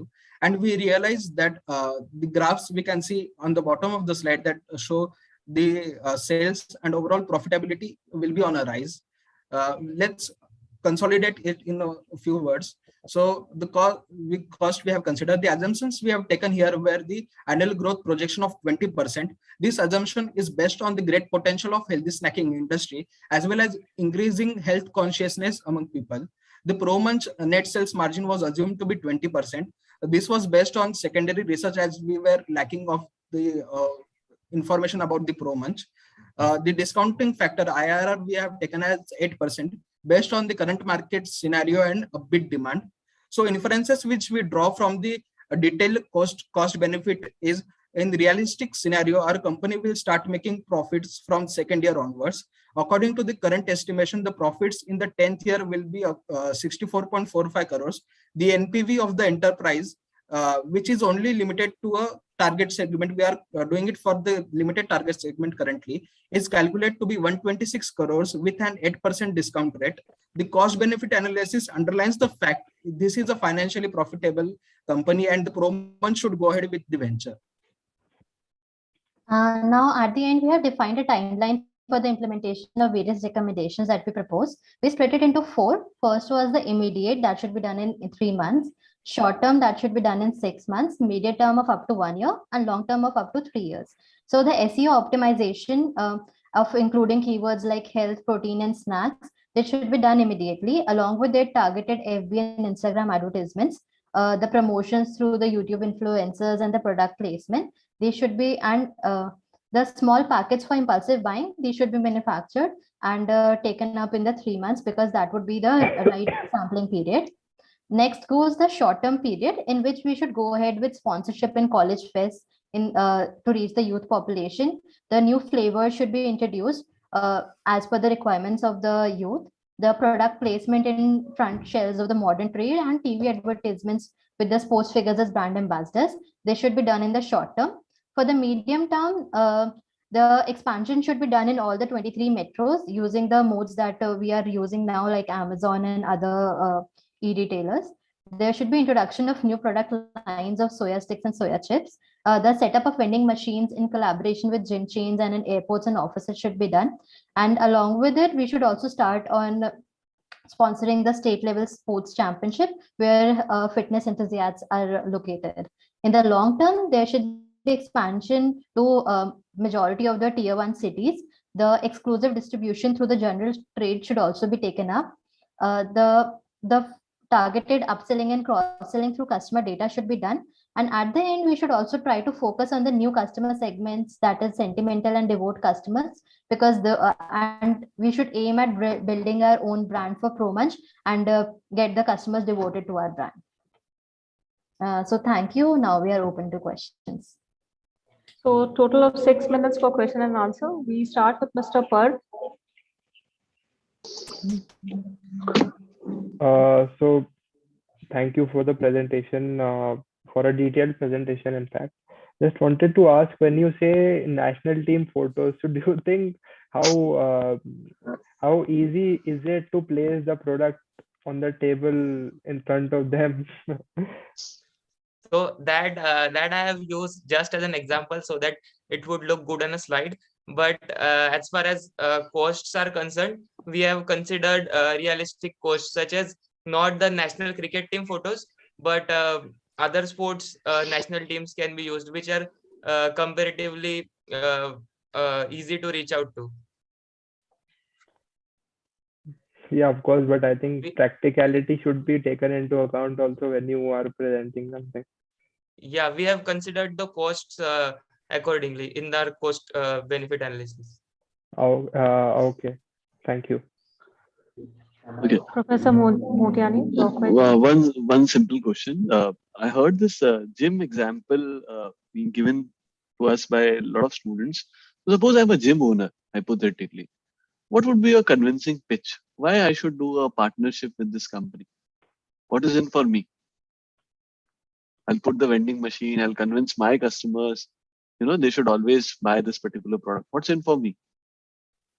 So basically, many of the time what happens is vegetarians lack the high protein content diets, and which leads to less effective gym procedures. So first thing is obviously the financial incentive they will be getting, as they will be having our vending machine there. The second will be obviously in long term, the vegetarians who are coming to the gym and getting good vegetarian protein rich diet as well have good effects of the gym, in the sense they will be able to build a good body, they will be able to achieve what they are trying to achieve by coming to gym. Overall, the effectivity of the gym will also increase in this process. Okay, I'll just ask in this room, anyone who has gone to a gym and possibly some coach would have recommended any brand?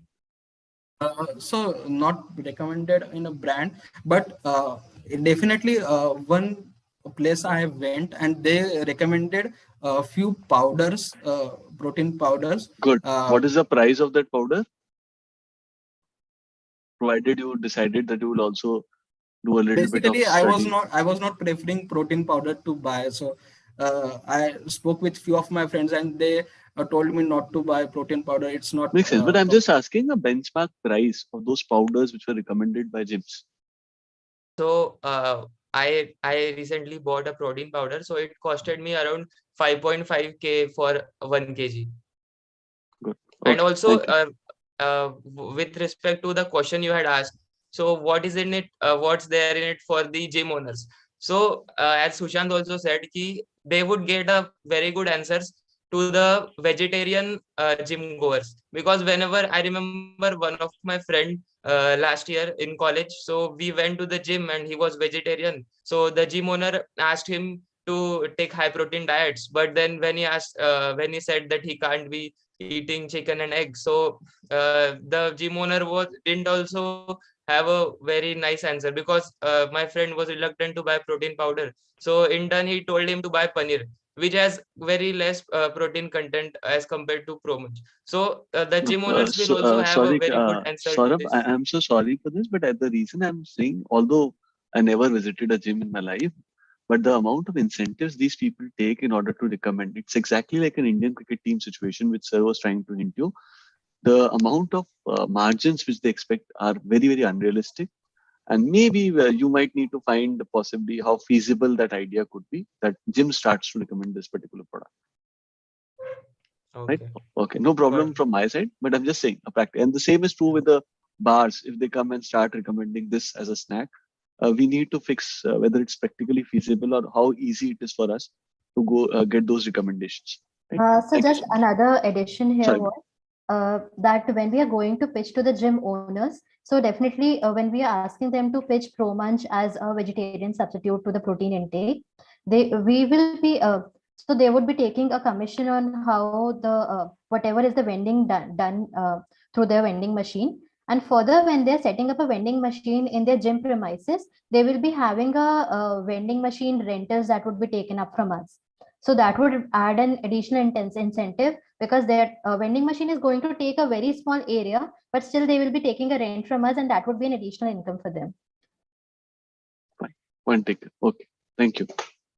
Thank you, Team Kakashi, for your presentation. So team number 5, Wayfarers, your turn. Kindly share your presentation.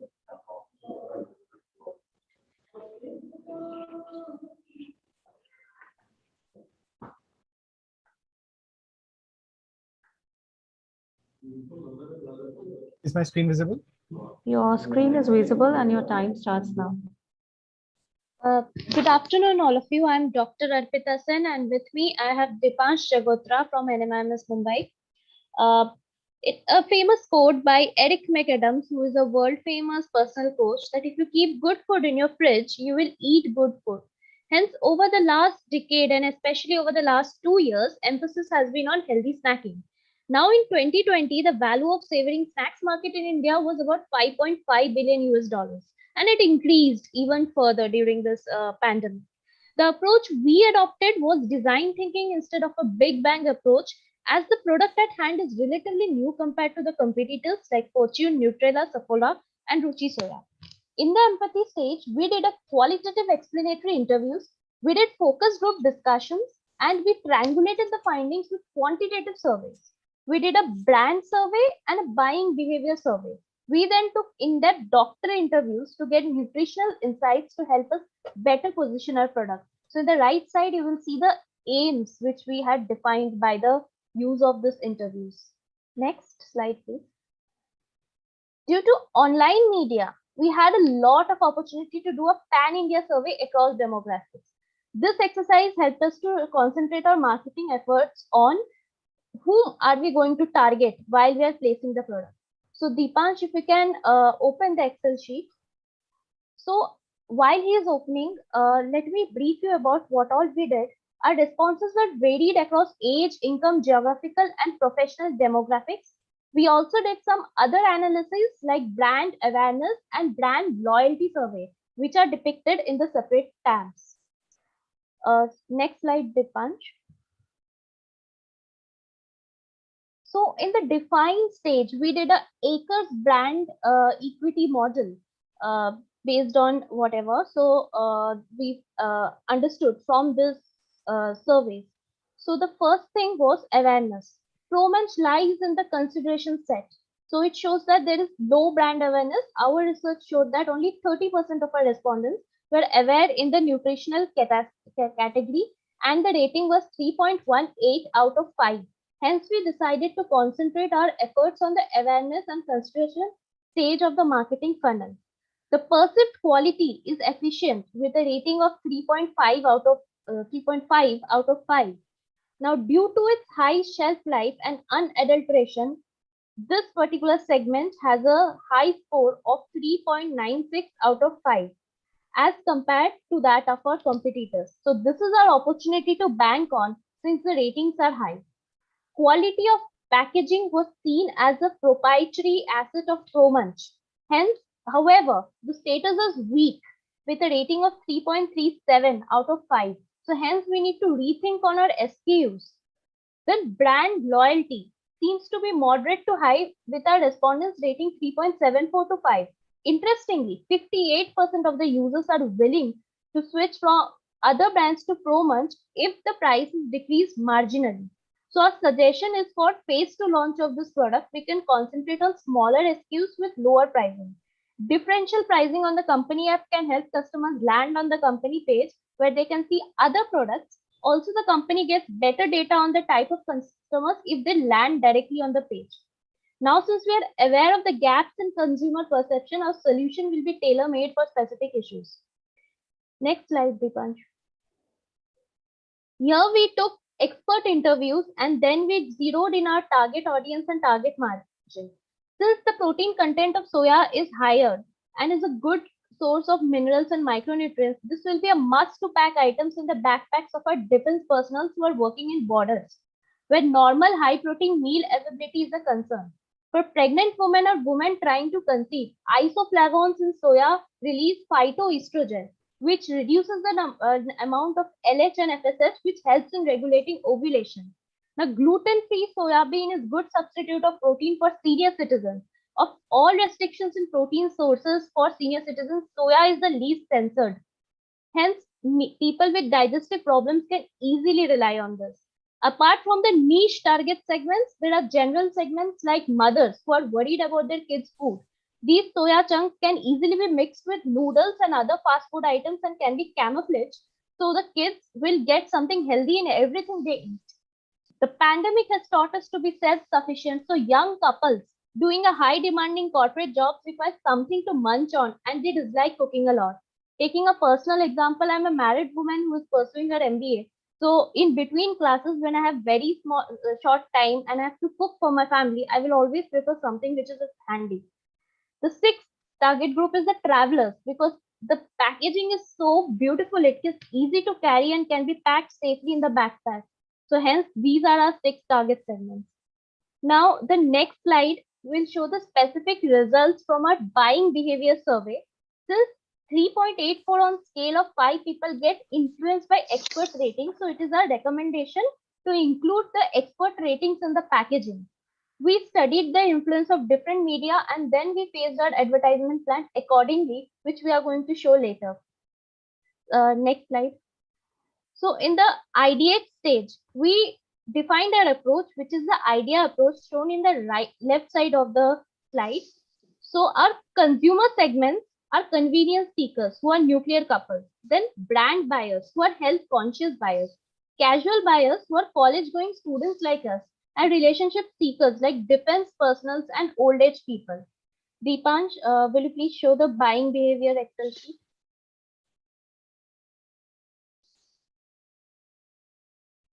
So while we were doing the different ratings in this, we identified two major marketing challenges. First is acceptability of the product, and second is awareness of the product through promotion. So Dipansh will explain what are the alternatives we are presenting you with.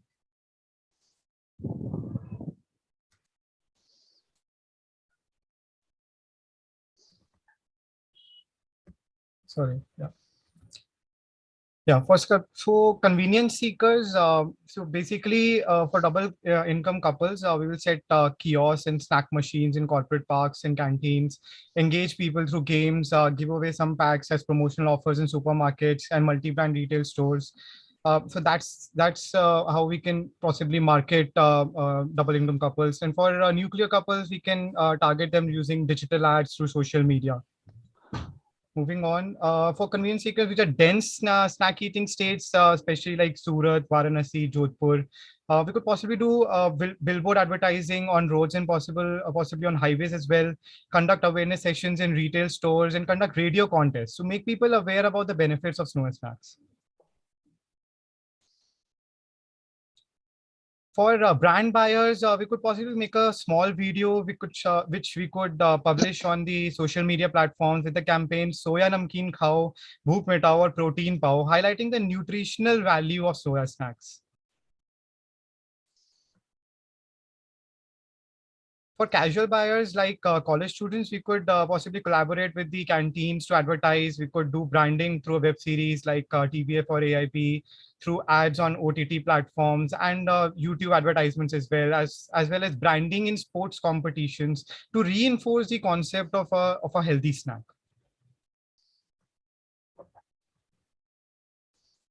Especially for travelers, we could actually collaborate with dhabas that could promote our the initial sales and coordinate the operations. We could possibly do again advertising on billboards. Moving on. So just to summarize very quickly, what we're suggesting is a 6-step go-to marketing strategy to increase sales, improve brand recall, and make the product in a market the product in a cost optimized manner. Now this covers the target market and audience, the brand positioning as a healthy snack and possible substitute for meals and popcorns in theaters as well, highlighting the various offerings and different channels like the traditional ones including kirana stores, digital channels, partnership with restaurant chains, bus services, airports, health and wellness chains, etc. Talking about the phase-wise implementation, phase-wise marketing expansion, with phase 1 being the corporate kiosks and social media advertising, phase 2 being advertising in buses and airports, etc. Phase 3, possibly cooking shows and print media advertising as well. Now, Arpita will conclude our presentation with the financials.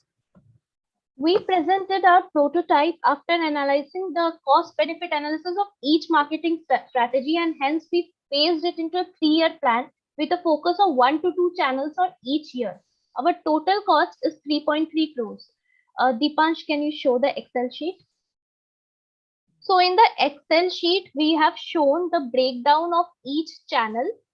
Other than usual ideas already mentioned by other teams, we have presented some novel ideas. Like we can have a cooking show which is partly or completely sponsored by ProMunch in an OTT platform or in a TV. For kids, we want to target them through workshops which can happen in mall, or AR games, like how Popeye the Sailor Man popularized spinach. So we can have an AR game type of thing which can be shown in malls. For corporate consumers, we plan to build corporate benches outside restaurants, like how McDonald's had done with their mascot. So we actually went down to McDonald's and asked like how much the bench cost. So it was 10,000 per outside it. So we are thinking of targeting about 80 corporate parks with 2 benches in each. So that brings to 16 and 10,000 rupees per bench. So 16 lakhs will be our cost, one-time cost in setting up that bench. So we also took the uniqueness ratio as 0.2 because as this is a worst case scenario, we assume that 80% of our target audience whom we are targeting to our advertising channels will get repeated by our this thing. So even if 0.2 if you are taking, still it is a very good deal to go with. Since we are also targeting the travelers, cabs and bus advertisements are a must. So our cost per reach for bus ads are 0.6 and for cabs it is 1.15. So we went even more niche. We will target intercity traveler buses because they will travel for longer kilometers and with a larger visibility. And we will be targeting only those cabs who have picking up and dropping customers from office complexes. So while they are waiting outside to pick up the customers, the employees from the office complex, there's a lot of visibility that is done. Other than these, we have also targeted YouTube, TV advertisements, newspaper and print ads, and highway billboards ads, for which we have dedicated separate tabs in the Excel sheet attached. So other than this regular co-branding efforts with other snacking brands, be like snacking outlets like Beaconair and Chai Point, etc., some unique tie-ups can be with delivery partners like Swiggy and Zomato. I can give a personal example. I got a Hellman's box of mayonnaise every time free whenever I ordered chapatis through Swiggy for a month. Now guess what? From the next month onwards, I became a regular buyer of Hellman's mayonnaise. So such kind of giveaways are not very costly, and such tie-ups are actually more cost beneficial than other giveaways. So here we are asking you for 3 crores. However, if the advertising budgeting is lower than what we expect, we can concentrate only on phase 1, which is our year 1 target, which gets done in less than 1 crore. So that's it from Team Wayfarers. So one more additional thing is that a unique concept which we are feeling is that we can have AR small videos which can be shown in mall. The cost for it is 26.5 lakhs per week. So since the footfall in malls right now have fallen down and it is like 1.5 crores. Mr. Nagaraju, please mute yourself.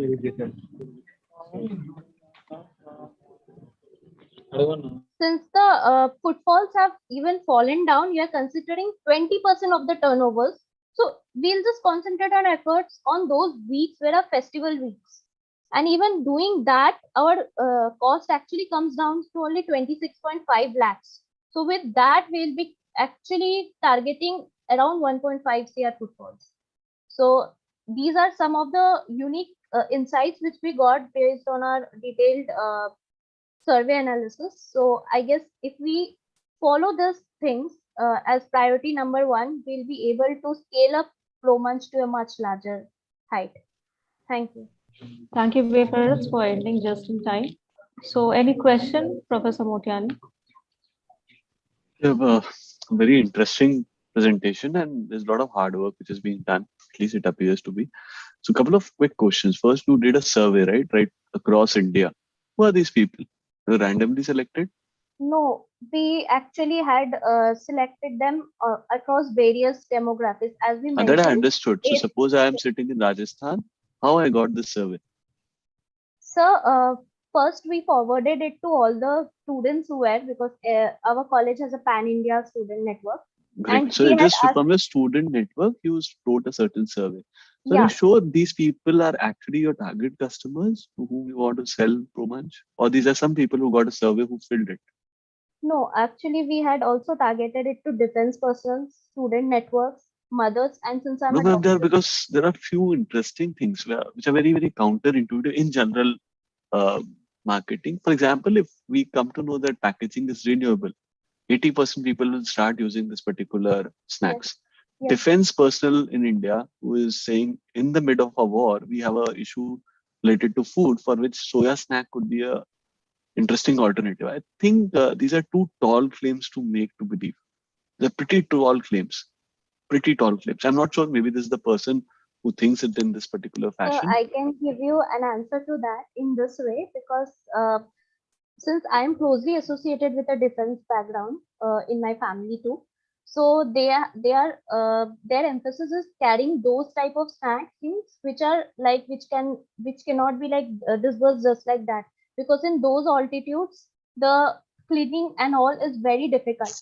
So Ma'am, I they hope have you are not suggesting that on a high altitude of a glacier, Promax is a good food, because that means the whole work which is being done by all the scientists sitting in the defense, they don't know this thing, and we have discovered a food which is more suitable for them. I'll avoid that. Maybe it's no, 1% view, so I'll just no, avoid that it is altogether. not that, but what I'm thinking is that over there, when I'm just getting an insight like why this would have been suggested.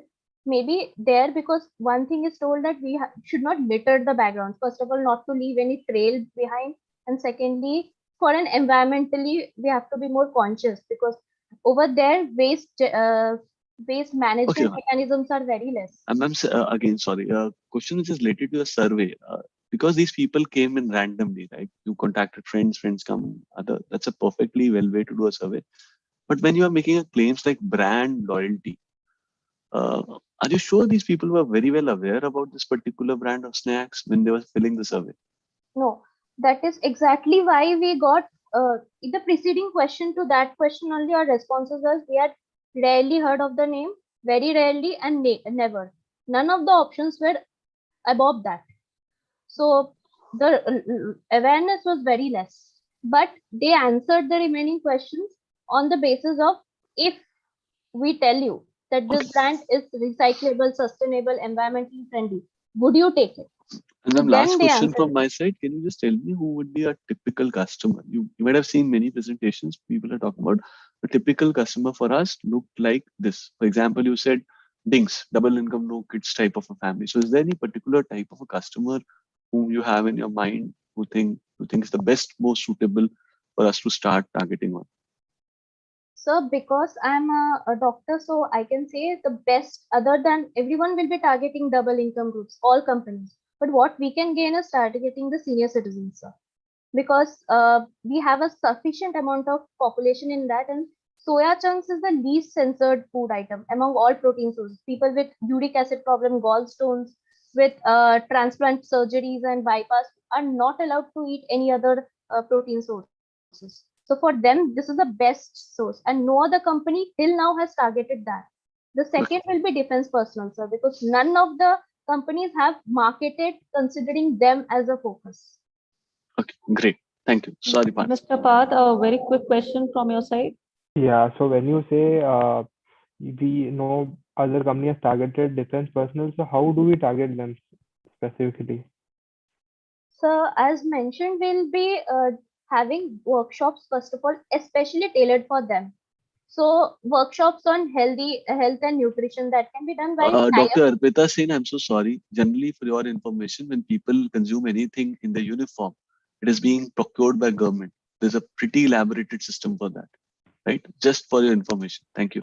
It's not that simple as it seems, because they generally, the procurement is done from canteen store department and the channel is different, and you just can't do some sponsorship in workshop and then they can start consuming.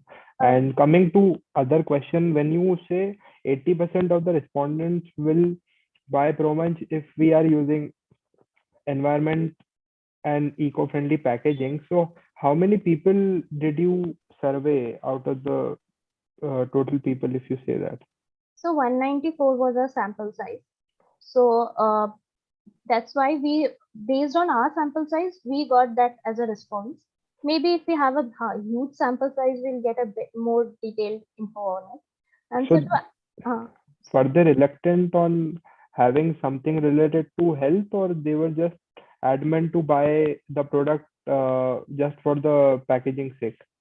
No, packaging was an addendum question to just get an additional answer. And so answering the first side, we were not aware of how the procurement to be done. So if now we have to redesign our efforts, we will first do the workshops for the people who are decision makers in those canteen facilities and other things. So in a way, we will project the benefits of our product and how bulk ordering will give them discounts, how they can easily travel through miles, keeping it in their backpacks and all. And then we'll go through the government procedures, how to get the sanction and the tender and all these things. Oh, thank you, Dr. Thank you so Arpita much. and Team Wayfarers for your Thank you so much. presentation. So we move to the last presentation for the day, Team 6, V1. Please share your slide.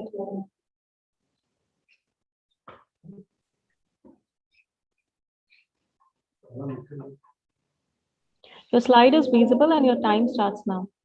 A very good evening to one and all present here. We team V1 will be moving forward with our proposed solution. Next slide, please. Talking about the research insights, we did some primary research and conducted some focused interviews on our target consumer to understand what are the needs and the pain points of the people in the healthy snacking industry. So first focused interview was of a fitness enthusiast who is a blogger and an MBA student and prefers to have high protein in his diet. But some of the pain points that were analyzed were that low availability of options that are there, and he considers taste to be an important factor before purchasing any product. The other focused interview was of a personal trainer who works at a gym, and interacting with him, we realized that gym trainer often give diet to different people. But since the healthy things are not very tasty and are costly when compared to the other things, so what are the alternatives that are there? So coming to the secondary insights that are there, so talking after COVID-19, there has been a shift in the consumer preferences, and around 63% of the people now pay more attention to the nutritious diet and have a preference for healthy alternatives. The revenue in the Indian snack food segment amounts around $5,000 million, and the healthy snacking industry is around 2%. 60% of the consumers say that they're willing to shift to healthier products, and thus there is a growth trajectory that is being noticed of 21%. High protein and high fiber variants of biscuits, cereal, and snack bars are also growing at an increasing rate, which highlights the growth that is there in this industry. So the opportunities that were identified are that the consumers are highly adaptive to new and innovative products. And if the taste component is satisfied, they will shift to newer alternatives. We can move on to the next slide. When we in the competitor landscape now, there are the competitors that we see for ProMunch in the market, which could be in terms of the direct competitors that deal in the soy-based products, as well as the indirect ones that view healthy snacking apart from the soy-based products as the main competency. Wesley being one of them as the direct ones in terms of the soy-based products that they deal in, focusing upon again the protein requirements and the rich dietary fiber that we also relate with ProMunch. Now, the others that we can see as snackable, being one of them, comes to the indirect competition side, where we view them as a healthy snacking competitor in terms of the variants that they are providing, the healthy snacking options, and terming the snack life crisis that they cater to in terms of how the work from home scenario has helped us relied upon the same. Snackwise is also the indirect competitor that the market has. And it also brings about the change in the snacking pattern of the varied consumers that it caters to in terms of switching to healthy alternatives rather than the junk food that people initially and till date rely upon. Healthy cravings company is something that we can relate to ProMunch on a level that ProMunch focuses upon the soy-based products, and this focuses upon the jowar as the main product. So pretty much the same in the lines of the varied product components they have. So in those terms of alliance, we can draw an alliance between them. The perceptual mapping helps us ascertain as to how these brands, certain brands are being viewed that we see as the competitors in the market, in terms of snackable as to their pricing and the value offer comparative to it is viewed in a high graph than the other competitors that we have in the market. Whereas when we refer to Open Secret, it's still trying to create this niche in the market, and Wesley and Health Craving Company, they are yet to create a strong footholding for them, though price and value offered compromise to be like both of them cater to their footholding. Moving on.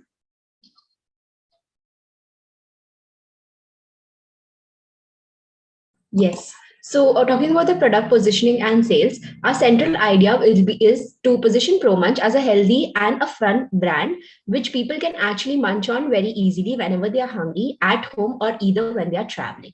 So, we have 3 points over here to position our brand: is make the brand fun. So, let people connect with our brand. We can have our own mascot, like McDonald's has their own mascot. So, where people can actually, when they see the brand or when they see the mascot, they can actually recollect the brand very easily. A visual branding and a fun packaging design, so which actually also conveys the idea of eating healthy. And why should they eat healthy? What are the benefits of eating healthy? What are the benefits of not eating a packaged product such as Lay's and rather switching to this product, and why they should do that? We also plan to stand out from our competitors, which we can do through the planogram effect. So when we're actually placing our products in the offline mode, what we can do is we can place the products next to the unhealthy products. So when people actually go and try to pick the unhealthy products, rather they pick our product thinking that it's going to benefit them. We can also position a product in a way that while people are watching Netflix, it's something that they can munch on while watching Netflix or while watching a series, in a way that they're doing something healthy while having fun. The other thing is that we can actually develop our own website, which highlights the various health benefits. It has a blog which actually educates the customer about our products and have a range of products which the customers are aware of. So it will also enhance the user experience. And when they place orders through our website, we get the data. We can then analyze the data and figure out how we can actually market ourselves better in order to suit the need of the customers. SKUs. Talking about the SKUs, we can also launch smaller SKU packs of 50 rupees, which are plastic packagings, healthy, environment-friendly plastic packaging. So we have also put a picture of the same over here. Why a small SKU? Because some of us are actually a little hesitant to directly go buy a big packet and eat. So it's easier that we can try it for the first time. If we like it, we can actually go and purchase a bigger packet. It's also easier to eat from a small packet while you're traveling or on the go. It's easy to carry it in your bag. So, and here, what we were also planning is when we launch smaller SKUs, we can also have a subscription kind of thing where people can down the line subscribe to our products. So while we have a range of products and flavors, we can give them our packets on a subscription or a monthly basis so that they keep coming back to us. When we have a variety of products in our SKU, we can actually give them new packets every time. So this will keep the customers coming back to us for more. So this will kind of create a loop where we are not losing out on our customers. Next slide, please. Yeah. Sure. And when we are moving on to the new product launch that ProMunch could focus upon and expand its segment arena that it has right now, there could be soy bars, soy dips, soy chips, and soy khakra in particular. When we come to soy bar as a thing, right now we are focusing upon the snacking in terms of the salty variant that we have. So something on the lines of a soy protein bar would help us attract customers who are not only look for something on the lines of salty, healthy variant option, but rather a sweet, a healthy variant option as well, comprising of soy hair forward. And soy dips could be another thing that could assist the products that we already have in our line in the portfolio, as well as the ones that could come up, and it could act in association with the same. Soy chips and other snacking options could be help us expand the lines on the same as to what we have right now. So in order to provide customers with a wide range of options to choose from. And soy khakra could be an indigenous way to target customers in terms of the snacking options who do not prefer to meet the other who do not prefer the other alternatives that we have. Moving forward. So in this slide, we are targeting to focus on how we can increase the awareness of the brand. So for that, we have tried to mention 4 different collaboration that we can think of. The first one is the gift hamper thing, because the ProMunch products are actually very good for gift for healthy people and for the people who are wellness oriented, and they couldn't find actually a good product for a hamper package. The second would be the fitness apps. As you all know, there are a lot of fitness apps that are getting popular day by day. So we can collaborate with them in terms that we can offer a discount for the subscription of the fitness app, while the fitness app can show our products on their application as a suggested meal or as a suggested snack. The third would be the cinema houses and cafes. We all know that cinema houses generally offer nachos and popcorns for the snack, but there is no particular cinema house that actually sells a healthy product that can be consumed during the movie watching. And next would be the website and blogging. The blogging would be basically used to enhance the knowledge about healthy food, and this is about the brand awareness.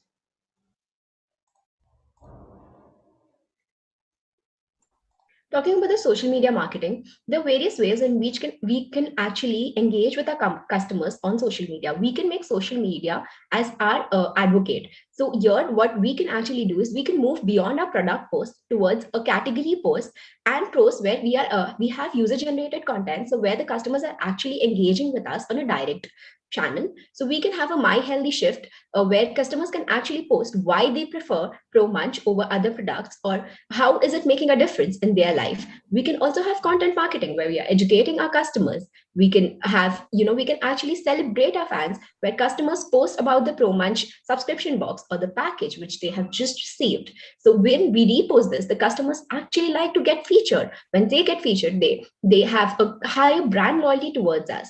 And then we can use social media as a shopping activator. Here, one major thing that we can do is make them a streaming partner. So when these people who play games, they actually stream live, right? So they can actually eat a package of Pro Munch while streaming live. So in that way, the customers can actually relate that, okay, while playing games or while watching Netflix, they can actually eat on Pro Munch. Another thing over here is when we collaborate with companies like Google or DShaw who actually send gift hampers to their customers or to their employees, they actually post the pictures on the social media and we can reshare it. So in that way, we can not only develop a connect with a certain kind of company, but also the employees of that company. So this can also be a part of collaboration as well as our social media marketing, which we merge together. These are some of the mockups that we have created for our social media. Next slide, please. Coming to the brand recall, like how to increase the brand recall for our product. So we plan to launch our soya masala so that people, while preparing any other ingredient, use this masala and then recalls our brand. Okay, so Pro Munch is there and this soya masala is very good. So we are using it in other dishes as well. So, and the second plan is a subscription plan as explained by Kritika earlier. So this plan will also help to increase the recall value of our brand. Moving on to the next slide. To set a goal for our marketing expense, we actually looked at the annual report of VP Soya Industries, and we tried to gauge the marketing budget that VP Soya generally spends on the marketing efforts. This is how we divided the budget for marketing expense for next 3 years. So in the first year and second year, we basically focused more on the website development because we think it is a key engagement tool for us. Or what we can do is we can also set up our social media handles in a better way. Although there are social media handles for Pro Munch right now as well, but we think that it can be improved on a much bigger scale. So this is how we forecasted the financial impact of this. We could also have forecasted the revenue stream as well, but as the industry is going through a very new development and new entrants, the forecast won't make much sense in terms of the revenue part. In this part, we try to summarize our whole idea in terms of a roadmap for the next 3 years and what we can do for these 3 years in terms of the actual timeline. So in the initial part, we actually focused on the website development, and for that we took about 6 months for the additional research that we would require, and then for the next 2 years or 1.5 years, we would actually develop the website. Along the same lines, we developed the collaboration and the cinema house and the gifting site collaboration terms as well for the negotiation and the actual implementation of the deal. For the next part, we would also, as we told, we would also launch a social media contest, and it would be on a monthly basis or a bi-monthly basis. So this is all we have. Thank you. Thank you, team. Mr. Perth, you have any questions for the team? Yeah, thank you guys for a good presentation. When you say mainly promotion through website. So that is by our own e-commerce platform or through Amazon or Flipkart. Okay. Yeah. So what we are suggesting is creating our own website, because that kind of builds the trust of the consumers on our products and our brand. So through the Amazon, we can actually also do promotion, or where we have site promotions and where we have basic banner promotions on the Amazon and push up notifications. But on our own website, there's kind of a connect that the consumer has with us when they see. Normally, a lot of people actually visit the website before purchasing a product, and this is a low involvement product. So when if they kind of read a blog or something, it stays with them. So later when they're actually purchasing, and if they see a pack, there's a higher chance of purchasing the product from the planogram. Okay, and what is the main targeting that you suggest should be done? Okay, so here, sir, when we are talking about the targeting, we are looking at the consumers who are the younger generation, who are actually moving to a healthier lifestyle, as there's a higher awareness amongst the youngsters, and they are trying to make a a shift from eating a lot of junk foods to they want to munch upon something, but they want to munch upon something that's healthier. So that kind of the people we are targeting upon. Professor Motiani, do you have any quick questions? No question from my side. Thank you. Thanks a lot for a great detailed presentation. Okay, so thank you, team, for the presentation. We have 1 more minute. Any competing teams wish to ask any question? So looks like there's no further question. So with that, we come to the end of the event. Thank you to all the participants for participating in the event. And thank you, Professor Motiani and Mr. Parth, for taking Thanks out a lot, time. Parth, for taking out time. Thanks a lot, Mr. Parth, for supporting I Am Indore and taking out time for this particular program. We're really thankful for your gracious presence, and all the participants for providing us really great insights about the case which was given to you in a very short time. Thanks. Yeah, thank you to the one and all. management committee of I Am Indore, and especially Professor Manoj. I have been really observing your questions and your answers to the questions people have been asking you, and I've been really impressed by that. Plus, every participant has really worked really hard to make sure they present well here, and the overall event has been very smoothly organized. Thank you so much. Yeah, thank you to one and all. The results will come out during the valedictory function tomorrow at 4 p.m. So do join for that. Thank you, everyone. You may now log off.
Good afternoon, Mr. Sultan.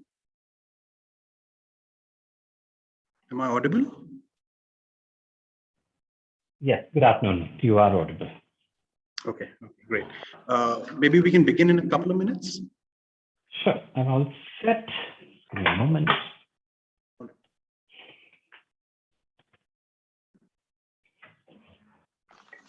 Second, please.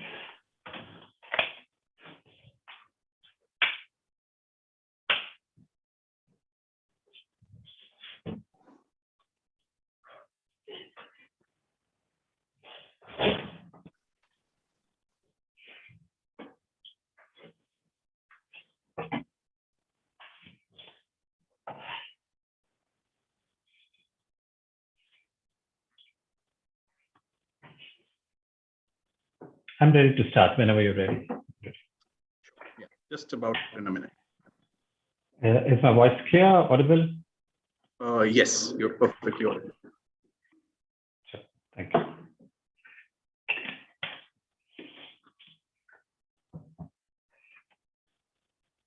Is the other event done? Yes, Mr. Sultan, it's done. It just got over minutes back. I think we can start. Sure, let's begin. Right. A very good afternoon, ladies and gentlemen. Nice to see us back after some refreshing snacks. Hope everyone has taken their seats as we begin our fireside chat session. I am Indore, and Prabodhan 2021 is delighted to welcome as its guest Mr. Syed Sultan Ahmed. Thank you for honoring us with your time and kind presence. Now, the way this session is structured is I will begin by introducing Mr. Syed Sultan Ahmed for about a minute or two, followed by about 15 odd minutes of conversation between us, and then we'll open it up to our audience for asking questions and answers. Right then, let's begin. So Mr. Syed Sultan Ahmed, or Sultan as he prefers to be addressed, is a first-generation social entrepreneur and a winner of 7, yes, that's right, 7 National Film Awards, felicitated by the President of India. He is the MD and Chief Learner at LXL Ideas, an organization that enables learning for life by creating experiences through its research, events, films, and publications for students, parents, and educators for over 2 decades through its brands such as School Cinema, Crayon, Mentor, and International Kids Films Festival. Not only is Sultan a passionate educator, but also a film producer, a public speaker, publisher, event manager, and a prolific blogger. He holds a master's degree in entrepreneurship from MIT in Boston, with a bachelor's in chemical engineering from Bangalore University, along with being a certified neuro-linguistic programming practitioner. Wow, that was a mouthful. As also a master trainer from Dale Carnegie, USA. Outside his professional commitments, his interests include motorbiking his Harley over long distances and exploring the world through his travels and adventures. Now, I'll begin by asking Mr. Sultan a question which was the first to strike me actually, which is that being an educator, an entrepreneur, a filmmaker, and a publisher, oh, that's quite some degree of management. You know, I, for one, find it difficult to, at times, to match classes with initiatives such as Prabodhan. How do you squeeze time to devote yourself to each of your pursuits? Hi, Karan. It's a pleasure to be here, and thank you for that question. I've been asked this before, and I think at every point of time I have a new answer to give, but the one most common one is that I get bored doing something for a very long period of time. And for my generation, it seemed like a misfit. You know, it was not the right thing to do, because if you got into a profession, you lived with it for most of your career. But now it's the way of the world. And you and I know that most of your students who are a part of this particular conference, they probably will have 4 or 5 uniquely different careers. And I think I just started it off. And so that was one. The other thing, I learned very quickly that I was not the best at what I do. So I've always believed in onboarding and building a team. And I genuinely believe that a lot of my team is way better than I am.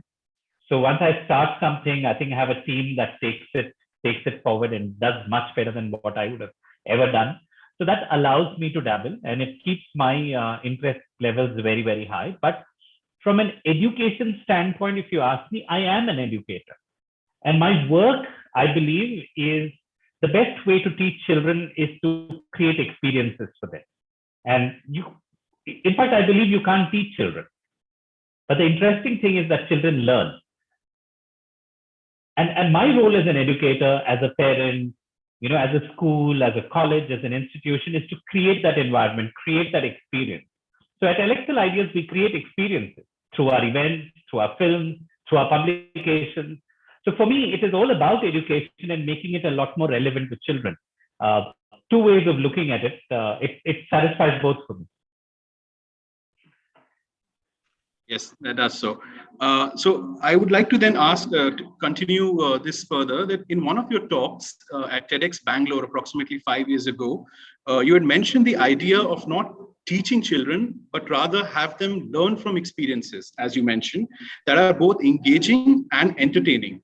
So where do you see one outweighing the other, and principally how can experiential and discovery-based learning be structured for the long term? Right. I'll just take a step back. If you look at any well-known researcher, philosopher, thinker of education, whether it's Maria Montessori or Rudolf Steiner, Rabindranath Tagore, Jiddu Krishnamurti, most of them existed almost a century ago, 100 years ago. And everyone propagated the idea that learning best happens when children are engaged in something. And somewhere down the line, we completely lost track, and we made education one of the most boring things that there is for a child. Children go through it more because they have to, they don't have a choice. If given a choice, I would say 9 out of 10 kids would not want to go to school in the manner which we run school. On the other hand, I think the whole idea of entertainment is, for me, one of the most powerful mediums is film. Right?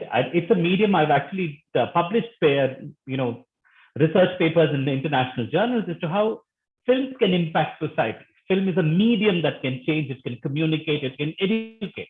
But somehow for over 100 years, we've relegated film and cinema and the whole medium to, I use the word with a lot of qualification, we've relegated to entertainment. We don't use cinema enough for education. So on one hand, education has become very boring, and on the other hand, film and media has become only entertainment. So I think that is where I believe there is a blend possible, and I think school cinema is a great success story in that space.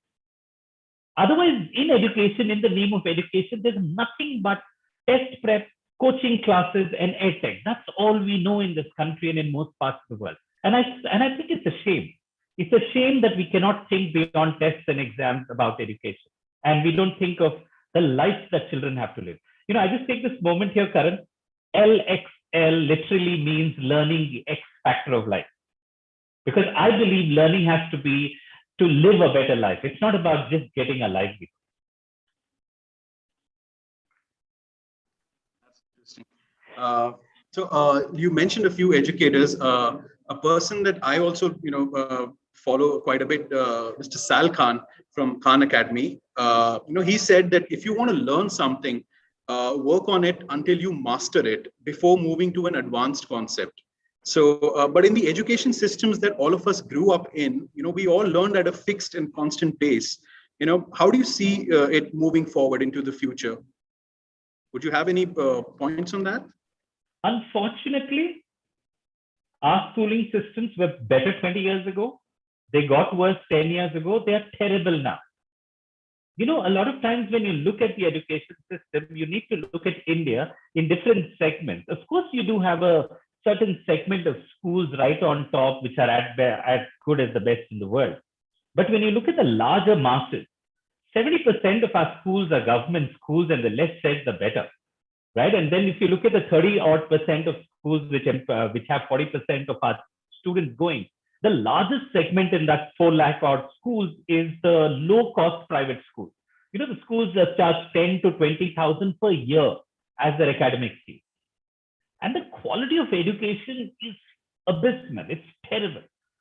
So while we have all these very fancy notions about, ed tech and how education, the tech revolution is changing our education, my actual heart goes out today to those millions and millions of children who had nothing in the name of education for the past 1.5.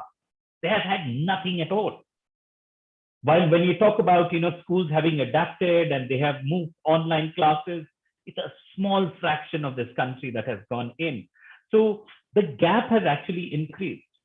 And this is the learning gap. And I only imagine, as a researcher, I choose not to comment on the impact COVID will have on our children. The closest that I know that COVID will have on our children in this lockdown is any country that went through war for 2-3 years. And schools were shut, and then after 2-3 years, when, that's the only research that we know of. After 3-5 years, we will for certain know the kind of impact COVID and the lockdown has had on children, especially the 6, 7, 8, 9, 10, 12, 14-year-olds. It's going to change them dramatically. So, yeah, to your question, I don't think that on one hand, this is a dichotomy of India. Today, when you look at India, the rich are super rich. We are among the richest in the world. And yet we probably have the maximum number of people who are malnourished, nourished and, impoverished, right? Below the poverty line. It's the same thing with our education system as well. The IITs, the IIMs, you're among the best in the world, and there's no doubt about it. But the moment you go down and look at the entire segment. So I choose not to answer this question a lot of times simply because a lot of people have not seen the entire, diversity in this Indian education system. And I've had the privilege, and I can use the word privilege, for having worked in remote parts of this country, whether it's Jammu and Kashmir or Bihar, in places like Rajasthan and Odisha, as well as some of the best schools in this country. So I see that dichotomy, and that is my big challenge with education. The best are as good as the best in the world, there's no doubt in it. And the worst are worse than you can widely imagine. It's as bad as you can imagine. Totally agree, especially when it comes to healthcare. I think that was unfortunately on a bad display in the second wave of the pandemic. Moving on, I'll just put forward my last question before we open it up to our members of our audience. So in conjunction with the theme of Prabodhan 2021, the next big thing, what in your view are likely to be the disruptions or breakthroughs in the fields of education and media? And what are the set of transferable skills that students or children can bank on to hold them in firm state moving forward? There are some precedences in the media space because media has evolved tremendously in the past 10, 20 years. There's been a huge change in media. And one of the biggest changes in media that have happened is who creates content and how the content gets consumed. Not very long ago, you needed to be an editor, a writer, a producer, a filmmaker with a qualification to create content. And then you had the censor board, you had an editorial board, you had, a publishing board, which then chose what was worth publishing or printing or telecasting or broadcasting. So while you had a qualification for creators and you had a benchmark, which was like somebody doing a censorship before the content went out. And that's out of the window. Today, anyone in any part of the world can create any kind of content. And that's one massive change that's happened in the world of media. And similarly, the way we consume content, a newspaper, television to a cinema hall, it just moved out into multiple formats of screens. So media is going through a phenomenal revolution where more content creators and more consumers have come in. I see the sense of quality has tremendously vanished, and I see the audiences are not as well self-censored, if I may use that word, and I see that kind of maturity coming in both from the content creator's point as well as the consumer's point. As of now, it's like a free for all. anyone can land up saying anything and anyone consumes. If I pick up the same analogy and bring it into education, one of the challenges for me of education is why is some 40, 50, 60-year-old deciding what a 4, 5, and 10-year-old has to get educated? When they have very little understanding about the new children, the new age, new generation that's coming out. Students and children have very little say in what they get educated on. And there's huge disconnect between what we study and what's required in the world. I think these are two areas where I see that education needs a lot of revolution to come in, and I see it happening slowly. Students have very little say in what they get to learn, while an audience has a huge say in what they get to consume, right? And I see that as one big change maker coming in the education space. And the other one is very clear. It's the writing is on the wall that we need to be preparing children for living a better life, creating better societies, because today you have a huge segment of so-called qualified people who lack basic manners, basic civic sense, basic interpersonal skills. I think these areas of learning is what will take precedence according to me. Right. Thank you, Sultan. So I'll just open it up for the audience. And we already have actually our first question. Right. So you will be asking me the question there. Right. Yes. I've been given a list of the, I've been given a question just now. So the first question is, in higher education and especially management education, how important are storytelling skills, and maybe any interesting examples how it has positively affected you as a professional, perhaps you can. I think the whole idea of sharing is extremely important for us as humans, because we thrive as a society when we are able to share. And when I'm talking about sharing, I'm not just talking about the materialistic stuff that we have. I'm talking about sharing emotions, sharing experiences. And one form of sharing and communicating is storytelling. And storytelling today can happen in multiple formats. Either you physically do it or you do it through your own work. Like I tell my stories through my films, or you can use podcasts. There are different mediums in which we share our stories. I think from a curriculum point of view, what's being taught, especially at school and college level, I've always wondered, why is it that we teach an English language for 10, 12 years to children, but we've not taught them speaking? It's a mystery for me, right? You could have very beautifully blended that in. And similarly, when it comes to the management colleges, you teach marketing, but you don't teach them storytelling. Because for me, marketing is nothing but telling a story about your product, about its uniqueness, about I think this some people naturally do it very well. Some people are natural storytellers, but I think it's a learning that everybody would stand in good stead if they had it. And if you've not picked it up learning today, thankfully, because of the internet and the whole burst of storytellers across the world, there's so much for us to learn and get inspired from. But one of the things that I've learned is, when you hear a lot, there's only that much that it changes you when you start doing it. So I would love to see more and more management institutions have almost every student sharing stories from their own personal life, because a lot of times we disassociate education from real life.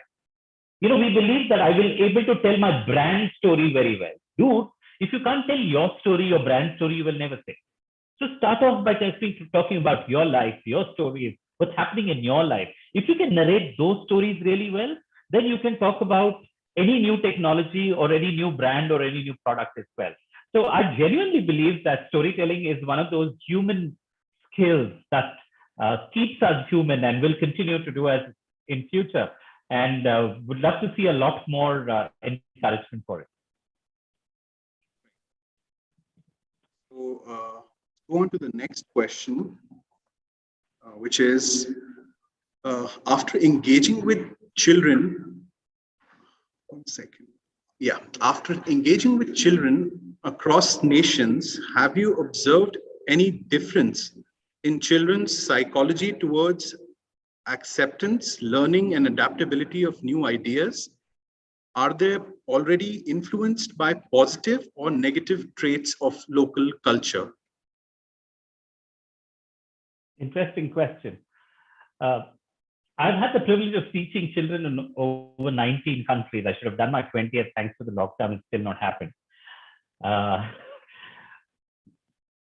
There is a huge influence of local culture and traditions in the way children are being brought up. And for good or for bad, I'm seeing that getting diluted, and more children are becoming homogeneous because what they're getting exposed to through the screens is very similar in most parts of the world. But I remember very distinctly, I've had the privilege of, for example, teaching a tribal community in Philippines or some tribals here in India. When I've worked with rural children right there in the grassroots, they're so similar, no matter which part of the world you were in. But then when you came into those organized societies, I used to find a lot of variations in what they like, what they dislike, what were the trends. This is what I saw in the past. But in the recent past, I'm noticing that we're so homogeneous. In fact, there was a point of time where children told different stories, they sang different rhymes in different parts of the world. Today, they do the same. In fact, the accents are becoming very similar.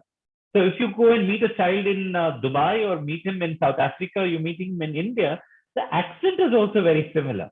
So I think for good or for worse, I'm not anyone to judge it, but I see a lot of homogeneity happening because of the exposure to similar kind of content. And children by nature learn very, very quickly, no matter which part of the world they're, right? And unfortunately, I believe it's the parents in the schools who believe that children can't learn and they dumb down the curriculum. I believe a lot of curriculum that's being taught to children is very dumbed down. I don't mean the extent of the curriculum, but the depth at which they could go and learn things. For example, we have this huge debate across the country about 2 languages and 3 languages. And I think that's ridiculous because a child should be learning 5 or 6 languages. I would want my daughter to learn both Mandarin as well as French, maybe, or some, Sanskrit, along with learning Hindi and English. I would want children need to be exposed to it, and they can learn. Children across the world have the ability to learn. I think the curriculum designers have been a little unfair to them in the past and fed them too much of unwanted stuff. What I mean by wanted stuff is give them more theater, give them more drama, give them more music, give them more sport. These are life-changing life skills programs that children need to have.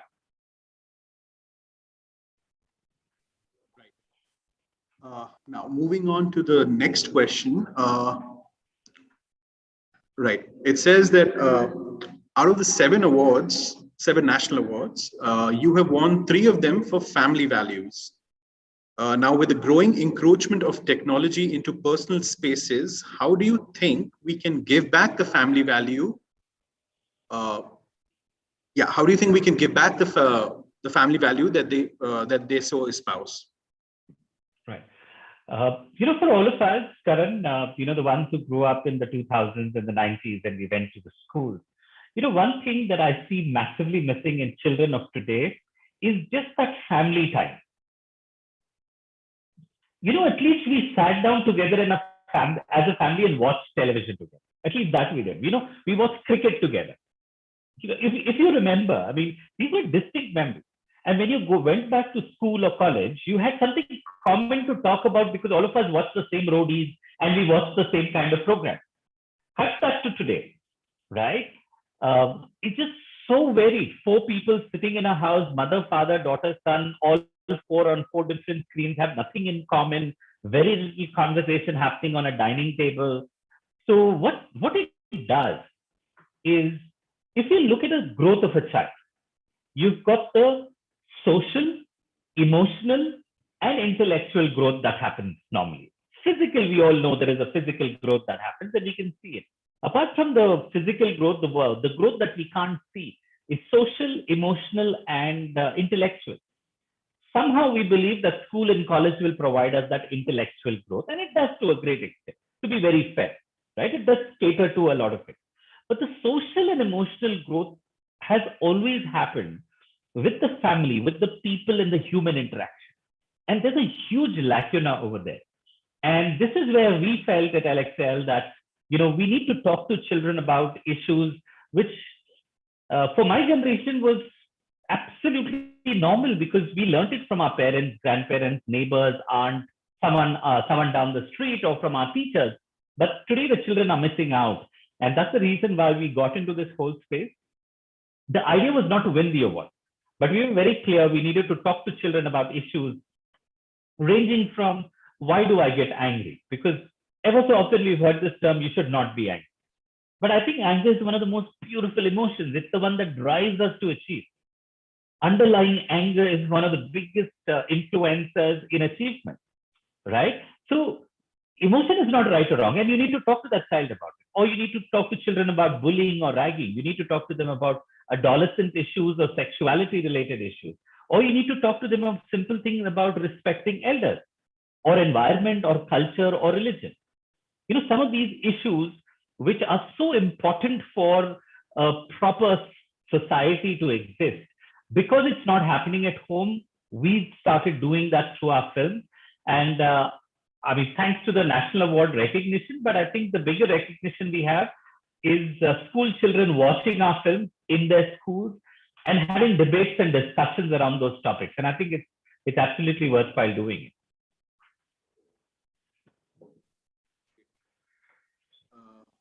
Right, now moving on to the next question. It says, okay, interestingly, sadly, the number of old age homes in the country are on the rise. What important quality is a new age child missing from his grandparents, and how can this be bridged, or can the grandparent affection be replaced? I think it's something similar to what you were saying earlier, perhaps. Would you like to add something? The underlying quality of empathy, right? It is something that has been weaned out, and we are making actually conscious attempts at influencing the empathy which is natural for all of us. When we grow up, empathy comes naturally to us. When you see somebody else in pain, you feel that pain and you would want to do something about it. It's something which is very natural. But then over a period of time, we are being fed a whole bunch of biases.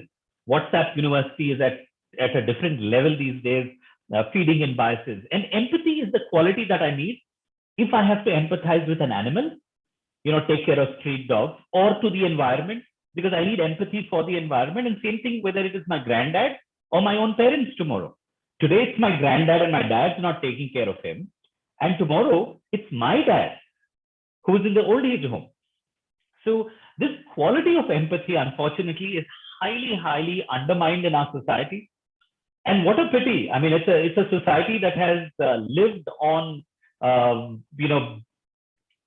boasted that we didn't have old age homes in this country till even a decade ago. And we lost it so quickly, right? I think there's some introspection that needs to be done. And I have believed, Karan, on one very simple thing. Can I go out there and change the whole world? I can't. But what is it that I can do, is the way we run LXL Ideas. And a lot of our films, almost every film of ours, if you pick up, there is an empathy and a sensitivity to somebody who is poor or economically weak, or somebody who's old, or to the environment. So there are two issues that we've not made films on. One is empathy, and the other one is gender sensitivity. We've not made a film. So a lot of times principals ask us, is there a film on gender sensitivity? I said, no, there's not one film. Almost every film communicates that as an underlying. And it's the same thing about empathy as well. I think it's one of the most missing aspects of our education today and upbringing at home. I couldn't agree more, Sultan. We have, I think, next two more questions. One is that, okay, this one says that what inspired you to make a journey from being a chemical engineer to moving towards the entertainment industry and focusing towards upliftment of children for a better society? Yeah. Actually, it was not about, on hindsight, because you're very successful, it looks like I made some very strategic moves and made a business plan and moved on. Nothing like that. I was extremely good at public speaking when I was in my engineering college. And one of the judges of one of the inter-college debates happened to be a school principal. And she said, can you come and teach my students? I said, yes, will you pay me for it? She said, yeah, I will pay you for it. and I used to go one day a week. The kids turned out to be fabulous within a few months. And then she had 4 branches. So I used to go one day a week to 4 different branches. And I was making more money than an engineer would in the early 2000s coming out when I was still studying. And that's how I started this company. But I went to schools, I was a debate teacher, and then I realized it's not enough to just teach public speaking. You need to teach communication, which is a combination of being understood and understanding, right? And there's something about working with a team. And this is when I introduced life skills as a part of the curriculum, 10 years ahead of the CBSE. The CBSE introduced it in 2010. And I was doing these workshops in schools, and then I realized that in one of the schools I got thrown out. Because a young kid trying to, do workshops in my school, we only associate with very big brands and big people. That's what the school told me. And I said that I was thrown out because they don't know me. So how do people get to know me? I said, let's do an event, because I was my college cultural secretary.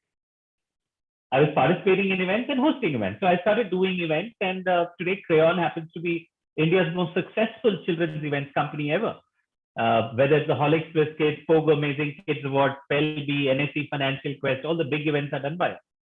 And I was doing public speaking and workshops in schools. And when we were doing workshops for many years, I realized that how do I scale it up? Is there another medium apart from a human that can go into a classroom?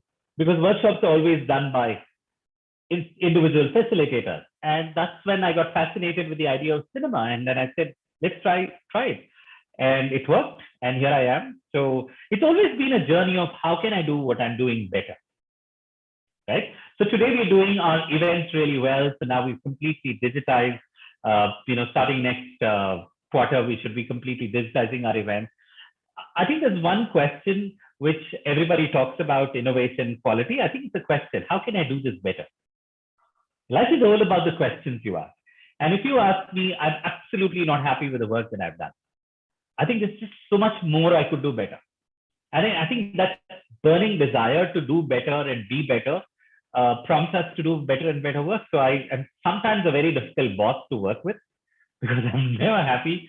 Actually, I'm never happy with myself. Sometimes the work we do, the world loves it. But I feel I live in a mediocre world which kind of praises and likes even the smallest of good stuff that you do. So this pushes us and pushes me to do it. And that's been my journey. My journey has been simple. And one thing, Karan, this is something the only thing I'm proud of.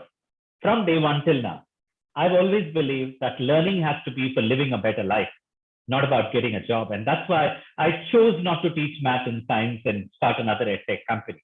I continue to do what I'm doing. I'm one of those outliers in this edtech space for almost 20 years doing this. I didn't come here because it's a cool industry and there's a lot of money to be made. I cannot even begin to tell you that this was probably the worst thing to do 20 years ago. Entrepreneurship was not cool. Education was only schools. There was no edtech entrepreneurs those days. So I had to fight a lot of battles. And today I know the future belongs to the industry that I'm in, which is overall development of children. So can't complain and can't be happier with the kind of work we've done over the years.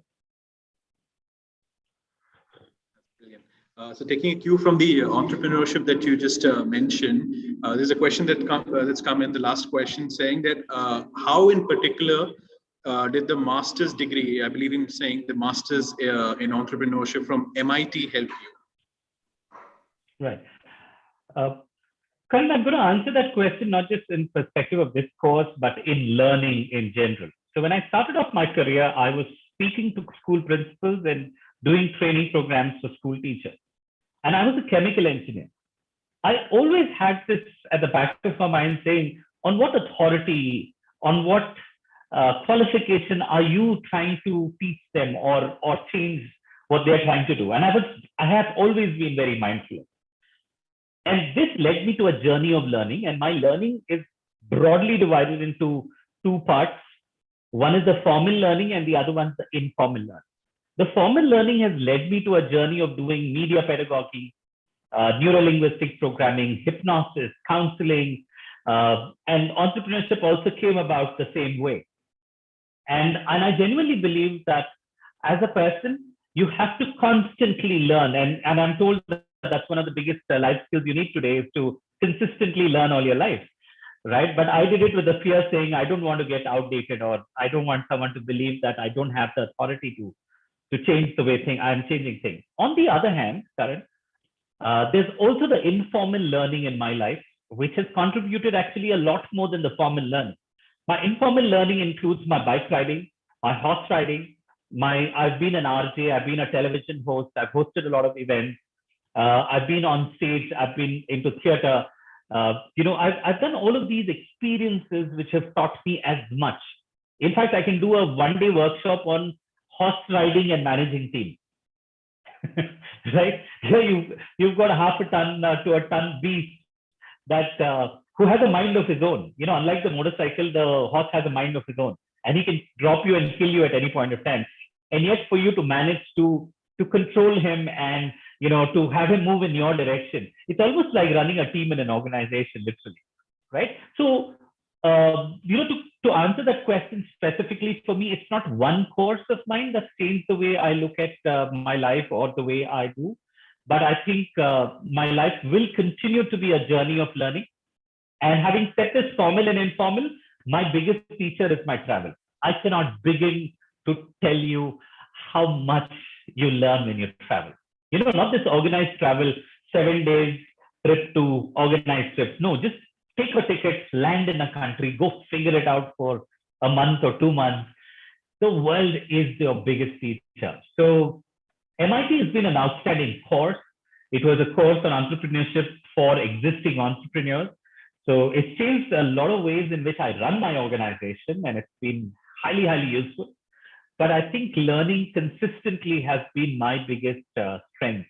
And that's why I believe that we will continue to innovate as an organization and do well in future because of that.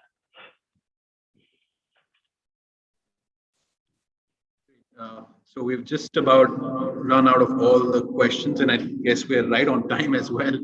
So I'll take this opportunity to thank you, Sultan, for such an such an insightful session and such an entertaining session. We've got to learn so much, so many different aspects of your life, and it really brings a different flavor to what we generally, observe through different facets of life of people we generally meet.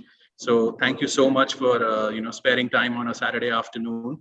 And we look forward to. Can I just make one comment? When I was growing up, one of the reasons I chose not to do an MBA in an IIM, one, because it was too difficult an exam. Two, because most of the people I saw those days, they were all picking up a job.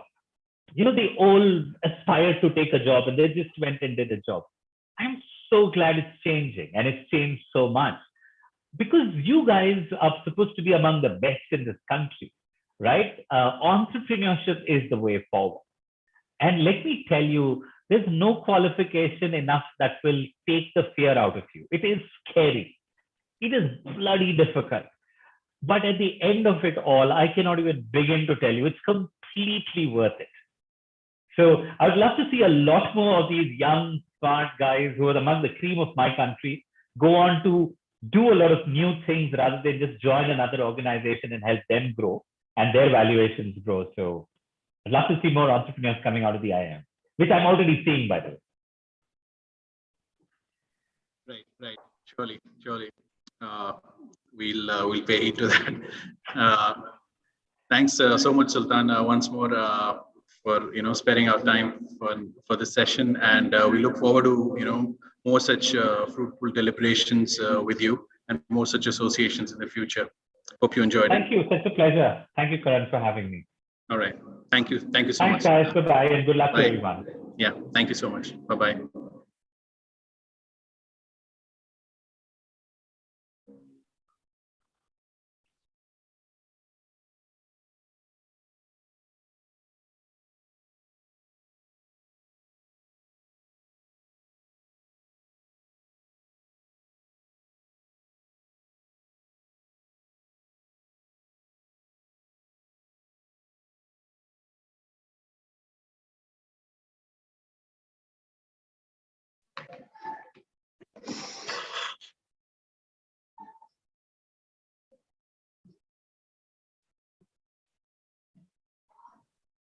Hello. Good afternoon, Mr. Arjun Majumdar. Good afternoon. How are you all doing? I'm fine. I'm great. How are you? I'm absolutely fine. I was listening with a lot of interest to with your earlier speaker. Yes, yes. Thank you. Thank you so much for that encouragement. And we can, I think, just begin in maybe a minute, if that's fine. Am I audible, clear enough?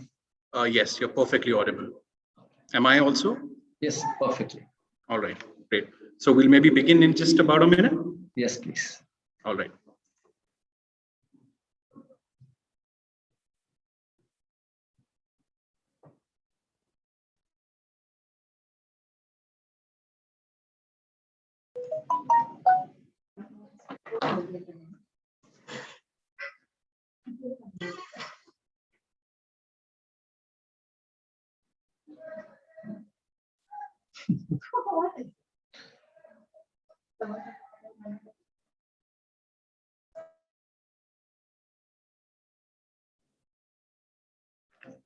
Right.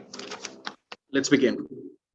Ladies and gentlemen, I'm delighted to welcome you to the final event of the evening, for what I hope will be an engrossing session with the enigmatic, founder and CEO of India Heights, Mr. Arjun Majumdar.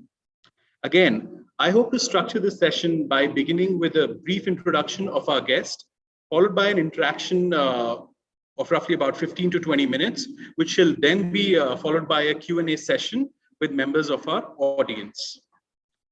So, Mr. Arjun Majumdar is an entrepreneur by profession, but a trekker by passion. He started India Heights in 2008 with a vision to explore and document new trails, solve problems in the mountains, and implement sustainable ways of trekking. He has written extensively for Discover India magazine and is a TEDx speaker.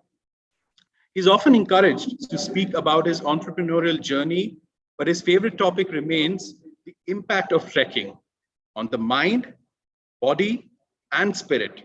Despite India Hikes being India's largest trekking community and the largest database of trek information in India.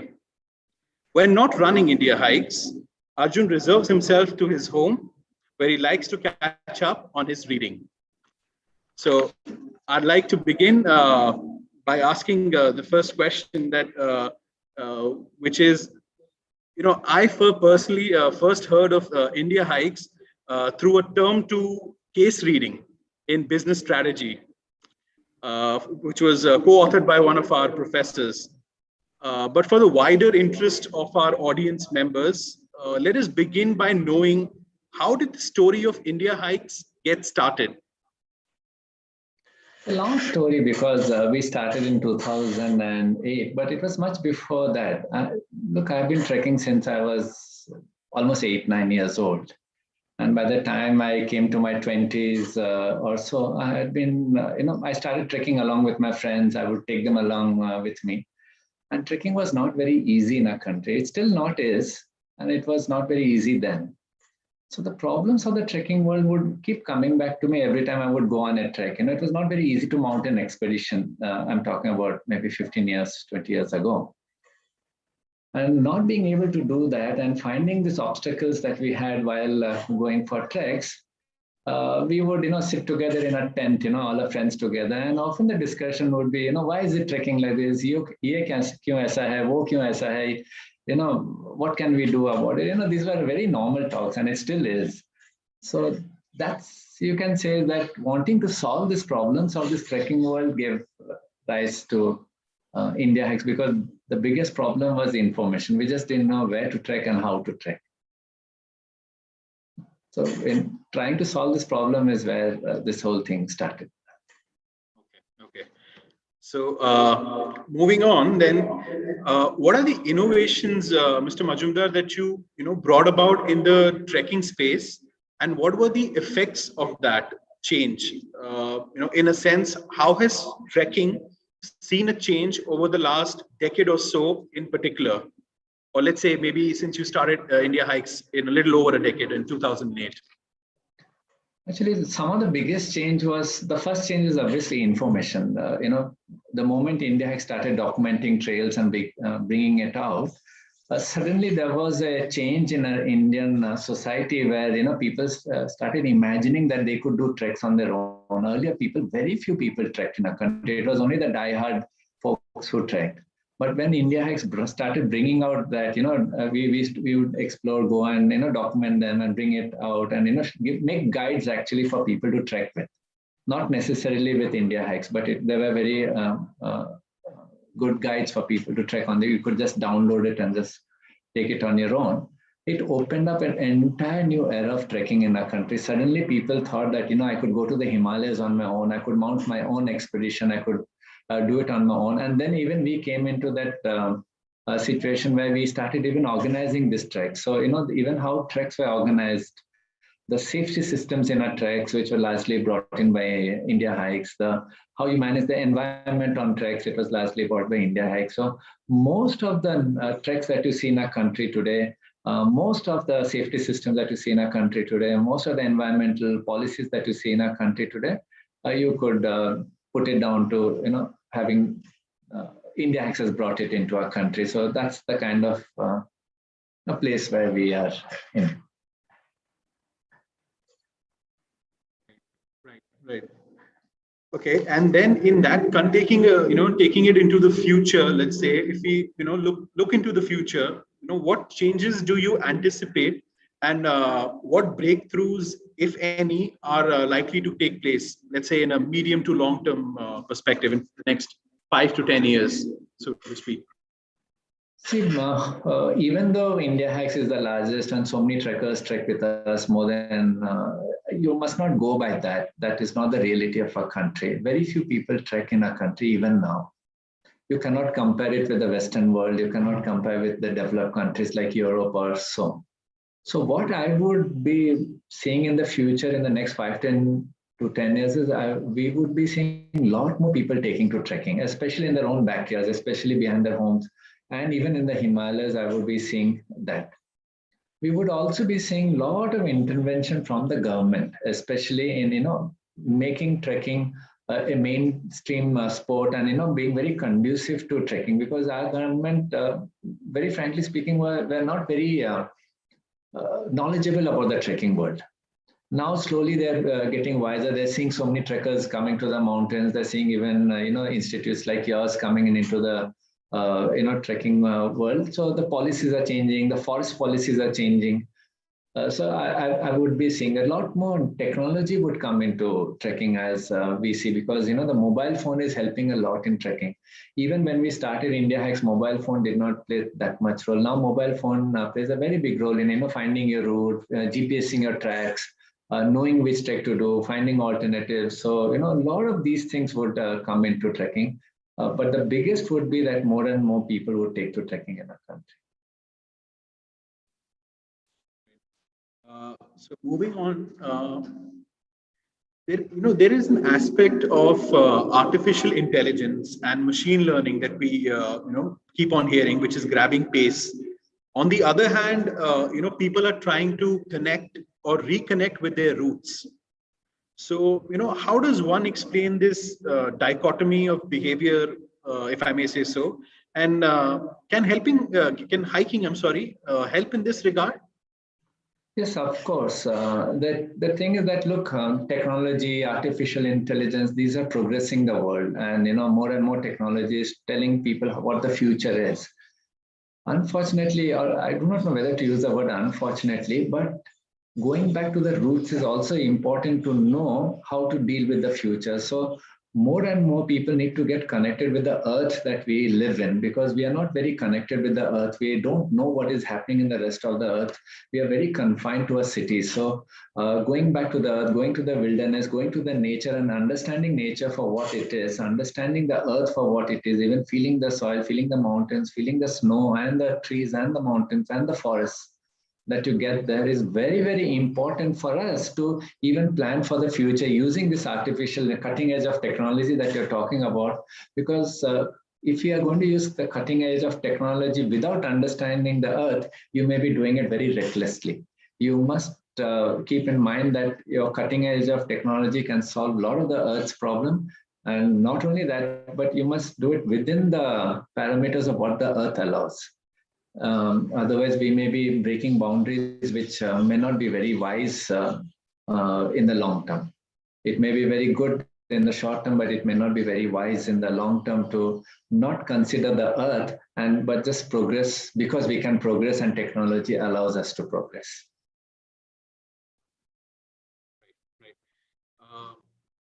One of the last questions from my side is, what sort of transferable skills or tenets can, one imbibe from, sort of hiking, which you can use in other pursuits of life?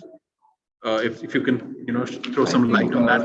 The trekking world comes part of the outdoor learning world. In fact, we do it with even your students, your PGP students come along with us for a credit course in the mountains. That's because everything, the experiential learning world, the outdoor learning world has a lot of leadership lessons built into it. The collaborative leadership, the modern leadership that we're talking about, leadership is not about I, me, myself. It's a collaborative leadership that is required in modern industries today. The trekking world has that very well built into it. Every minute of a trek, you have to take decisions, but not only for you, but even for others. You need to learn how to collaborate. You need to learn how to work along with others. You need to learn how to work along in a team to be able to do an expedition successfully. And the decision making has to be done every minute, every hour. And even a slight change can change the outcome of the final outcome of what you're doing. So the outdoor world particularly encourages you to learn a lot of skills. In fact, you would call them a pocket or a mini MBA that you go through, which is why we are not surprised that so many of the business schools, including yours, including I-M Bangalore, I-M Lucknow, you name it, most of the B schools in our country come along with us just to give this training to students, because nothing we have seen mimics the leadership required or the model leadership that is required than an outdoor event like going on a trek does.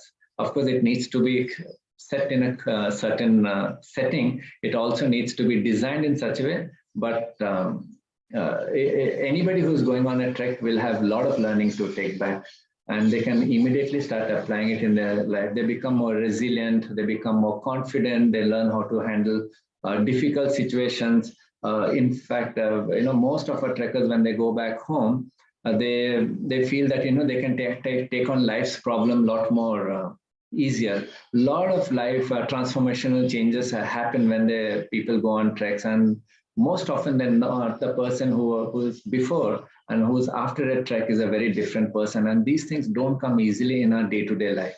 So a trek is almost a very essential now part of anybody's life. It must be an essential part on anybody's life, and it can transform a person in a very big way, both professionally, even personally.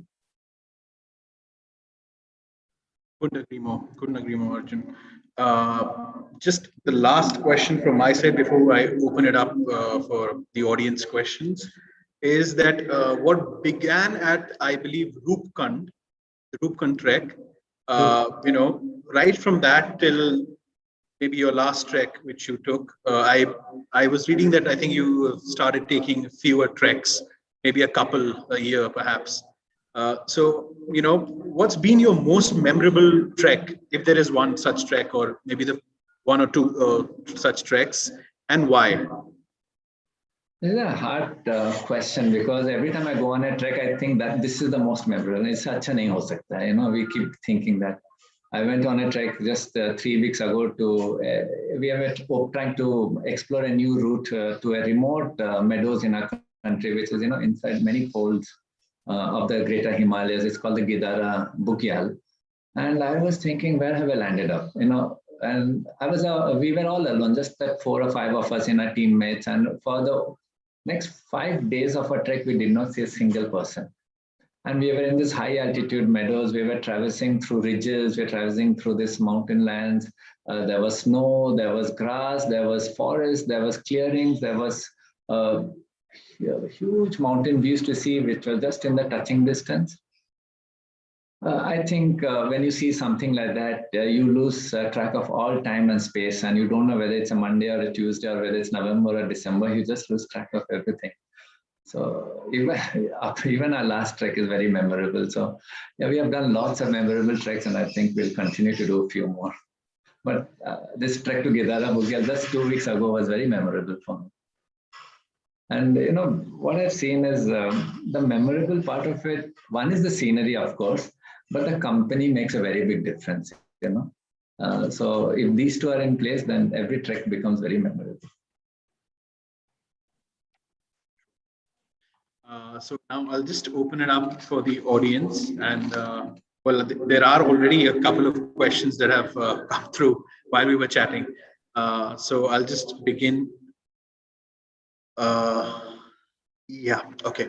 So the first question is, Arjun, that your passion for trek inspired you to bring together the trekking aficionados, well, assuming that, it is easy to bring together passion together, which itself is a big assumption to make. Do you have a story of a completely unadventurous person turning out to be a pro trekker altogether?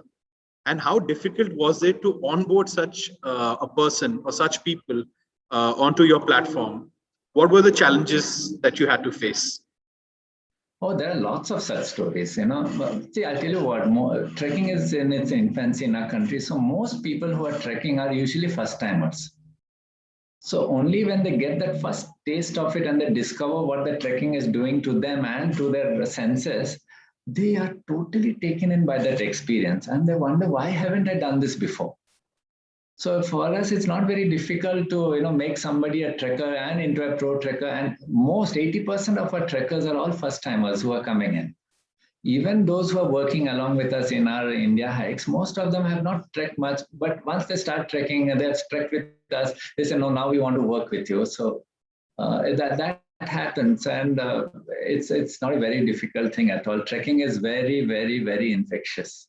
And it is something which I would say that anybody who tries out trekking falls in love with it. Yeah, definitely. Okay, so moving on to the next question. Trekking expeditions that are very exquisite is impossible without local people's support. Even in business schools, we have customer and supplier relationship management, which are of paramount importance to make, or execute our business decisions. So do we have any lessons that we can grasp from these local clientele management of India hikes? Yes, lots actually. One of the most biggest lesson which even most of the professors of IIM generally ask us is that how is this remote managing possible? How do we ensure this quality that is happening, or the values of the organization passing through, even right down to a helper in the mountains or to a muleman in the mountains, and how does it happen? So these are terrific challenges for anybody to observe and see, and how it is possible to run a complex organization across the country where you do not have a mobile signal, where you're not reachable, where people cannot get in touch with you, where they do not have managers. And yet they're able to deliver an experience, and yet they are able to carry on the values of an organization right down to somebody who's, say, driving the mules or, helping out in the kitchen. So how is that possible? I think it's a very big lesson for anybody to take back and learn from. And these are the constant struggles even we face as an organization, how to do it. how to take our values across right down to the last person who's working with us. It's not easy, but these are the challenges of an organization or an entrepreneurial journey, whatever you call it. This is the one of the biggest challenges we have. Another question which has just come in is, does India Hikes plan to expand, outside of India, other than Nepal? How do you plan to differentiate in the trekking industry abroad? We are already in outside our country. This thing we run our treks in Georgia, we run our treks in Kyrgyzstan, and we are opening up a few more trails in other countries. But wherever we go, we try to see if we are able to make a difference. And we have noticed that over the years, our learning at India Hikes and whatever we do, there is the systems that we have developed, the safety systems, the way we trek, the way we deal with the sustainability. Now, it is no longer that we go to the outside world and we feel inferior. We don't. In fact, the outside world now looks at us and they say, which is this organization which has come from India, which is doing all these things, and they come, they flock around the tents and they ask us, how are you doing this? Why are you doing this? What is the thing? And they want to learn. So I remember we were trekking in Georgia, which is slightly below Russia, and we had this lot of teams from Czech Republic, the Germans, the French, the Italians, who would come around to us and say, we are very surprised with what you all are doing over here. And we have never seen anything like that. We have been trekking for so many years, but we have not seen the style of trekking that you all are doing, the way you all are managing your safety system, the health of everybody, the food, the environment. It's extraordinary, the things that you all are doing. And I think we have lots to take back from you also. India has progressed quite a bit, and wherever we go, we want to leave a mark. We want to leave a difference in how we can trek even in that country. Sometimes it's about the trekking system. Sometimes it's about bringing out a new route. Whatever we have done in India, we are looking to see if we can do it in other countries. And we are doing that little by little. Of course, COVID didn't really help us. We couldn't do much over the last 2 years, but hoping that once this is behind us, we'll be able to do it. I'd like to share that my first trekking experience was when I was a student, I think in the 4th or maybe the 5th grade in Japan. It was on Mount Fuji, which is Japan's tallest peak. It was an amazing experience. I mean, I never thought that up until then I had never thought that I could walk so much in a particular day. So yeah, I mean, you never really know your limits until you try and push yourself. So yeah, that's what I took back from that trip. Moving on to the next question, it says that, with the buzz of all industries moving towards digital transformation, do you see any opportunity for India Hikes to utilize digital world for generating more customer pull? Digital, obviously, sometimes we wonder whether we are a trekking organization or we are a digital organization. I wouldn't say digital, but technology, because technology helps us in many ways. It's just not in getting our trekkers. Technology helps us in even running our organization. In a very big way, technology helps to smoothen our operations. And there are people who are coding, small apps and programs to help make our processes easier. Technology is also helping us in, bringing trekking forward. Look, as I had started with, we used to document trails. So technology is helping us to teach us how we can document trails across the world and in our country. We are developing applications within in-house to see, how we can map a trail or how we can, ensure that, anybody can, as a community, contribute towards bringing out trails so that anybody can go and trek on their own. Technology also helps in enhancing the trekking experience as such. Imagine if you're on a trek and you have a phone with you, which is along with you, which tells you, what, if you look left, you will see this waterfall, and don't miss out on this view, and you get that sudden message coming up. I think all these areas, technology plays a very big part. It's just not in getting customers. Yeah, that's one part that's already been explored by a lot of industries, but these other parts are more exciting actually. And definitely what the question asks is, yes, it does help.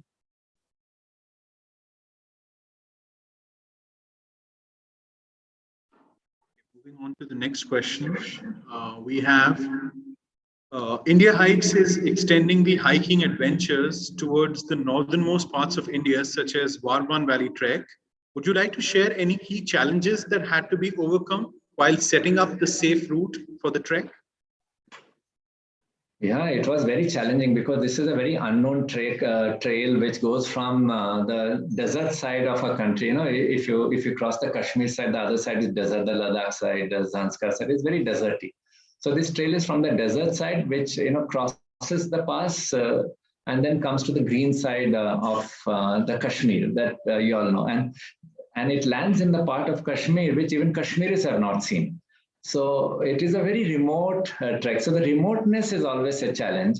The unknownness of the route is a challenge because not many people have done this trail. So you're practically setting foot on places where you have to use your own maps, and these maps are very old. You have to use your own GPSs to see whether you're on the right track, and sometimes you will make the right move. If you go on the other side of the stream, you may go off in a totally different direction. So you have to ensure you are on this thing. So these are the challenges. But once the challenges had been done about finding the route, then comes in actually setting up the trek. And for many years, we couldn't run this trek. It was almost for 5 years we couldn't run this trek because the Kashmir, as you know, has a lot of problems it comes with.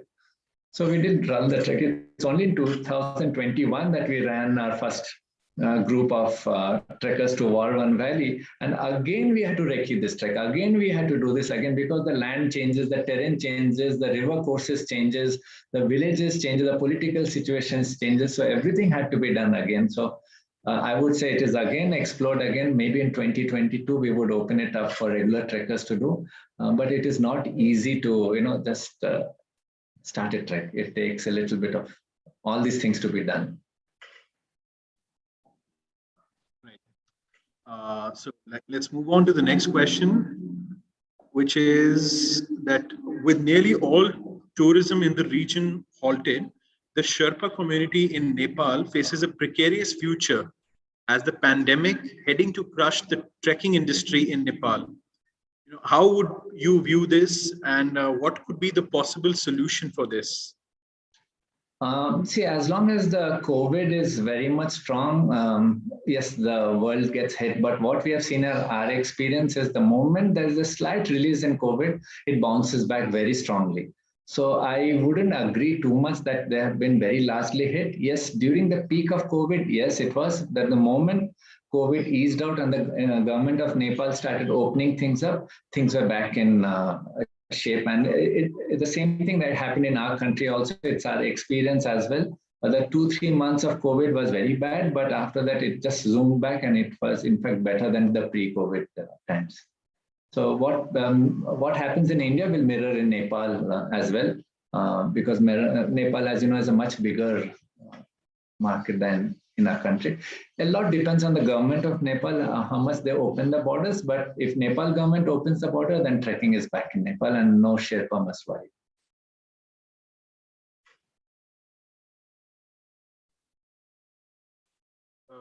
Moving on to the next question, Arjun, which is, this one is an interesting one, which says that, we saw the trekkers became COVID warriors by helping to provide assistance to the remote villages in Uttarakhand, and that maybe prompted this question, which says that, what are the different ways that trekkers can help add value to people's lives in society? See, trekkers add value just by trekking, When trekkers trek, what happens is they mingle with a lot of local people. It's just not about our staff. They take taxis to go to the base camp. They eat in local restaurants. They shop at local places. So all along the routes, they're just by being trekkers, they're exposing the local population to not only wealth, because trekkers spend, and trekkers, as you know, come from a little higher income group. So just by spending, they're helping the economy in a very big way. Not only helping the economy in a very big way, they also transfer a lot of knowledge very unknowingly. By sharing some stories, by sharing their lifestyle, by telling them, हमारे शहर में ऐसा होते हैं और वैसा होते हैं. So they do that in a very big way. And I have seen a very big transformation over the past 10-12 years where, learning from the people who go to the mountains, the services in the mountains are becoming better and better. People who would have small hotels and lodges, now they're, made that much better. Their toilets have become better. The rooms have better painted, and the food has become better. So a lot of these things have happened in the local economy and the local this thing. So trekkers don't have to do much, but just do the trek. Outside that, trekkers can really help by keeping the mountains better, like how they do with us when they go, the Green Trails program that we have, or they can volunteer for all these volunteering programs that we have, that we do in the mountains. If they do that, then I would say they go one step more in helping people in the mountains. But it is not necessary to do that. Even if you just trek, I think you will help the people in the mountains quite a bit.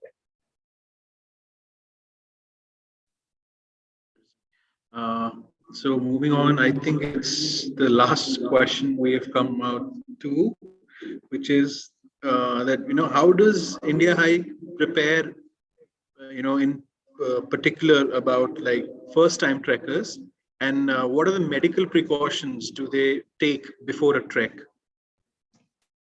The preparation is extensive. We start almost 1.5, 2 months in advance to the trek, and our coordinators are always working very closely with the trekker, telling them how to prepare with their the mental preparation, the physical preparation, and also with the gears, and also with all these mandatory documents that are required, the medical certificates that are required, the medical preparation, everything. It starts almost a month and a half until you reach the day of when you start from your home and go to the trek. So the preparation is extensive, and our team just works hand in hand with the trekkers to get them ready physically, with the gears, mentally, what to expect, what not to expect, and also a lot of mandatory things are also required. We just can't take anybody on the mountains without checking the medical background, or if they have some issues, or they have anything. So all those are required. So a lot of preparation happens. I think you just have to go along the ride.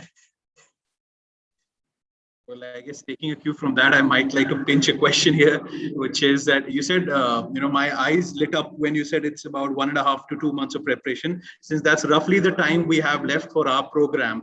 So any possibility of organizing a trek for, me and my colleagues of the EPGP Batch of I-M Indore? Yes. I think your professors are already talking with us. Maybe something will come up. All right, that's exciting. So that's on a very exciting note. We have come to the end of this conversation. Thank you so much, Arjun, again for sparing so much time on a Saturday evening and providing us with such a insightful and such a different perspective of looking at life through a completely different lens by virtue of your experience and by virtue of your expertise. Thank you so very much. Thank you for inviting me. It was such a pleasure knowing you all and talking to you all. So thank you very much. Thank you. Namaste. Thank you. Bye-bye. Thank you, Arjun. Bye-bye.